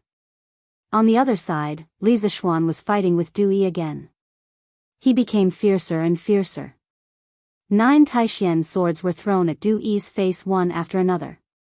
He did not even use the Taiji swordsmanship that he was very good at because it was really unnecessary. Facing a small fry like Du Yi who had just entered the Grandmaster realm, he did not need to defend at all. He just needed to attack with all his strength. Therefore, he did not use the Taiji swordsmanship that was slightly inclined towards defense. In fact, it was true. Facing Li Zishuan's continuous, storm-like attacks, Du Yi could not even parry. How could he think of a counterattack? At the same time, the remaining real qi in Du Yi's body was getting less and less. Du Yi knew very well that if this continued, he would not be able to escape today. Since his strength was not as good as his opponent, he could only use some methods other than strength. Chapter 1600. Many thanks to Marquis for showing mercy. On Gi Lane, Du Yi, who had just escaped death, bowed to Li Zishuan. At that moment just now, he really smelled the scent of death. He was very sure that if he didn't surrender and admit defeat, Li Zishuan's sword move would absolutely pour down on him without holding back. And with his true qi exhausted, facing this incomparably swift and fierce sword move, he would absolutely die without a doubt. Until now, Du Yi's heart was still in a state of shock. It was too dangerous, too dangerous. In that instant just now, he had really walked one round around the gates of hell. Li Zishuan pursed his lips and did not speak, because at this time, Lu Rengui's side had also finished the battle. They were escorting the 4 core disciples of Heavenly Dragon sect over here. Venerable One, what do you mean by this? Do you want to betray the sect? When everyone arrived in front of Li Zishuan, before Lu Rengui could speak, the Heavenly Dragon sect disciple he was escorting angrily spoke to Du Yi. The rest of the Heavenly Dragon sect people were also shocked and angry. Heavenly Dragon sect was their big family, and Du Yi was their faith. Now that their faith had betrayed their big family, how could they not be angry? While they were angry, their hearts were also crumbling. Du Yi ignored the angry gazes of these four people. He straightened his body and restored his previous dignified appearance, saying lightly, "A wise man submits to circumstances." Dragonhead, for his own selfish interests, ordered this venerable one to bewitch the people into joining the sect, committing treason and heresy, harming the common people. This is truly a heinous crime. Now that Heavenly Dragon sect's fate has come to an end, why don't you follow this venerable one and abandon the darkness for the light? After saying that, he secretly glanced at Li Zishuan's face from the corner of his eye. In the end, he wanted to rely on practical actions to curry favor with Li Zishuan and strive for Li Zishuan's forgiveness. After all, Li Zishuan only spared his life temporarily, but never said that he would let him go completely. To Du Yi's disappointment, Li Zishuan still had a straight face. He couldn't tell if he was happy or angry. At this moment, Lu Rengui finally had a chance to speak. He cupped his hands towards Li Zishuan and said, "Marquis, this general has already broken their limbs. Moreover, this general has checked that there is no poison in their mouths. There is no need to worry about them committing suicide." Li Zishuan's face immediately broke into a smile as he replied warmly, Very good." He immediately ordered someone to bring them back to the Supreme Court and personally hand them over to Minister Lu. "This marquis will be there soon." Lu Rengui cupped his fists and accepted the order. "This general obeys." "Marquis, then this calamity." Li Zishuan waved his hand and said, "Leave him here for now. This marquis still needs him. In a while, leave a few soldiers behind. This matter isn't over yet." Lu Rengui was stunned when he heard this. After a moment, he cupped his fists and said, "Why don't this general stay behind and let the others escort the four of them back to the Supreme Court?"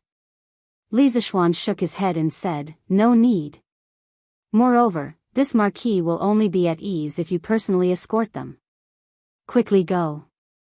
Then, this general will take his leave." Seeing Li Zishuan's insistence, Lu Rengui could only cup his fists and lead a few soldiers to escort the Heavenly Dragon sect members away. "Wow! Marquis, you are so powerful." At this moment, a clear and melodious voice of a young girl suddenly rang out from the side of the battlefield. Who else could it be but the young girl who was being chased by Du Yi? In the previous battle, Li Zishuan wielded the wind-chasing sword and released a series of extremely gorgeous sword moves. He had been suppressing Du Yi all this time. He was like a peerless sword immortal, awe-inspiring and insufferably arrogant. Young people worshipped heroes, and so did young girls. Thus, the young girl couldn't help but cry out in surprise. Li Zishuan's heart thumped as he smiled at this young girl. The girl had a pretty face and was dressed in very ordinary clothes. She didn't seem like the daughter of a great clan, but she spoke in an extremely orderly manner and was so mature that she didn't seem like a child of her age. It was probably because she had experienced far too many things in the past. More importantly, the extremely important secret letter that Li Junxian had sent back had been delivered to him through this young girl.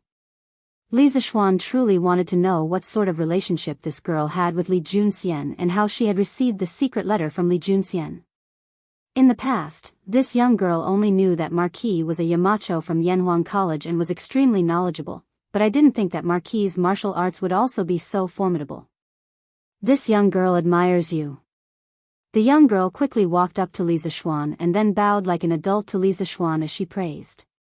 Her movements were somewhat stiff. She probably didn't do this sort of etiquette often. Li Zishuan smiled faintly and looked at the girl thoughtfully. "Haha. If this marquis remembers correctly, you were the one who delivered the secret letter to this marquis at noon, right? This time, you helped this marquis capture the venerable of the Heavenly Dragon sect. Little girl, what is your name? What reward do you want?" Upon hearing the word reward, the girl's eyes brightened and she excitedly said, Marquis, this young girl's name is Chen Shuozhen. I want money, a lot of money. Chen Shuozhen? You're Chen Shuozhen? Li Zishuan's pupils constricted and his heart shook violently. He never thought that this ordinary-looking, harmless little girl in front of him was the first woman in China's history to call herself the Empress. At the same time, Li Zishuan suddenly remembered that when he was in the north, Li Tai had told him in a telegram that he met a girl named Chen Shuozhen in Chang'an City who helped them solve the mystery of the doomsday levitation technique. Thus, Li Zishuan looked at Chen Shuozhen with a strange expression and asked, Didn't you use the levitation technique to ask a little fatty for 100 strings of coins as a reward? Ah. How did you know, Marquis? The girl covered her mouth in surprise and disbelief, but after a moment, she suddenly understood and said, I understand, that little fatty inadvertently called himself the Prince of Wei, and the current Prince of Wei is studying at Yanhuang College. Marquis, as the Yamacho of Yanhuang College, it's not surprising that you know about this matter. After saying that, her little face couldn't help but become bitter. Speaking of which, she had previously cheated money from Li Zishuan's student, so how could Li Zishuan spare her now? Seeing the girl's expression, Li Zishuan couldn't help but laugh and say, Haha. You're really smart, little girl. Don't worry, this Marquis won't interfere in the matter between you and Qin Ke, but you said that you wanted a lot of money, didn't Qin Ke give you 100 Tang Yuan? Isn't it enough for a little girl like you? Hearing Li Zishuan say that he wouldn't pursue the previous matter, the girl couldn't help but breathe a sigh of relief. She playfully stuck out her tongue and said with some embarrassment, Thank you, Marquis, for letting bygones be bygones. This little girl doesn't need the money, goodbye. Oh, by the way, the master of the Zhang family, Zhang Dikang, is the accomplice of monk Du Yi, Marquis, don't forget to take him away with you. After saying that, without waiting for Li Zishuan to react, she directly turned around and left. She was really straightforward. She gently waved her sleeves and left without a trace. Seeing this, Li Zishuan didn't force her to stay. After pondering for a moment, he ordered a soldier beside him, follow her and see where Chen Shuozhen lives and whether she has encountered any difficulties. He just saw that Chen Shuozhen's eyes were pure, and she was definitely not the kind of person who was blindly greedy and unprincipled. He thought that the reason why Chen Shuozhen kept saying, money, money, money, was very likely that she had encountered some difficulties that made her so obsessed with money. Yes. Marquis. The soldier received the order and left. Li Zishuan looked at Du Yi and said in an unfriendly tone, Du Yi, you heard what the little girl said just now. I heard that you have an accomplice. Quickly lead the way. Yes. Marquis. This poor monk will lead the way for you. Du Yi couldn't help but break out in a cold sweat. He knew who Chen Shuozhen was talking about. At this moment, he didn't dare to delay and hurriedly responded with a bow. After saying that, Du Yi dragged his injured body and led Li Zishuan and the others to the Zhang family's house. Bang! Bang! Bang! Open the door. Quickly open the door. After a while, they arrived at the door of the Zhang family's house. The right guard soldier beside Li Zishuan hurriedly stepped forward and knocked on the door. Soon, the door was opened, and a young man who looked like a servant walked out. He was just about to complain when he saw the right guard soldiers in armor outside the door. He was suddenly shocked and his attitude immediately became much better. He asked, You, who are you? Why do you come to the Zhang family? Seeing that the servant obviously didn't know Du Yi, it meant that Master Zhang had done a good job of keeping secrets. Li Zishuan didn't want to waste time with the servant. He nodded to the soldier beside him. The soldier stepped forward and directly pushed the servant aside and said loudly, The imperial court is arresting a fugitive. Unrelated people, please leave. Hey, hey, hey. What fugitive? How can there be a fugitive in the Zhang family? The manservant stomped his feet anxiously at the side, but no one paid any attention to him. Li Zishuan and his group arrived at the backyard under Du Yi's guidance. Before they entered the backyard, Li Zishuan heard someone shouting anxiously from inside, Master. Master. Something bad happened. Venerable Du Yi has been arrested. The imperial court has come to our house. What? Where are they? We're here. Li Zishuan walked in quickly and shouted loudly. After entering the yard, he saw a servant in the backyard, who was lying at the mouth of the well and shouting inside.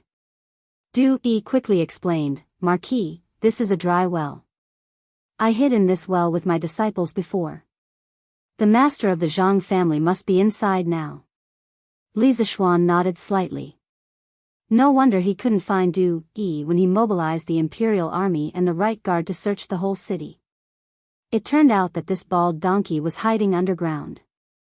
He was really treacherous. Go. Bring Zhang Dikang up and take the servant with you. Li Zishuan ordered. Yes. Two soldiers immediately stepped forward. One of them held down the servant, and the other operated the well to pull Zhang Dikang up. Li Zishuan turned to look at Du Yi and asked faintly, Is there anyone else who knows that you're hiding in the Zhang family? He didn't want to spread the news of capturing Du Yi because once the dragon head of the dragon sect knew that Du Yi was captured, he would likely hold back his troops or directly withdraw from the Snake Spirit Mountain. In this way, the imperial court would lose an excellent opportunity to catch the dragon sect in one fell swoop. This was what Li Zishuan and Li Er didn't want to see. Therefore, Li Zishuan wanted to capture all the people who knew where Du Yi was hiding.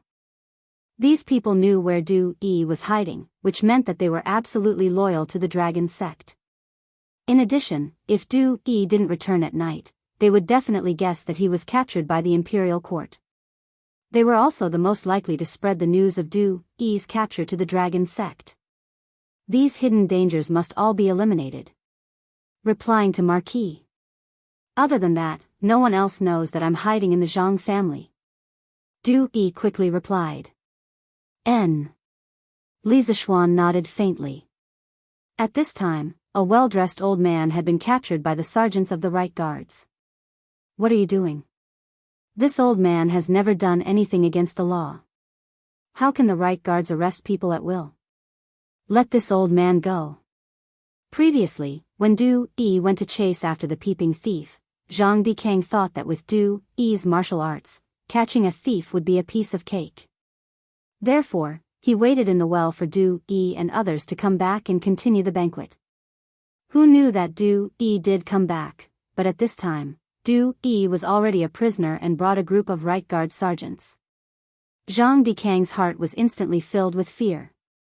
Zhang Deshun's family was soon alarmed. A noblewoman and a well-dressed young man rushed in. When they saw Zhang Deshun being captured, they immediately cried and screamed. Take them away. Li Zishuan didn't want to be entangled with the Zhang family too much. He waved his hand expressionlessly and Zhang Deshun and the servant were all taken out. The group went straight to the Supreme Court. Chapter 1601. Rengui, take the right guards and surround the Supreme Court. Tonight, no one from the Supreme Court is allowed to leave. No one is allowed to leave. Do you understand? Outside the Supreme Court, after seeing Lu Dui off, Li Zishuan looked at Lu Rengui and solemnly instructed. Hearing this, Lu Rengui felt a little awkward. He was just a lowly officer in the right guards. How could he have the authority to surround the Supreme Court? Wasn't this drawing hatred to the right guards? But when he saw Li Zishuan's solemn face, he thought for a moment and immediately reacted. Marquis is worried that someone from the Supreme Court will spread the news of Du Yi's arrest, thus alerting the enemy and causing Dragon Sect to not dare to come down the mountain again. Li Zishuan had also told Lu Rengui about the Dragon Sect's secret letter that Li Junxian had sent back. That was why Lu Rengui had such a guess. Yes, but not all of them. Li Zishuan nodded and then shook his head. Half a month ago, in order to obtain the Heavenly Dragon's sacred water and swear loyalty to the Dragon Sect, the Supreme Court's warden Yihong colluded with outsiders to kill a key witness, the shopkeeper of the Yanhuang Bank in Xinfeng County, Jin Wanfu. Since the Supreme Court has Yihong, there might be dozens or even hundreds of Yihong who are loyal to the Dragon Sect and could betray the court at any time. Once the news of Du Yi's capture spreads, the spies of the dragon sect in Chang, and will definitely do everything they can to pass the news to the Snake Spirit Mountain. At that time, whether the dragon head of the dragon sect will dare to send troops as scheduled will be an unknown. In addition, if those with evil intentions in Chang and know that Du Yi has been captured, they will probably have scruples and not give themselves away. As he finished speaking, the corners of Li Zishuan's mouth curled into a meaningful sneer. Naturally, he was referring to the officials in Chang and city who might have colluded with the dragon sect. Today, he had mobilized 5,000 soldiers from the right guards and deployed an inescapable net near the houses of the key suspects. Was it not to wait for those officials to open the city gates for the dragon sect tomorrow or to create chaos? Only when Li Er dealt with those old officials who were still loyal to Li Jiancheng would there be no controversy, and old Li would not be labeled as narrow-minded. Lu Rengui's expression turned solemn as he cupped his fists and said, "This general obeys. I won't let anyone walk out of the Supreme Court tonight." "Yes. Thank you for your hard work." Li Zishuan patted Lu Rengui's shoulder and walked into the Supreme Court. Under the guidance of a bailiff, Li Zishuan came to a torture chamber in the Supreme Court. Lu Dui, Dai Zhou, Sun Fujia, and Du Yi were all inside. However, Du Yi had changed into a white prison uniform and his hands and feet were shackled in a tie shape. He was tied to a wooden frame. When Li Zishuan pushed open the door and entered, there was an interrogation going on inside. "Marquis Yong, you're here." Hearing the movement, Lu Dui and the others turned to look. Then, Lu Dui stood up and greeted Li Zishuan. Li Zishuan cupped his fists and returned the greeting. He went straight to the point and said, "How did the interrogation go? What did this Du Yi recruit?" Hearing this, Sun Fujia smiled bitterly and cupped her fists. "Marquis, this Du Yi is very stubborn. He said that he will only confess if you come. Otherwise, even if we torture him, he won't say a word." "There's actually such a thing?" Li Zishuan frowned, and then he walked up to Du Yi and asked in a cold voice, "Du Yi, since things have come to this, do you still refuse to realize your error and continue down this path until it's dark?" Du Yi raised his head and looked at Li Zishuan. He asked, "If this poor monk tells you the truth about the dragon sect, will you spare this poor monk?" Li Zishuan narrowed his eyes and a cold light flashed in his eyes. He said, "Are you trying to negotiate with this marquis?" Thinking about how he almost died under Li Zishuan's sword, Du Yi couldn't help but tremble. He hurriedly shook his head. "This poor monk only wants to find a way to live. I hope Marquis Yong can fulfill my wish. You don't have the right to negotiate with this marquis." Li Zishuan turned around and said indifferently with his hands behind his back, "Even if you don't say anything, the dragon sect will still be defeated when they attack Chang and city tomorrow. This marquis is only asking you to give you a chance." "What? How do you know that the dragon sect will attack the city tomorrow?" Du Yi was shocked when he heard this. He was planning to use this information to exchange for a chance to survive, but Li Zishuan's words completely extinguished his hope. "Humph. This marquis not only knows that the dragon sect will attack Chang and city tomorrow, but I also know that the dragon sect is hiding in Snake Spirit Mountain." Li Zishuan snorted coldly and threw another, heavy bomb, at Du Yi.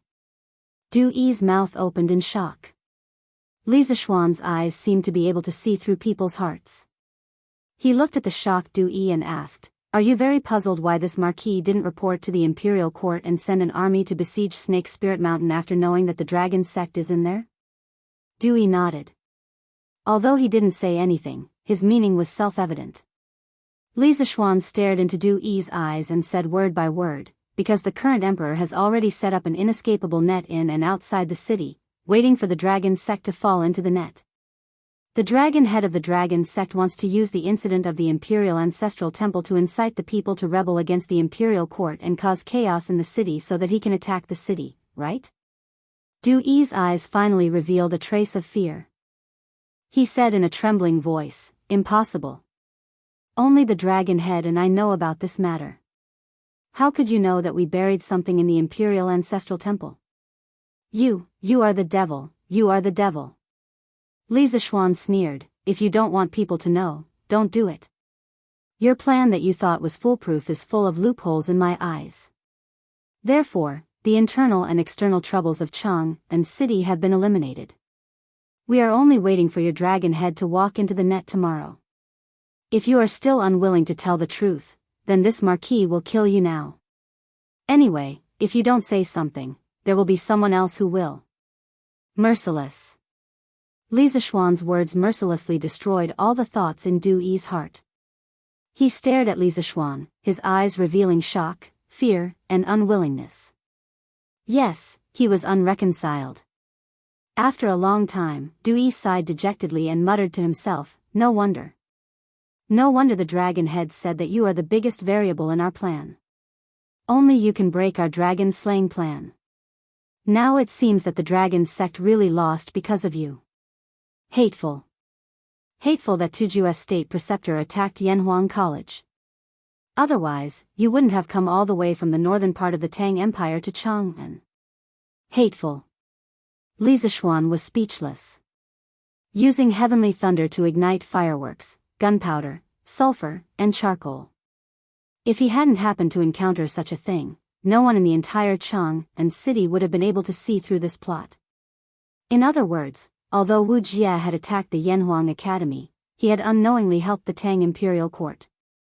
This was truly a case of fortune and misfortune depending on one's misfortune.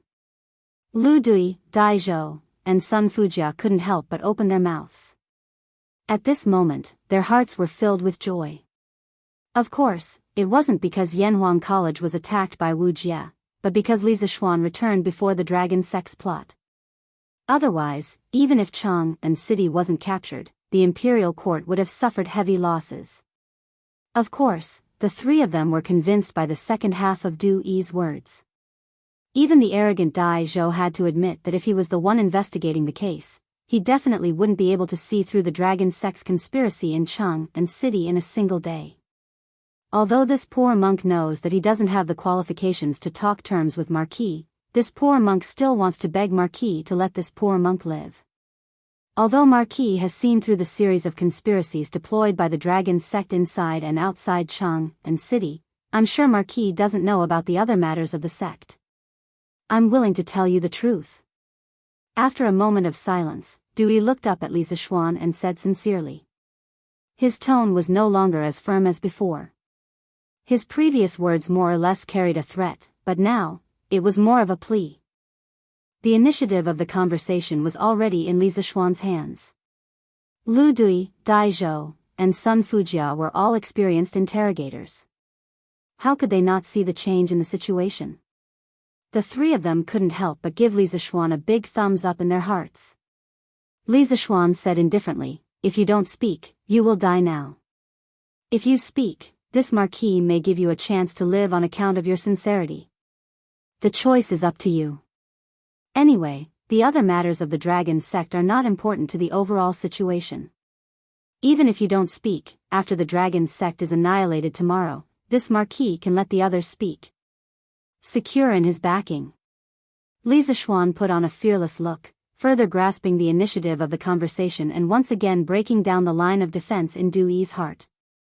Du Yi's face was pale. He gritted his teeth and said, Fine.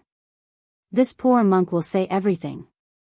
I hope that Marquis Yong and can let this poor monk live on account of this poor monk's honest confession.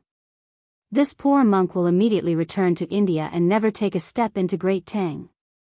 This fellow's every sentence was survival. His desire to live was simply overflowing.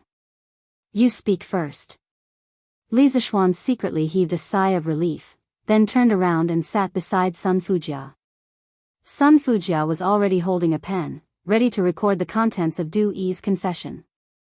Because they were worried that the secret would be leaked, there were only Li Zishuan, Lu Dui, Dai Zhou, Sun Fujia, and Du Yi in this torture room. There were no bailiffs, jailers, or clerks to record the contents of the interrogation. Therefore, Sun Fujia, the Shaoqing of the Supreme Court, could only work as a clerk. Your Majesty, Marquis Yong, and requests an audience. At around 9:00 in the evening, the Suite Du Hall was still brightly lit. Zhao Song walked in quietly and reported to Li Er, who was sitting on the seat of honor with his chin resting on his hand. Is there news from the Supreme Court? Let him in. Li Er's eyes lit up and immediately recovered from his thoughts. He quickly straightened his body and ordered. Yes. Zhao Song received the order and left. After a while, Li Zishuan walked in from outside the hall. He cupped his hands and said to Li Er, "Your subject Li Zishuan pays his respects to your majesty." The Supreme Court was in the outer palace and was only separated from the inner palace by a city wall. At this time, the city gate between the inner and outer palace was naturally sealed. However, the situation was urgent now. Furthermore, Li Zishuan still had the golden token bestowed by Li Er.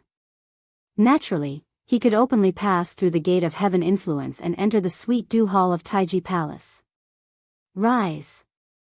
Li Er waved his hand and quickly asked, "How was the interrogation?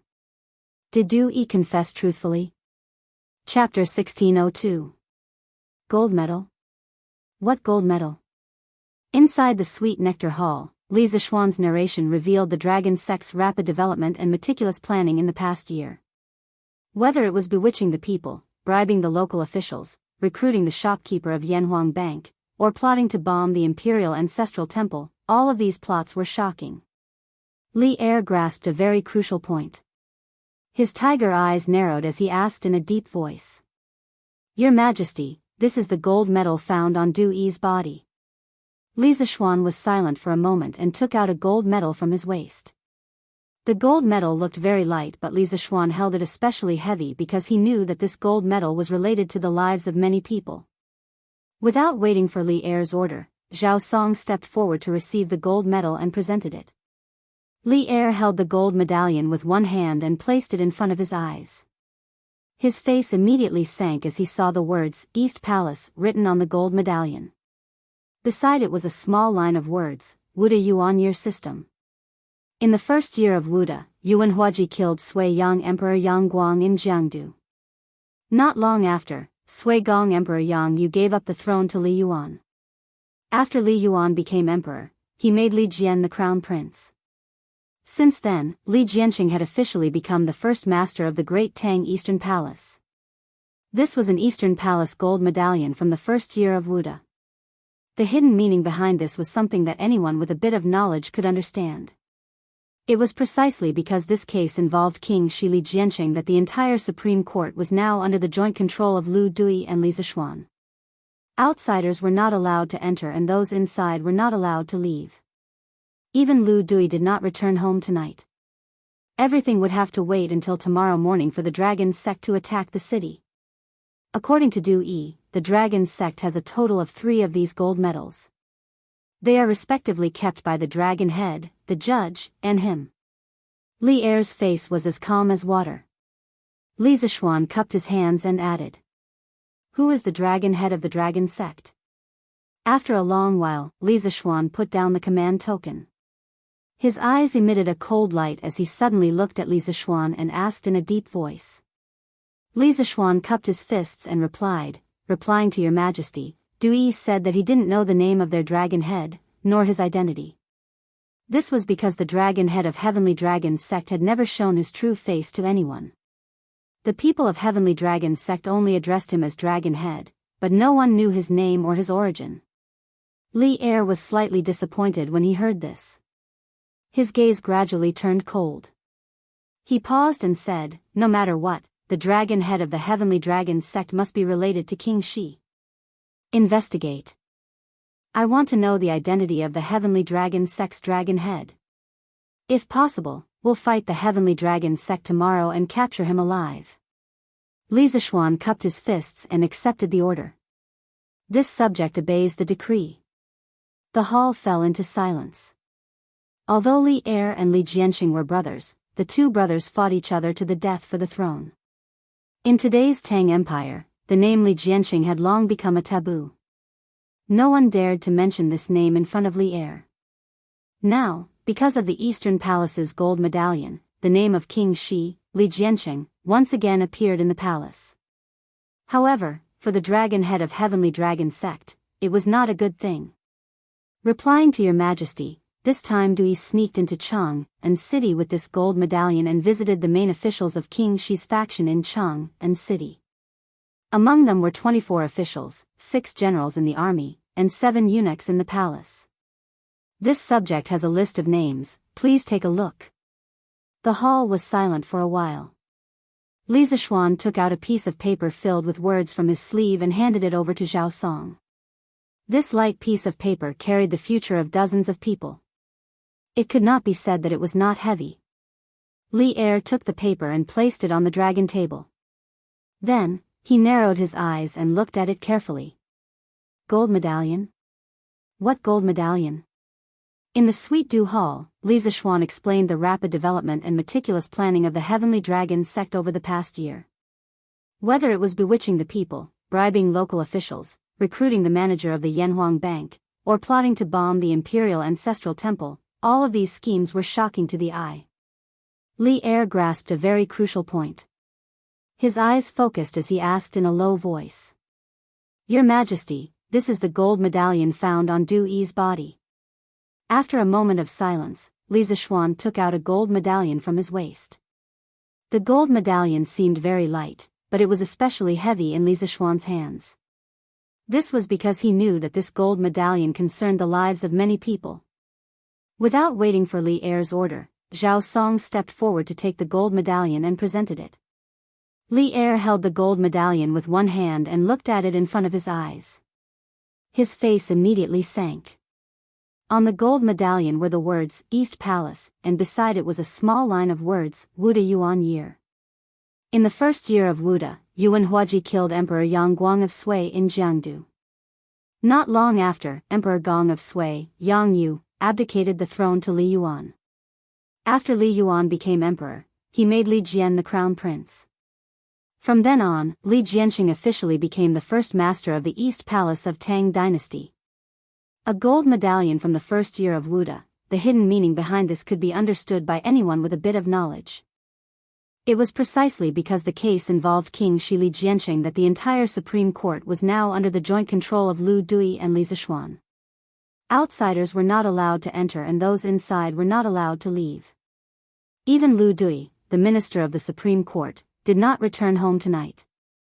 Everything would have to wait until the next morning when the Heavenly Dragon sect attacked the city. According to Du Yi, the Heavenly Dragon sect has a total of 3 gold medallions. They are respectively kept by the Dragon Head, the Judge, and him.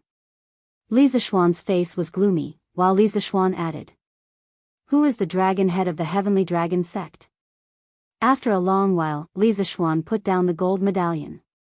His eyes emitted a cold light as he suddenly looked at Li Zishuan and asked in a deep voice. Li Zishuan cupped his hands and replying to Your Majesty, Du Yi also said that he didn't know the name of their Dragon Head, nor his identity. This was because the Dragon Head of the Heavenly Dragon sect had never shown his true face to anyone. The Heavenly Dragon sect's people only addressed him as Dragon Head, but no one knew his name or his origin. Li Zishuan was slightly disappointed when he heard this. His eyes gradually turned cold.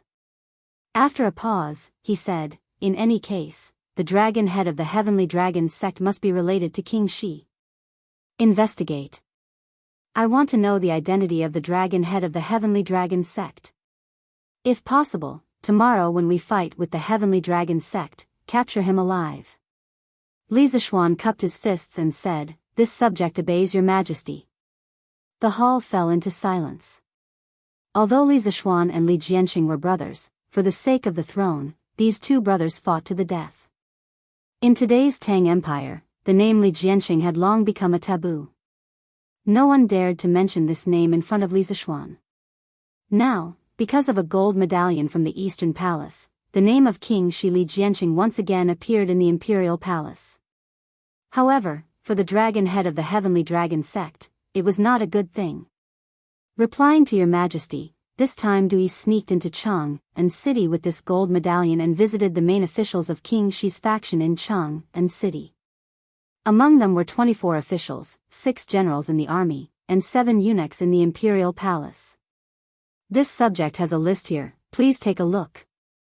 The hall was silent for a while. Li Zishuan took out a piece of paper full of words from his sleeve and handed it over to Zhao Song. This light piece of paper carried the future of dozens of people. It could not be said that it was not heavy. Li Zishuan took the paper and placed it on the dragon table. Then, he narrowed his eyes and looked carefully. Gold medallion? What gold medallion? In the Sweet Dew Hall, Li Zishuan explained the rapid development and careful planning of the Heavenly Dragon sect over the past year. Whether it was bewitching the people, bribing local officials, taking in the shopkeeper of the Yanhuang Bank, or plotting to bomb the Imperial Ancestral Temple, all of these schemes were shocking. Li Zishuan grasped a very crucial point. His eyes focused as he asked in a low voice. Your Majesty, this is the gold medallion found on Du Yi's body. After a moment of silence, Li Zishuan took out a gold medallion from his waist. The gold medallion seemed very light, but it was especially heavy in Li Zishuan's hands. This was because he knew that this gold medallion concerned the lives of many people. Without needing Li Zishuan's order, Zhao Song stepped forward to take the gold medallion and presented it. Li Zishuan held the gold medallion with one hand and looked at it in front of his eyes. His face immediately sank. On the gold medallion were the words Eastern Palace, and beside it was a small line of words Wuda Yuan Year System. In the first year of Wuda, Yuan Huaji killed Sui Yang Emperor Yang Guang in Jiangdu.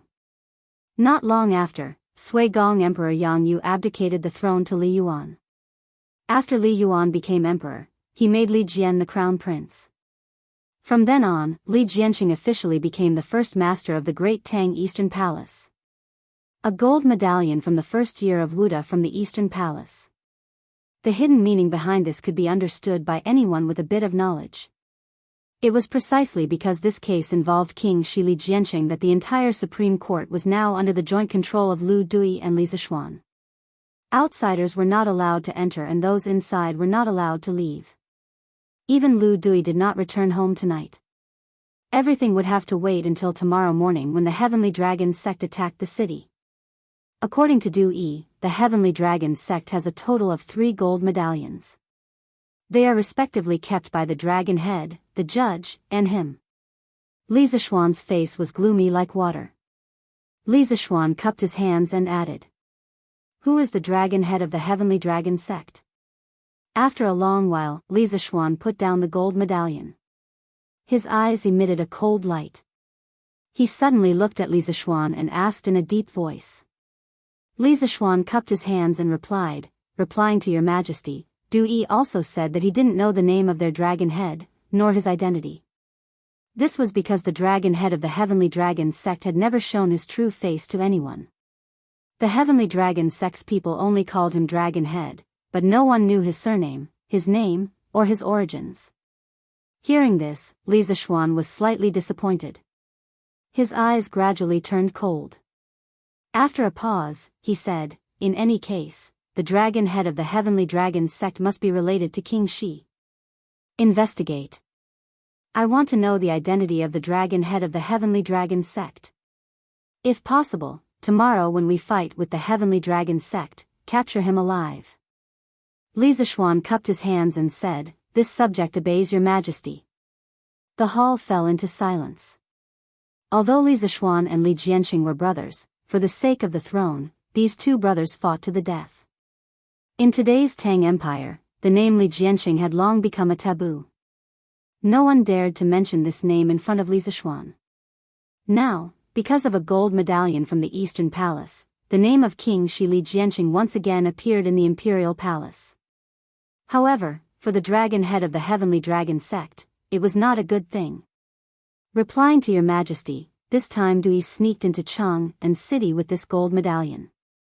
He visited the main officials of King Shi's faction in Chang and city.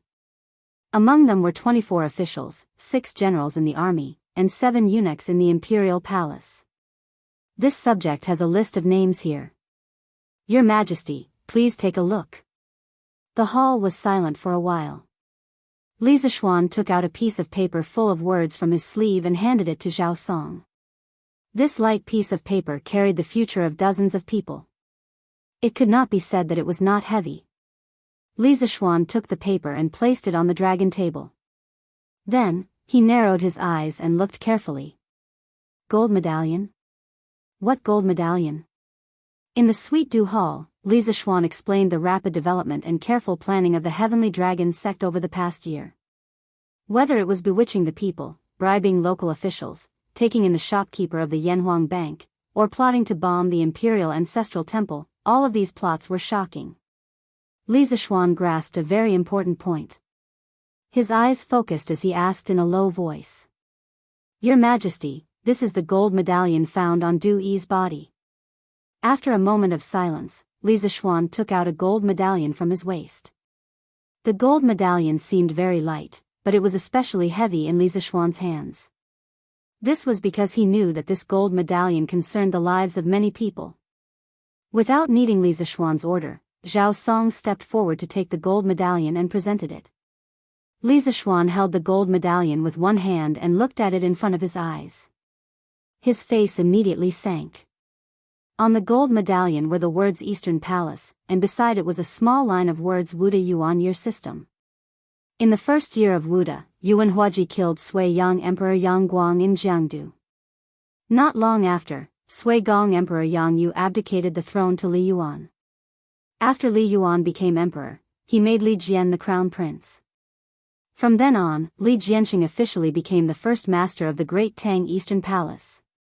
A gold medallion from the first year of Wuda from the Eastern Palace. The hidden meaning behind this could be understood by anyone with a bit of knowledge. It was precisely because this case involved King Shi Li Jianqing that the entire Supreme Court was now under the joint control of Lu Dui and Li Zixuan. Outsiders were not allowed to enter and those inside were not allowed to leave. Even Lu Dui did not return home tonight. Everything would have to wait until tomorrow morning when the Heavenly Dragon sect attacked the city. According to Du Yi, the Heavenly Dragon sect has a total of 3 such gold medallions. They are respectively kept by the Dragon Head, the Judge, and him. Li Zixuan's face was gloomy. Below the court, Li Zixuan cupped his hands and added, "Who is the Dragon Head of the Heavenly Dragon sect?" After a long while, Li Zixuan put down the gold medallion. His eyes emitted a cold light as he suddenly looked at Li Zixuan and asked in a deep voice. Chapter 1603. Opium was first brought back from the western regions by Zhang Qian in 139 BC when he was on a diplomatic mission to the western regions. It was then introduced into China. In the 7th or 8th century AD, opium poppy was introduced into China from India and other places. There was another record of opium poppy in the history books.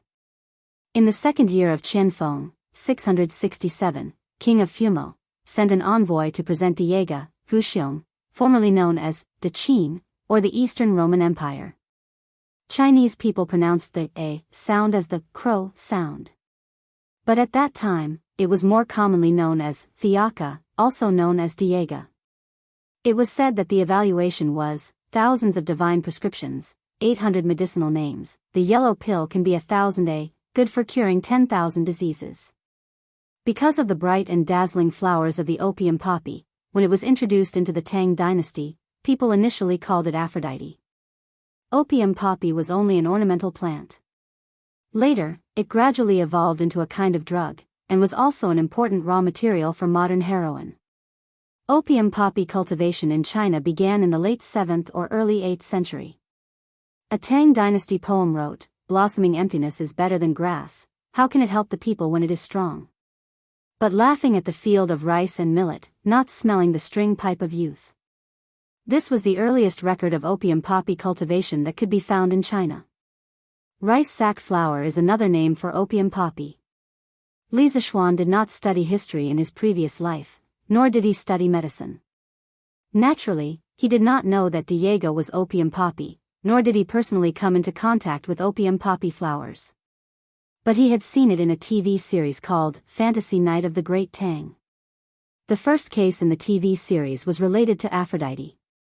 It was about someone using a cruise ship to carry out a transaction with Aphrodite, resulting in a tragedy. Therefore, previously at the Supreme Court, when Du Yi drew the petals of the Diaja flower and said, "This flower is bright and dazzling, comparable to a hibiscus," combined with the pain-relieving effect of the heavenly dragon sex jade lake holy water and the addictive side effects, Li Zishuan instantly realized that this Dieja could very well be the poppy, which was also the Aphrodite that the people of the Middle Tang dynasty spoke of. Lu Dui, Dai Zhou, Sun Fujia and the others might not know the horrors of the opium poppy, but Li Zishuan was a modern man of the 21st century. He had read about the modern history of China and naturally knew the heavy damage that opium had brought to this ancient country. In the 19th century, the China of China was almost wiped out by the Western powers because of opium. Now that Li Zishuan had an official position and power, he naturally had to do his best to stop the opium poppy from wreaking havoc in the Great Tang. In the Sweet Dew Hall, after hearing Li Zishuan's words, Li Er's breathing quickened. The scene that Li Zishuan had described was truly too terrifying. Li Er's eyes widened as he said with a face full of shock, "Aphrodite. There is actually such a terrifying flower in this world?" Li Zishuan once again cupped his hands and said, "What this subject said just now is absolutely true. I hope that your majesty will carefully consider it and not look down on Aphrodite. Otherwise, once this thing becomes rampant in the Great Tang, no one will be able to stop it." Li Er's expression was grim. After a moment of silence, he nodded and said, "Good. After settling the matter with the dragon sect, we will issue a decree to completely ban the Jade Lake holy water and list Aphrodite as a forbidden flower. We will strictly order all future sovereigns of the Great Tang not to touch this taboo. If they violate this decree, they will be punished by both humans and gods." No matter what, Li Er could be considered a relatively open-minded sovereign. Of course, the most important thing was that Li Zishuan had said it so solemnly and had even mentioned his master, spiritual master Lingxiu. Old Li had no choice but to believe it. "Your Majesty is wise." Li Zishuan inwardly breathed a sigh of relief. The ancients attached great importance to filial piety. Even the Son of Heaven could not override filial piety. With this system set by Li Er, at the very least, it could ensure that there would be no large-scale cultivation of opium poppies in China in the Tang dynasty. Li Er frowned and asked again, "But according to what you said, wouldn't the people of Chang, and who recently joined the dragon sect be addicted to the Jade Lake holy water and unable to leave it?" Li Zishuan thought for a moment and shook his head. Probably not. According to Du Yi, there was a limited amount of Yao Qi holy water, but there were tens of thousands of Heavenly Dragon sect members. Therefore, not every Heavenly Dragon sect disciple could get Yao Qi holy water every day. Even their inner disciples could only get a bowl every once in a while. Most people would not get addicted to this level of consumption. As for those few people who are already addicted, after locking them up for a while, they can forcibly kick their addiction to the Jade Lake holy water. That's good. Li Er nodded and breathed a sigh of relief. Then, he looked at Li Zishuan with a gratified expression and said, "From the time we gave you the task of eliminating the dragon sex conspiracy in the morning until now, you have captured Du Yi and thoroughly understood the dragon sex deployment. Marquis Yong, and you have done well this time. After we destroy the dragon sect tomorrow, we will reward you together. It's getting late now, you should go back and rest. Your Majesty is too kind. This is what this subject should do." "It's getting late, this subject will take his leave." Li Zishuan said modestly and then cupped his hands to take his leave. Of course, he was going back to his old residence in Yongla Lane at night, not to the Supreme Court. Although he had asked everyone in the Supreme Court not to leave tonight, this did not include himself. First of all, he would definitely not leak the news that Du Yi was caught. Secondly, there was no place for him to rest in the Supreme Court. In addition, he had an important thing to do after returning to his old residence. Zhao Song, Junxian is not in Chang'an. Tomorrow morning, you will lead the 100 cavalry to cooperate with the right guards and secretly monitor the officials on the list. If they do anything strange, there is no need to report to me. Capture them immediately." After Li Zishuan left, Li Er closed his eyes and pondered for a moment. Then, he suddenly opened his eyes and said to Zhao Song. Zhao Song's expression turned solemn as he bowed and accepted the order, "This old servant obeys." However, he was secretly sighing in his heart. Looks like tomorrow's Chang'an city will be bathed in blood. Li Er nodded and ordered, "Go to the Supreme Court now and personally bring Du Yi out. Bring him to the 100 Cavalry barracks and let them watch over him." In Du Yi's confession, not only did he describe the dragon sex deployment over the past year, he also admitted that he had attempted to kidnap Li Qingxian and Chang'e in Shi City this morning. Naturally, Li Er wished for such a heinous person to die immediately. However, Du Yi was a crucial witness in the current situation of Chang'e. Li Er did not want him to die immediately. To ensure his safety, Li Er had no choice but to let Zhao Song bring him to the 100 Cavalry Department. After all, in today's turbulent situation, the only army in Chang'e City that Li Er could absolutely trust was the 100 Cavalry barracks. Understood. Zhao Song cupped his hands in acknowledgement and then turned to leave the hall for the Supreme Court. Chapter 1604. Is there still no news of Du Yi in Chang'e? The dragon head of the dragon sect asked in a low voice as he sat in a hut in the middle of the Snake Spirit Mountain. Other than him, the only other person in the room was the finger-breaker magistrate, Zhang Liang. Therefore, he was definitely asking Zhang Liang this question. Dragon head, the 4 gates of Chang'e are still closed. Our men still have no news of the venerable. Zhang Liang bowed. The iron-masked man fell silent. After a while, he said slowly, "No news is the best news. This means that Du Yi has not fallen into the hands of the Imperial Court. Otherwise, the Imperial Court would have relaxed the ban. Dragon head is wise." Zhang Liang could not help but flatter him. The iron-masked man was unmoved. He continued to ask, "How are the preparations on General Luo's side?" Zhang Liang pondered for a moment and replied, "Dragon head, everything is normal on General Luo's side. Tomorrow, at 3 a.m., the 20,000 Sky Dragon Army and 30,000 loyal Sky Dragon sect followers will set off and rush to Chang'e City." The iron-masked man nodded with satisfaction and said, "Good. When our army reaches the city of Chang'e, Du Yi will instigate the people to create chaos for us and open the city gates. With the cooperation from the inside and the outside, this impregnable city of Chang'e can be broken in half a day. By then, the entire country will be mine." The iron-masked man could not hide his excitement. Zhang Liang cupped his hands and said, "I congratulate you in advance for your victory and ascension to the throne." "Ha! Forget it. It's getting late. You should go and rest. There's still a big battle tomorrow." The iron-masked man's worries disappeared. He waved his hand and said, "I'll leave now. This subordinate will take his leave. Dragon head should also rest early." Zhang Liang cupped his hands and left the hut. "Hey! Junjian, it's so late, why aren't you asleep yet?" Late at night, in a tent at the foot of the northern peak of the Snake Spirit Mountain, a burly man muttered softly. After a while, another man's voice was heard, "Brother Nyo, I can't sleep." "Hey! You brat! I'm going to pee outside. If you can't sleep, you can come with me." The man with the coarse voice at the beginning grinned and sat up from the couch. Then, he quietly left the tent. Soon, the other man followed him out. They came to an open space a few dozen steps away from the tent. After the burly man finished relieving himself, he brought the man to sit on the lawn and asked, "What's wrong?" "There's going to be a war tomorrow. Are you scared now?" "I'm a little scared. After all, I've only hunted rabbits and pheasants in the mountains before. I've never killed anyone before." "Hey! What was there to be afraid of? You'll get used to it once you get used to it. You'll get used to it." "Big Brother Meng, have you been on the battlefield before?" "In the past." Sigh. "In the past, I followed the Imperial Army to the north to fight against the Turks.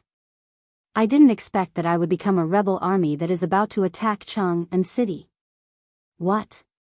Big Brother Meng, you used to be a government soldier? What's wrong? Doesn't seem like it." "I'm not bragging. Back in the Yunzhou region, I killed more Turks than I can count with one hand. But Big Brother Meng, since you used to be a government soldier of the Great Tang, why now, why did you join the dragon sect and rebel against the imperial court? Big Brother Meng, don't misunderstand. I didn't mean anything else. Hey. A rebel army is a rebel army. There's no point in quibbling. I didn't want to betray the imperial court, nor did I want to be a rebel. But sometimes, I can't do whatever I want.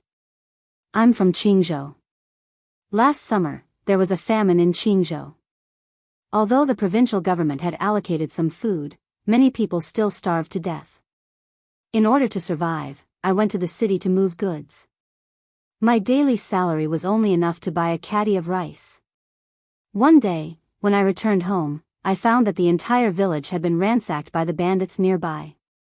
The remaining 5 caddies of rice at home were also taken away by the bandits.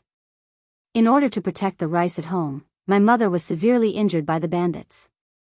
I wanted to bring my mother to the city for treatment the next day, but the next morning, a group of people came to the village.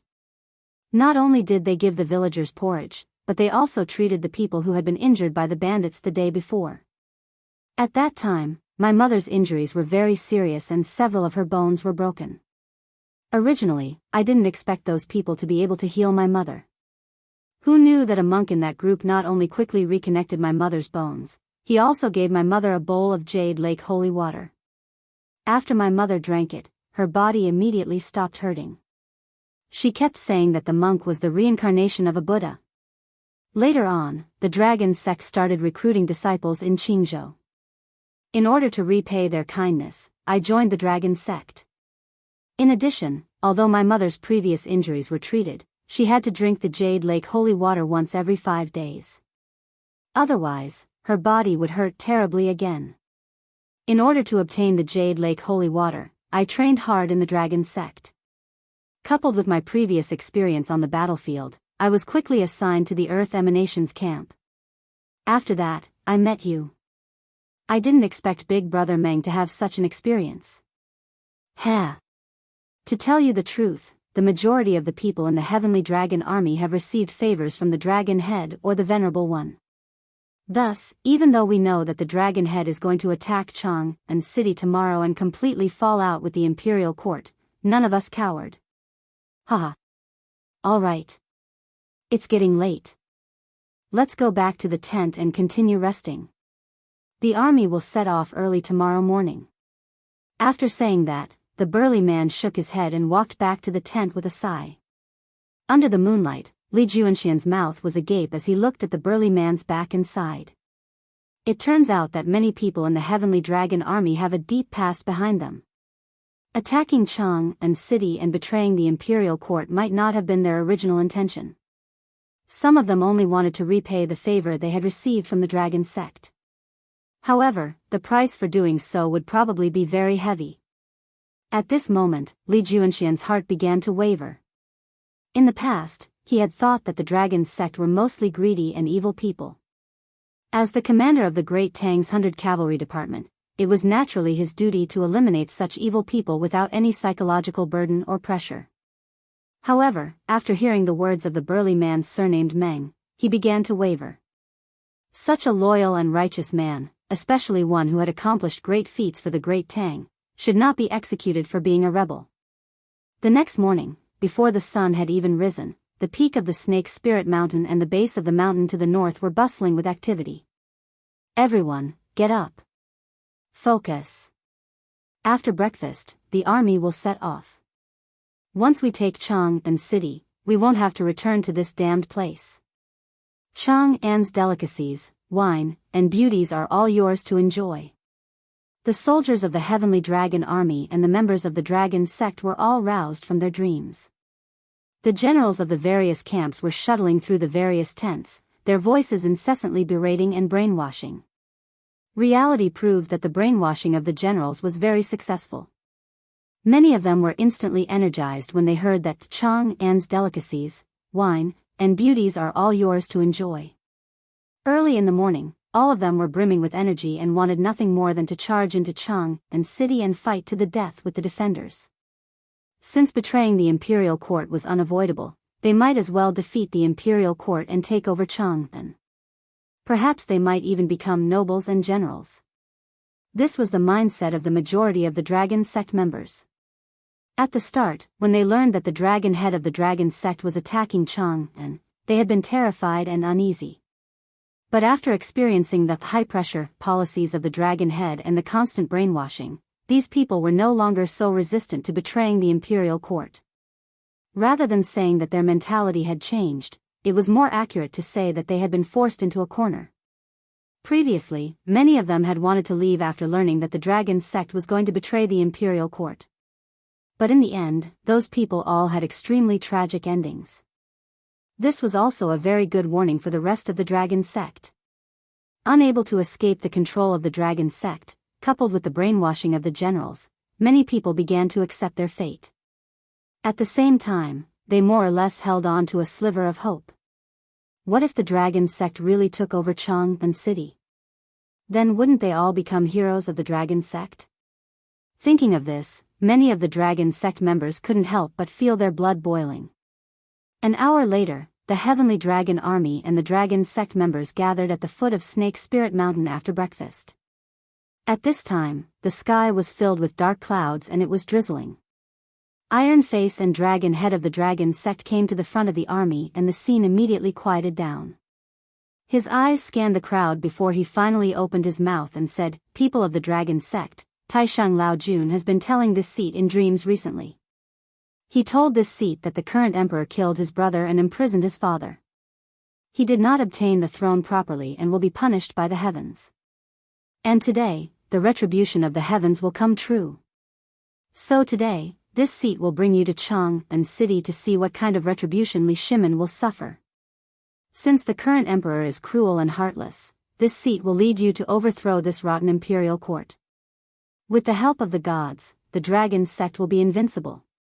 After we take over Chang'an City, this seat will become the new emperor and you will become heroes of the founding of the empire. You will enjoy endless wealth, luxurious clothes, beautiful women, and Jade Lake holy water. This seat will let all of you enjoy 100 years of wealth without sickness or pain." The iron-masked man's words were a dream from a god, and it was also about fame and fortune. His words immediately ignited the hearts of the Heavenly Dragon Legion and the Dragon Sect. As soon as he finished speaking, a tsunami of cheers erupted from below. "Dragon Sect will win. Dragon Sect will win.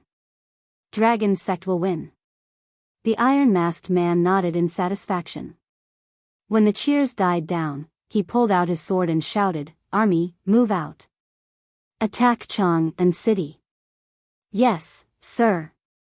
50,000 people answered in unison. The huge sound reverberated in the valley, causing the sky to change color. "General Luo, this battle is in your hands." The iron-masked man turned around and patted the young and robust general beside him as he said solemnly, "Let's go." "Don't worry, my lord. If the plan in Chang'an City goes smoothly, this general will definitely take down Chang'an City before noon." The young general cupped his fist respectfully. "Good." With General Luo's words, this seat can rest assured. The dragon head of the Heavenly Dragon Sect laughed loudly. Chapter 1605. Why hasn't Chang'an City opened its gates today? Yes. I hunted a pheasant yesterday and was planning to sell it in Chang'an City today. But who knew that the gates of Chang'an City were still closed? What should we do? If we wait until tomorrow, it will probably stink. My San Lang went into the city to sell eggs yesterday and hasn't come back yet. When will the gates of Chang'an City open? Early in the morning, the 4 gates of Chang'an City were surrounded by many people who wanted to leave or enter the city. Seeing that the gates were still closed, the people could not help but discuss. Most of the people inside the gates entered the city yesterday morning, but the gates were suddenly closed. They could not leave the city in time and could only stay in the city for the night. Most of the people outside the city were the relatives of these people. Because they were worried about them, they came to Chang'an City early in the morning to take a look. Marquis.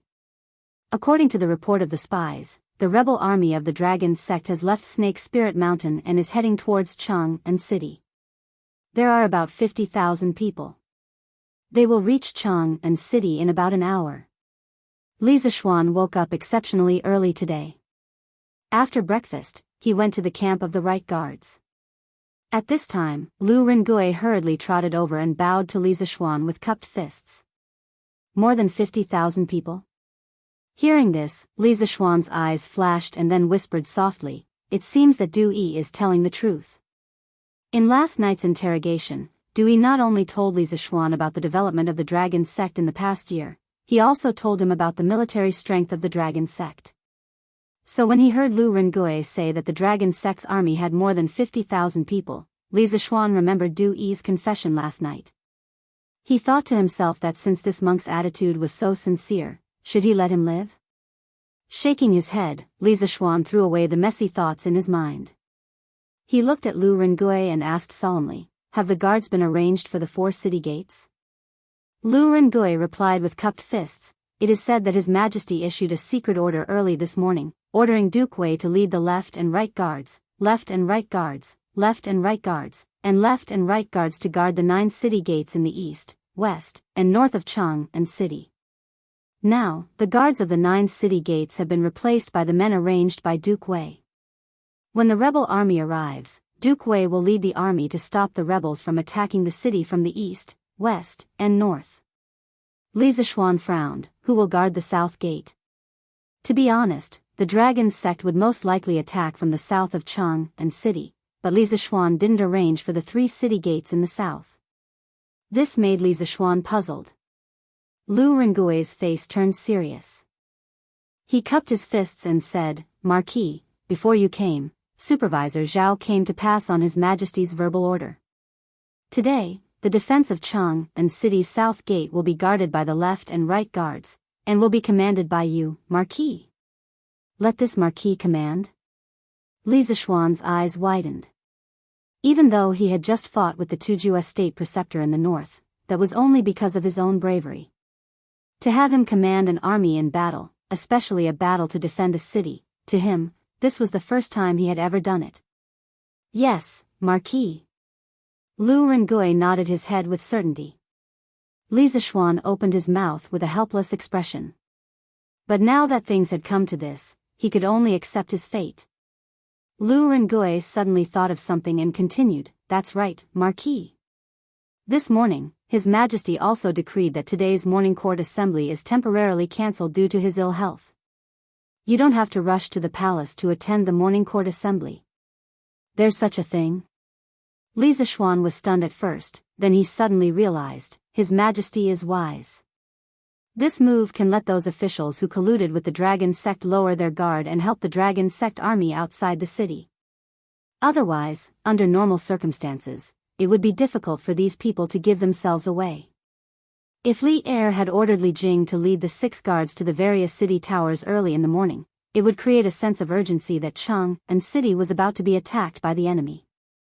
In this way, those officials in King Shi's faction would definitely suspect that Li Er had already known that Dragon Sect was about to attack the city. In addition, if Li Er did not cancel the morning court assembly today, there would definitely be officials in the morning court who would ask him to give the order to lift the blockade of Cheng and city.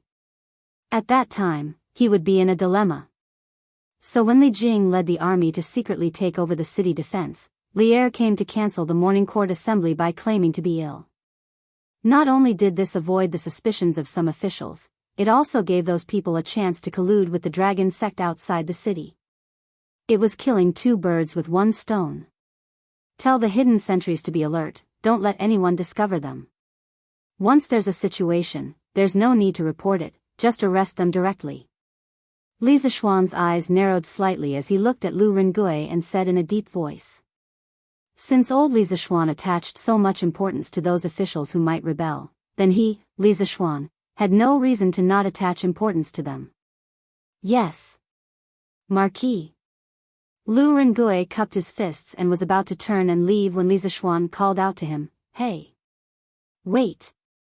Lu Rengui quickly stopped in his tracks, only to hear Li Zishuan ask again, "Are there many citizens outside the city gates waiting to leave or enter?" Lu Rengui was stunned for a moment before nodding, "That's right. This general went to the south gate an hour ago to patrol and saw many citizens surrounding the city gates." Li Zishuan pursed his lips and pondered for a moment before saying, "How about this? Send people to the city gates to disperse the citizens and tell them that the city gates will only open today. Tell them to return to their homes and don't waste any time at the city gates. Remember, no matter what method you use, you must drive the citizens back to their homes. But there is one rule, you must not harm the citizens. Once the 50,000 dragon sect troops arrive at Cheng and city, it would be too late for the commoners at the city gates to escape. Moreover, they would most likely be captured by the dragon sect to be used as meat shields." Li Zishuan knew that many people would be injured or even killed in this battle, but he wanted to do everything within his power to minimize unnecessary casualties. So what if he lied and deceived people? Open the city gates at midnight? Marquis, what if we fail to destroy Heavenly Dragon sect before the end of the day? Although Lu Rengui understood Li Zishuan's intention, he was still worried. Li Zishuan said decisively, "There are no ifs. Do as I say.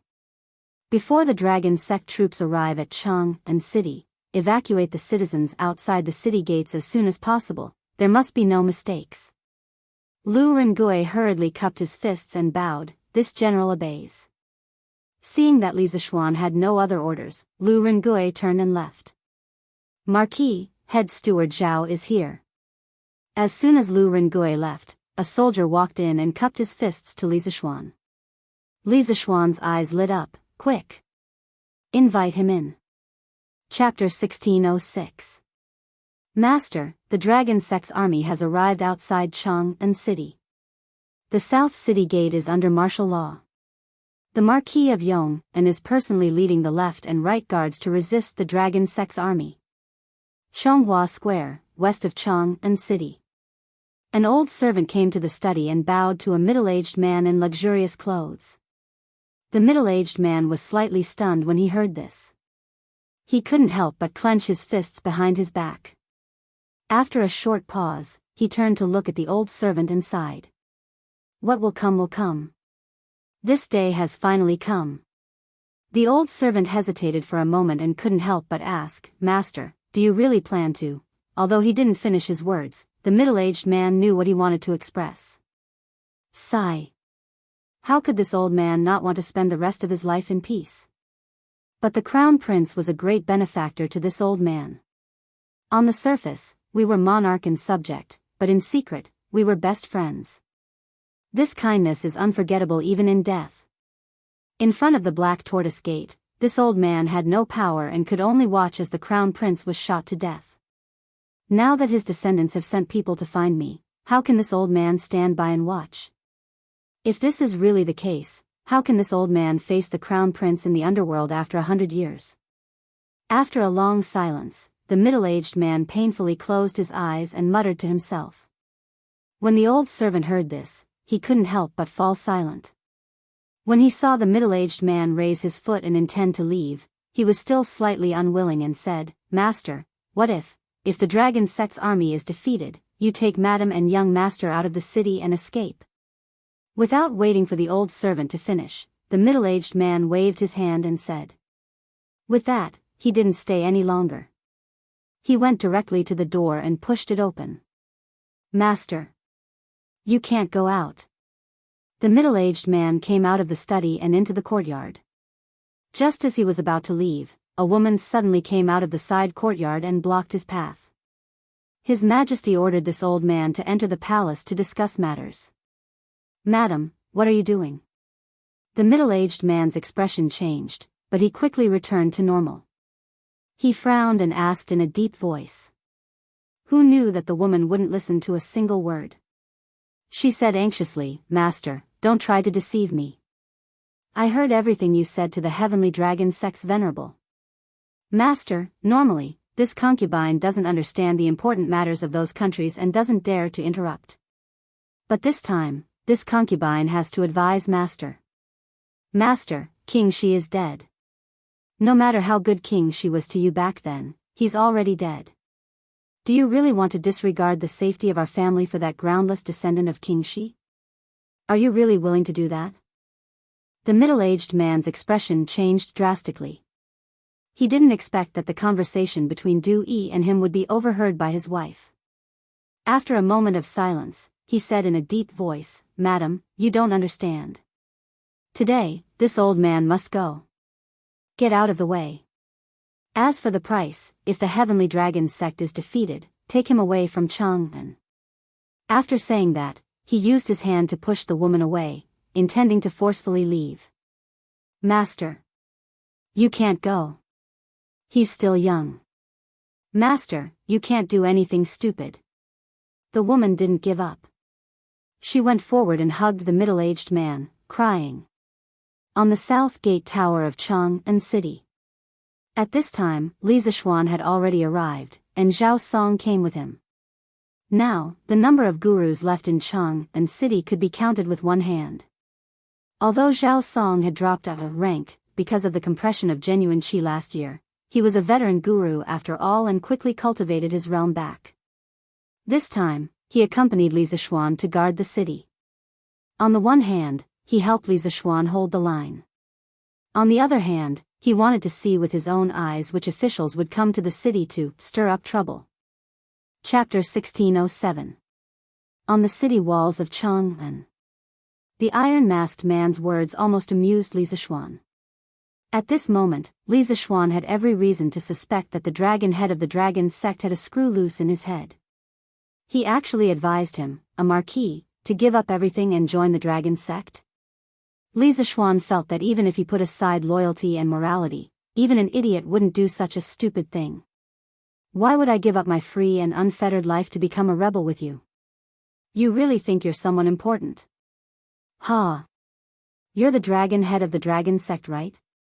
You keep saying that His Majesty is cruel and merciless, provoking the wrath of the heavens and the resentment of the people. But what this marquis sees is that since His Majesty ascended the throne, the people have been getting better and better food. Where is the wrath of the heavens and the resentment of the people? You're lying with your eyes wide open. If you're not trying to bewitch the people, what else can you be?" Li Zixuan looked at the iron-masked man and mocked mercilessly, "As the dragon head of the dragon sect, you don't even dare to show your true face. What qualifications do you have to make these tens of thousands of people work for you?" At this point, Li Zixuan looked at the ordinary people standing in front of the dragon sect troops and said in a very sincere tone, "Fellow villagers, touch your conscience and tell me, since His Majesty ascended the throne, haven't your days been getting better and better? Now that the world is peaceful and His Majesty loves the people like his own children, what reason do you have to not cherish such a prosperous Tang dynasty instead of rebelling with this sneaky person? Even if the dragon sect can really invade Chang'an, who can guarantee that this man who doesn't even have the courage to show his true face will be a wise ruler? Who can guarantee that he will be wiser than His Majesty? This marquis knows that most of you were bewitched by Du Yi to join Heavenly Dragon sect, but this marquis can tell you with certainty that Du Yi's reincarnation is a lie. His immortal arts are also a lie. As for the Jade Lake holy water that can cure all kinds of diseases and grant immortality after consuming it for a long time, it is also a lie. You want to pursue a high position in the Heavenly Dragon sect, no illness, no disaster, and even immortality, all of these are nothing but lies. All of you are just sacrificial pawns for this person to fight for the world. If you can repent in time and turn over a new leaf, it's still not too late. Shut up." Li Zixuan's provocation caused the Heavenly Dragon sect members to waver even more. The iron-masked man was completely enraged. 3 feet above your head, Marquis Yong, and you're distorting black and white, disrespecting the gods, be careful not to suffer the wrath of the heavens. Also, my Heavenly Dragon sect's Jade Lake holy water can cure all diseases, this is obvious to all. Don't even think about smearing my Heavenly Dragon sect's name. Hearing this, many of the ordinary Heavenly Dragon sect members couldn't help nodding secretly, whispering to each other. Dragonhead is right. That day, I saw with my own eyes that Butcher Zhang from Stone Village, who often suffered from leg pain, immediately stopped hurting after drinking the Jasper Lake holy water. And Auntie Zhang from Liujia Village, I heard that her waist immediately stopped hurting after drinking the Jade Lake holy water. Sigh. I joined the Heavenly Dragon sect to get a bowl of Jade Lake holy water so I can bring it back for my mother. Feeling that the scales of victory were tilting towards the Heavenly Dragon sect, the iron-masked man couldn't help but reveal a smug smile. But Li Zixuan on the city gate tower was not the least bit flustered. He calmly said, "Men, bring up the venerable Du Yi of the Heavenly Dragon sect." Hearing this, the iron-masked man, Zhang Liang, and General Luo all paled. The rest of the Heavenly Dragon sect members who didn't know the inside story looked curiously at the city gate tower, muttering to themselves, "Why is Du Yi in Cheng and city, and even captured by Li Zixuan?" Under the watchful eyes of the crowd, Du Yi was escorted to the city wall by 2 imperial guards under the lead of Zhao Song, who was shackled with iron shackles. The Heavenly Dragon sect's people at the bottom of the city could vaguely see Du Yi's shiny forehead. The iron-masked man and General Luo both had excellent eyesight. They quickly recognized that the monk on top of the city gate tower was indeed Du Yi. How is this possible? Is Du Yi really captured by the imperial court? As he gazed at Du Yi who stood on the city wall, tempestuous waves arose in the iron-masked man's heart. The plan that he'd once thought to be foolproof was now filled with flaws and had been destroyed by Li Zixuan. At this moment, the iron-masked man suddenly felt that he'd fallen into the trap set up by Li Zixuan. "Dragon Head, what should we do?" General Luo couldn't help but whisper. The iron-masked man was silent. Reason told him that now that the plan had failed, they should retreat in time. But he was very unwilling to return without success after so long of planning. Just as he was hesitating, Du Yi opened his mouth. Not only did he speak, but his voice was also very loud. It was so loud that it shook the heavens and the earth. This was because Li Zixuan had asked someone to give Du Yi a loudspeaker. It was the first-generation loudspeaker that Li Tai had developed in the Attack and Defense Department half a month ago. This poor monk is the venerable Du Yi of the Heavenly Dragon sect. Everyone used to think that this poor monk knows magic and is the reincarnation of gods and Buddhas. In fact, those are all fake. Chapter 1608. What do I do? The dragon head of the Heavenly Dragon sect is very crafty. When he saw that the situation was bad, he immediately retreated with his army. Should I use this chance to capture him? But he also has that unknown General Luo at his side. What should I do? The rear army of the Heavenly Dragon sect had become the vanguard, and the vanguard had been sent to bring up the rear. The dragon head had personally led his army in retreat, and this made Li Junxian anxious. For some reason, he had wanted to seize the dragon head, but in the end, he hadn't put it into action. He didn't know how strong General Luo was, and he wasn't absolutely confident that he could capture the dragon head under his nose. Even though Li Junxian had been a member of the Celestial Dragon Army for a long time, he had never seen General Luo take action. The arrow that General Luo had fired at the city gate was clearly at the level of a grandmaster. Thus, Li Junxian did not believe that he could quickly capture the dragon head of the Heavenly Dragon sect while under the protection of a grandmaster. Bong bong bong. Just when the Heavenly Dragon Army was preparing to retreat, the thundering of hooves came from the southern part of Chang'an. Li Junxian was elated. After hiding in the Heavenly Dragon sect for so long, he was well aware of its strength. He was certain that these soldiers were not here to reinforce the Heavenly Dragon sect. If he eliminated this possibility, then there was only one possibility. This army was from the imperial court. Li Junxian was happy, but the dragon head, Zhang Liang, and General Luo couldn't bring themselves to be happy. Not good. It's the imperial court's cavalry. General Luo grimaced, and then he hastily said, "Milord, take a group of elite soldiers and retreat from the east. This general will lead the rest to stop the imperial court's cavalry for you." The imperial court's cavalry? How could this be? The dragon head blurted out in disbelief. This god has been keeping an eye on the movements of the imperial court at the gates of Cheng, and this entire time. No soldiers have left the city in the last 2 days. Where did these cavalry come from?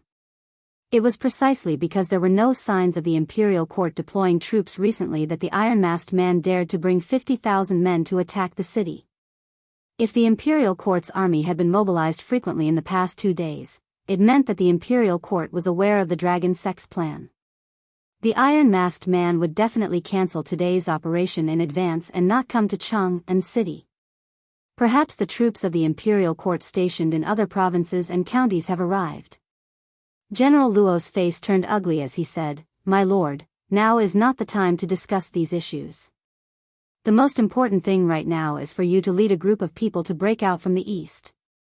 Leave this place to me to cover your retreat. General Luo, this general is willing to escort the dragon head away." At some point, Li Junxian had walked over, clasped his fist, and bowed. Li Junxian had not been standing very far from General Luo, so he had heard most of their conversation. The iron-masked man had finally separated from General Luo, so how could he not seize this chance? Thus, without any hesitation, he stepped forward and volunteered. General Luo immediately turned to Li Junxian and frowned. "You? If I remember correctly, you have only joined the Heavenly Dragon Army for less than a month, right? How can you bear such a great responsibility?" Li Junxian hadn't expected this man surnamed Luo to remember a minor character of the Heavenly Dragon sect. His mind turning, he hastily replied. His mind raced, and he hastily said, "General Luo, although this subordinate has not been a member of the Dragon sect for long, this subordinate is absolutely loyal to the Dragon Head and the Dragon sect." Venerable Du Yi was coerced by the imperial court into maliciously slandering the Dragon sect in public. Others might believe it, but this subordinate will not. This subordinate's loyalty to the Dragon sect and the Dragon Head has never changed. Now that the Dragon Head is in danger, this subordinate will do everything in my power to escort the Dragon Head safely out of Chang'an. General Luo, please be at ease. Good. Good. Good. Li Junxian, this god did not misjudge you. The Dragon Head looked at Li Junxian in praise. Li Junxian had been able to enter the Heavenly Dragon Army primarily because he had received the Dragon Head's favor. Now that the Heavenly Dragon sect was in danger, Li Junxian had remained unwavering in his loyalty. The steel-masked man naturally had nothing but praise for Li Junxian. Thus, he turned to General Luo and said, "General Luo, this god trusts in Li Junxian's loyalty. Rest assured and let Li Junxian lead a group of men to escort this god out." But no buts. General Luo, you only need to delay the imperial court's army for a few moments, and then immediately join up with this god. No matter what, you must live. At this point, the current situation did not allow them to hesitate too much. The iron-masked man instantly made a decision, but before he left, he still looked at General Luo with a solemn expression and said, "Don't worry." "Okay." General Luo's eyes flashed with emotion, and then he solemnly returned the bow. "My lord, take care. This general will definitely return alive." After saying this, he bellowed, "Pan Feng, Zhao Ming, the two of you take 2,000 elites and accompany Li Junxian to escort the Dragon Head out of Chang'an. If anything goes wrong, I will chop off your heads." As soon as he finished speaking, two valiant generals immediately stepped forward, cupped their fists, and said, "Yes, sir." Haha. A trifling Heavenly Dragon sect dares to run rampant in Chang'an? Today, this old Qing will teach you how to behave. At this moment, the sound of hooves approached from the south, followed by the loud laughter of Qing Yaojin. General Luo grimaced and sternly ordered his subordinates, "Hurry and escort the Dragon Head out." Yes. Immediately, the two groups of elite soldiers brought the Heavenly Dragon sect's Dragon Head and left towards the east. General Luo gripped his sword and loudly shouted, "Soldiers, hear my order. Follow this general to meet the enemy." Yes. The Sky Dragon Army was indeed a well-trained army. The moment General Luo gave the order, more than 10,000 people responded in unison. Then, they pulled out their swords and got into formation. Under General Luo's lead, they charged towards the 10,000 light cavalry led by Qing Yaojin, Qin Xiong, and Yuqi Jingda. "Ha! How dare you! Let this old Qing meet you." Qing Yaojin saw that the rebel army's general actually took the initiative to meet them, and he couldn't help but shout excitedly. He held his lance and charged forward. 10,000 against 18,000, but this old man didn't seem to have the slightest awareness that he was outnumbered. It was as if he had the absolute advantage, and he charged forward without any regard for his life. Seeing this, Qin Xiong panicked, but it was clearly impossible to stop Qing Yaojin at this time. He turned his head to Yuchi Jingda and urgently said, "Jingda, Heavenly Dragon Cult just sent out a group of people to the east. There's likely to be Heavenly Dragon Cult's dragon head there. You lead a group to pursue, I'll go help Jijia." At the end of the day, Qin Xiong was still a little worried about Qing Yaojin. However, he couldn't not send people to chase after the other group of people from Heavenly Dragon Sect. After thinking about it, he could only make this arrangement. Yuchi Gong also knew that the situation was urgent. Without hesitation, he wiped the rain off his face and replied, "All right. Then I'll lead 1,000 light cavalry to chase after the Heavenly Dragon Sect survivors. Shu Bao, you and Jijia must be careful. And you don't have to worry about this side." Qin Xiong nodded. "Wu Duchuan, count 1,000 men and follow this general." With that, Yuchi Jingda called out to his men, and the 1,000 light cavalry immediately turned and galloped in the direction of the Heavenly Dragon Sect's dragon head. "All generals listen to my order. Follow this general to kill. Don't let a single one escape." Qin Xiong held a golden mace and urged his horse to lead the remaining 1,000 light cavalry to support Qing Yaojin. At this moment, Qing Yaojin and General Luo were already fighting. The two of them tested each other's strength and found that they were evenly matched. At this time, Qing Yaojin's lance smashed into General Luo's sword, but the latter's majestic shinshi directly shook him away. Qing Yaojin stabilized himself and couldn't help but exclaim in surprise. "Hey! Junior, you have such good kung fu. Who are you? Who is your teacher?" It was no wonder that old Sheng was surprised. The young general in front of him was no more than 20 years old, but his martial arts had reached the Grandmaster realm. Other than Li Zishuan, this was probably the youngest Grandmaster realm martial artist in the entire Tang dynasty. What surprised Qing Yaojin even more was that not only was this young general's realm high, his swordsmanship was also quite fierce. Yes, fierce, bold, simple, and efficient. It had the style of the army's swordsmanship. "I'm just a nobody, there's no need for Duke Lu to worry about me." A trace of hatred flashed in General Luo's eyes. He said coldly and directly raised his sword to slash at Qing Yaojin. "Hey! I, old Sheng, saw that you were a promising talent and wanted to persuade you to submit to the imperial court, but you really don't know what's good for you. Since that's the case, I, old Sheng, will teach you how to respect your elders."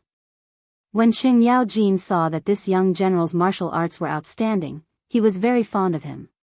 However, the other party did not appreciate his kindness at all. Qing Yaojin could not help but be furious. Not everyone had the qualifications to be treated coldly by him. After saying that, Qing Yaojin waved his lance and swung it at General Luo. "Jijia! This old man will help you." At this moment, Qin Xiong came over on his horse, wanting to join forces with Qing Yaojin to fight against General Luo. Qing Yaojin's stubborn temper had already risen. When he heard Qin Xiong's voice, he loudly said, "Second brother, I don't need your help. Let me, old Qing, deal with him alone." As they spoke, the two of them had already clashed. Hearing this, Qin Xiong hurriedly reined in his horse, but he felt helpless. He knew that if he rashly joined the battle at this time, old Qing wouldn't really be angry at him, but he would definitely feel very uncomfortable. So at this moment, he could only deal with the surrounding dragon sect soldiers while paying attention to the battle. If Qing Yaojin's situation changed, he would be the first to go to his rescue. Chapter 1609. Qing Yaojin and General Luo were fighting fiercely, but in front of them, Li Zishuan's Wu Wei army and the 30,000 Heavenly Dragon Sect disciples were fighting a one-sided battle. These 30,000 people were just ordinary people. They had not received any formal training after joining the Heavenly Dragon Sect. When they met the well-equipped and well-trained elite soldiers, the 30,000 people instantly showed signs of defeat. Of course, their lack of combat strength was one of the reasons. However, the more important reason was that after listening to Du Yi expose the Heavenly Dragon Sect's deception and conspiracy, most of the people no longer had any thoughts of resisting. When the two sides clashed, countless people dropped their weapons and directly knelt on the ground to surrender. The elites of the Heavenly Dragon sect, who were supervising the battle among the commoners, saw that there were people who dared to surrender without a fight. They went forward to teach them a lesson and wanted to make an example out of them. However, their actions aroused public anger. After all, there were only a few hundred of them. The 30,000 commoners turned around and attacked the elites of the Heavenly Dragon sect. Not long after, the Heavenly Dragon sect elites who were supervising the battle were all beaten to the ground. Some were dead, some were seriously injured, and there was not even a light injury. Those who abandon the dark and join the light will be punished lightly. Those who resist will be killed without mercy. The Heavenly Dragon sect elites' shouts could be heard everywhere on the battlefield. Under the deterrence of absolute force, the 30,000 disheartened Heavenly Dragon sect members dropped their weapons one by one and knelt on the ground to surrender. Soon, a large number of people on the battlefield were kneeling. Not far away, General Luo, who was fighting with Qing Yaojin, could not help but feel anxious when he saw this scene. However, it was useless to be anxious. Although Qing Yaojin's martial realm was on par with his, in terms of battle experience, Qing Yaojin was undoubtedly far ahead of him. At this time, there was no way for him to quickly end the battle, let alone leave. Therefore, he could only watch as Li Zishuan absorbed the 30,000 Heavenly Dragon sect members. "Your Majesty, please slow down." Outside Chang and city, the three sides were fighting fiercely. Inside Chang and city, there was a group of people who happened to be near the city walls. The leader was Li Er. Behind him were all the civil and military officials of the imperial court. Earlier, when the Heavenly Dragon sect had surrounded Chang and city, the civil and military officials of Chang and city had all gone to the imperial palace to request Li Er, who was ill, to immediately convene the morning court. Naturally, the officials did not know that Li Er was deliberately pretending to be ill this time to make the old officials in Chang and city lower their guard and have time to secretly communicate with the rebel army outside Chang and city. After hearing the request of the officials to immediately convene the morning court, Li Er did not decline. After all, Chang and city was surrounded by the rebel army. If he hid in the harem, it would not be justifiable. After pretending to ask the officials about the current situation in Chang and city, he directly led the officials directly led the officials, he directly leading the officials directly, he led the officials directly to the south gate. Cities. Under the guidance of a eunuch and a city gate officer, Li Er and the officials of the imperial court ascended the city tower one by one. What they saw was the scene of 30,000 Heavenly Dragon sect members kneeling and surrendering. Fang Xianling could not help but exclaim, "What's going on? I heard that the rebel army had aggressively surrounded Chang and city, but why are all the people of the Heavenly Dragon sect surrendering now?" It was not that Fang Xianling was making a fuss over nothing. The main thing was that when the Heavenly Dragon sect troops arrived at Chang and city, the people of Chang and city suddenly fell into extreme panic. Many people described the soldiers of the Heavenly Dragon sect as 3 heads and 6 arms, ferocious monsters. Moreover, the people of Chang and city worshipped the 50,000 rebels as 2 to 300,000. It was as if Chang and city could be breached by the rebel army at any time. Fang Xianling and the other core officials of the empire could not wait to bring the officials to the imperial palace for an audience after hearing the rumors in the city. However, when the group of people arrived at the city wall from afar, they discovered that the situation was completely different from what the commoners had described. Other than Qing Yaojin's battlefield being a little anxious, Li Zishuan's side was completely one-sided. How did this look like Chang and city was about to be breached? Instead, it looked more like the Heavenly Dragon sect was ambushed by the imperial court. Li Er sneered, the existence of the Heavenly Dragon sect was originally a scam. Now that the scam has been exposed, the deceived people are naturally unwilling to serve the Heavenly Dragon sect. The ones who are still stubbornly resisting are the troops that the Heavenly Dragon sect has cultivated over the years. They are called the Heavenly Dragon Army and followed the head of the Heavenly Dragon sect from Qingzhou. "Your Majesty, please look, there are 2 more troops on the east side." The officials were naturally shocked by Li Er's ability to predict the future, but that did not include Li Jing. He was one of the few people who knew about the entire incident. At this moment, he saw two armies chasing and fighting on the eastern side of the fork, so he could not help but remind them.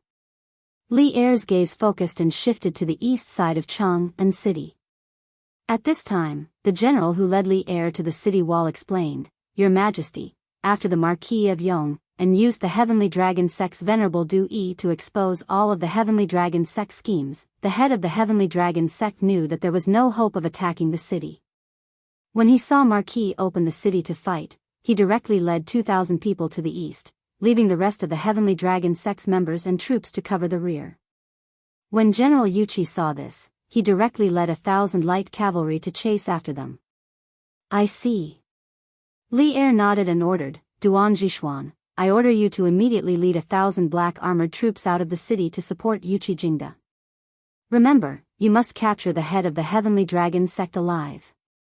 I want to see who he is." Duan Jishuan cupped his fists and accepted the order. This general obeys. With that, he hurriedly turned and ran down the city tower. A moment later, a heavily armored army rushed out of Chang'an City and headed east. Wei Zhang's face was gloomy. In truth, he had already guessed the identity of the head of the Heavenly Dragon Sect. It was because of this that he was so depressed these days. "Bring me the binoculars," Li Er ordered at this time. "Yes." Not long after, a eunuch handed over a pair of binoculars. Li Er reached out and received it. He then placed it in front of his eyes and looked at Sheng Yaojin and another young general who were fighting outside the city. After watching for a while, Li Er put down the binoculars and said with a strange expression, "That young general from the Heavenly Dragon Sect has very good martial arts. He can actually fight Qing Jijia to a standstill. This kind of person is definitely not a nobody. Auxiliary machine, come take a look." Li Er was not worried about the battle outside the city at all. Under normal circumstances, as long as there was no internal strife in Chang'an City, it would be wishful thinking for the enemy to attack the city from the outside. The current Tang dynasty was not the Tang dynasty of the 9 years of Wuda. Not anyone had the qualifications to besiege the city and make Li Er sign the Wei River Alliance.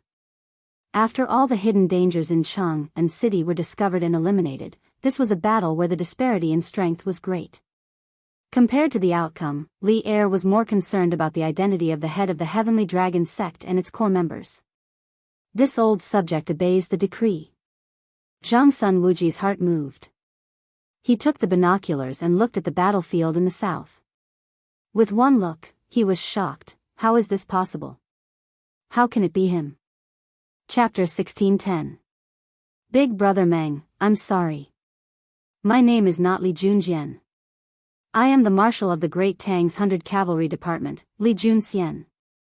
In the eastern part of Chang'an, Li Junxian was holding the dragon head by the shoulder and holding his sword to his neck. Upon hearing Meng Wuchang's question, he turned around and apologetically said, "I'm sorry. Marshal of the 100 Cavalry Department, Li Junxian." Meng Wuchang was dumbfounded. The dragon head was also dumbfounded. The surrounding celestial dragon army soldiers were also dumbfounded. None of them had imagined that the Marshal of the 100 Cavalry Department would infiltrate the Celestial Dragon Sect and become a member of the Earth Emanations Battalion. This was simply too absurd. Bastard. To think that this god valued you so highly. You're actually a spy sent by the Imperial Court. Someone. Hurry and kill this brat. The dragon head of the Heavenly Dragon Sect was so angry that he trembled all over and roared. Li Junxian's face chilled as he pressed his sword to the dragon head's neck and shouted, "None of you are allowed to come over. If anyone dares to take a single step forward, your dragon head will die." The restless soldiers of the Celestial Dragon Army calmed down once more. The soldiers of the Imperial Court that had been besieging the dragon head used this chance to surround Li Junxian and the dragon head. Yuqi Jingda looked over in delight. "Oh. So it was Marshal Li? Why are you in the Celestial Dragon Sect?" "Oh, this old man remembers now. You haven't appeared in Chang'an for quite some time. Presumably, His Majesty sent you to infiltrate the celestial dragon sect, right? Haha. His Majesty is truly wise, otherwise, the dragon head of the heavenly dragon sect might have escaped today. Kill. Hurry and kill Li Junxian. Li Junxian was just about to speak with Yuqi Jingda when the dragon head in his hand began to madly shout, "All generals, hear my order. Kill Li Junxian. Don't be threatened by him. We're now in the hands of the imperial court, and we're all dead. Hurry and kill Li Junxian." The dragon head finally understood. Since Li Er had sent Li Junxian to infiltrate the celestial dragon sect as a spy, there was a high chance that Li Junxian had been the one who had leaked out the celestial dragon sect's plans. Otherwise, how could his flawless plans have been foiled by the imperial court? Hate. The dragon head of the heavenly dragon sect felt endless hatred for Li Junxian. If not for Li Junxian, Chang'an might have fallen into internal strife, and he might have led the celestial dragon army into Chang'an. Thus, the dragon head of the heavenly dragon sect only wanted to kill Li Junxian. He couldn't care less about anything else. Everyone stop. Don't listen to his nonsense. Li Junxian took the dragon head and retreated a few steps until he was at a safe distance. He then turned to the less than 1,000 soldiers of the heavenly dragon army and Meng Wuchang. "Big brother Meng, and my brothers of the celestial dragon army, I, Li Junxian, know that the vast majority of you have received the grace of the dragon sect, so you are willing to die for your dragon head. But have you ever wondered if your dragon head harbored ill intentions when he granted you this grace? You all heard what Dui said on the walls. Not only does the dragon sect not have any reincarnated gods, the Jade Lake sacred water you gave your family members is not a cure for all illnesses, as the rumors say. Drinking too much of the Jade Lake sacred water will even cause one to become dependent on it and gradually eat away at one's body." The dragon head of the heavenly dragon sect clearly knew that the Jade Lake sacred water could not cure all illnesses and was even harmful to the body, so why did he give it to you? This means that from the moment he granted you this grace, he wanted to use you. You were just pawns in his plot to usurp the throne, so why continue to resist? There are many ways to repay favors in this world, and this sort of favor is not worth your life. I've already captured the dragon head of the heavenly dragon sect, and the rest of the heavenly dragon sect has been wiped out by the imperial court. Rather than serving this dragon head, it would be better for you to lay down your weapons and join the light. Perhaps His Majesty will spare you. Even if you don't think about yourselves, you should think about your families. They might still be waiting for you to return. Li Junxian's words caused these loyal soldiers of the dragon head of the heavenly dragon sect to waver. The word family was perhaps the softest part of their hearts. He. Family? Meng Wuchang stood in a daze, his heart filled with bitterness. After a long while, he couldn't help but burst into tears. I, Meng Wuchang, have let down my fellow villagers and family. Now that I've become a rebel of the heavenly dragon sect, how can I face my elders and family? After saying this, he raised the Mo saber in his hand and slashed at his own neck. Big brother Meng. Li Junxian panicked and wanted to go over and cut him, but he couldn't free himself, so he could only watch as Meng Wuchang killed himself. Clang! Just when the Mo saber was about to cut Meng Wuchang's neck, a lance howled through the air and struck the hilt of the saber in Meng Wuchang's right hand. With a metallic clang, the saber in Meng Wuchang's hand clattered to the ground. Chapter 1611. Lu Guogong, stop. This person is. The Sky Dragon Legion's main general had committed suicide, and the rest of the soldiers had lost their leader. They were in a mess, but they were quickly subdued by the left and right guards, as well as the 10,000 elite cavalry that Qin Xiong had brought back. Just then, there was a hurried shout from outside the crowd. An official in purple rushed in, but before he could finish his sentence, he saw General Luo lying on the ground with his neck dyed red. His voice stopped abruptly. The person he was looking for was obviously dead. This. Lu Guogong, you killed him? The purple-robed official looked at General Luo on the ground, then looked at Xing Yaojin and asked in disbelief. Zhao Guogong, this has nothing to do with me. That's right, this purple-robed official was Zhang Sun Wuji. Previously, when Zhang Sun Wuji saw the appearance of this young general, he quickly excused himself from Li Er and quickly ran down the city gate tower. Hearing the reproach in Zhang Sun Wuji's words, Qing Yaojin rubbed his nose and quickly waved his hand. This old man originally wanted to capture him alive and hand him over to His Majesty to deal with him personally. However, this junior was bent on seeking death and ran into this old Cheng's lance. This old man was caught off guard, so this junior committed suicide. Sigh. What a pity. Although Qing Yaojin was dissatisfied with the young general's arrogant attitude, he had to admit that this young general was a promising talent. He had reached the Grandmaster realm at such a young age. Although his future achievements couldn't be compared to Li Zishuan, he definitely wouldn't be too bad. It was indeed a pity for such a young talent to die just like that. After a moment of frustration, Qing Yaojin suddenly came back to his senses. He looked at Zhang Sun Wuji and asked curiously, Zhao Guogong, why are you so concerned about this young man? Could it be that you know him? At this moment, Qing Yaojin realized that something was wrong. If the young general on the ground was really Zhang Sun Wuji's relative, then he had completely offended Zhang Sun Wuji. Although Qing Yaojin wasn't afraid of Zhang Sun Wuji, being watched by an old fox every day was quite uncomfortable. You. Zhang Sun Wuji pointed at Qing Yaojin and sighed, "Ai. Wasn't this young General Luo Yi's son, Luo Cheng? Forget it. Let's bring the Heavenly Dragon sect rebels back to the city first. We'll talk about this later." Luo Cheng. When Li Zishuan heard this, he couldn't help but feel shocked. In his previous life, he had read The Legend of the Heroes of Sui and Tang dynasties a few times. Naturally, he knew about Luo Cheng. However, he didn't expect that such a young hero would become a rebel and end up like this.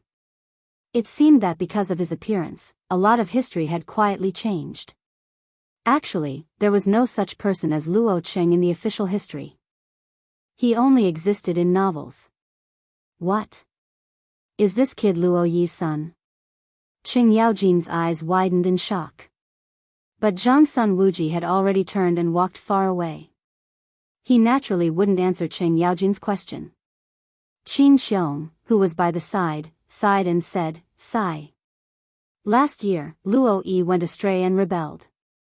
I didn't expect that his son would end up like him. What a sin." When Wagong village was at its peak, Qin Xiong, Qing Yaojin, and Luo Yi had all worked under Li Mi. Moreover, the three of them had a relatively good relationship. Now that Luo Yi's son had died under Qing Yaojin's lance, Qin Xiong and Qing Yaojin couldn't help but sigh. Let's go. Now that the Heavenly Dragon sect has been destroyed, it can be considered to have solved the problem for the imperial court. Let's return to the palace and report. After a moment of silence, Qin Xiong patted Qing Yaojin's shoulder and said. Qing Yaojin naturally didn't reject. He nodded and let people count the troops and prisoners. Then, he followed Qin Xiong and Qing Yaojin back to Chang'an City. Creak creak. Accompanied by the ear-piercing sound of metal rubbing against each other, Chang'an City's illustrious Virtue Gate was opened once again. Unlike the previous two times, it didn't close immediately after opening. The other city gates also opened. This meant that Chang'an City, which had been sealed for more than a day, was now officially unsealed. The city gates are open. This time, there's no army coming out of the city, but the city gates are open. The Imperial Court's army has entered the city. They must have won a great battle. Could it be that the Heavenly Dragon sect has been destroyed? Haha. That's great. That's great.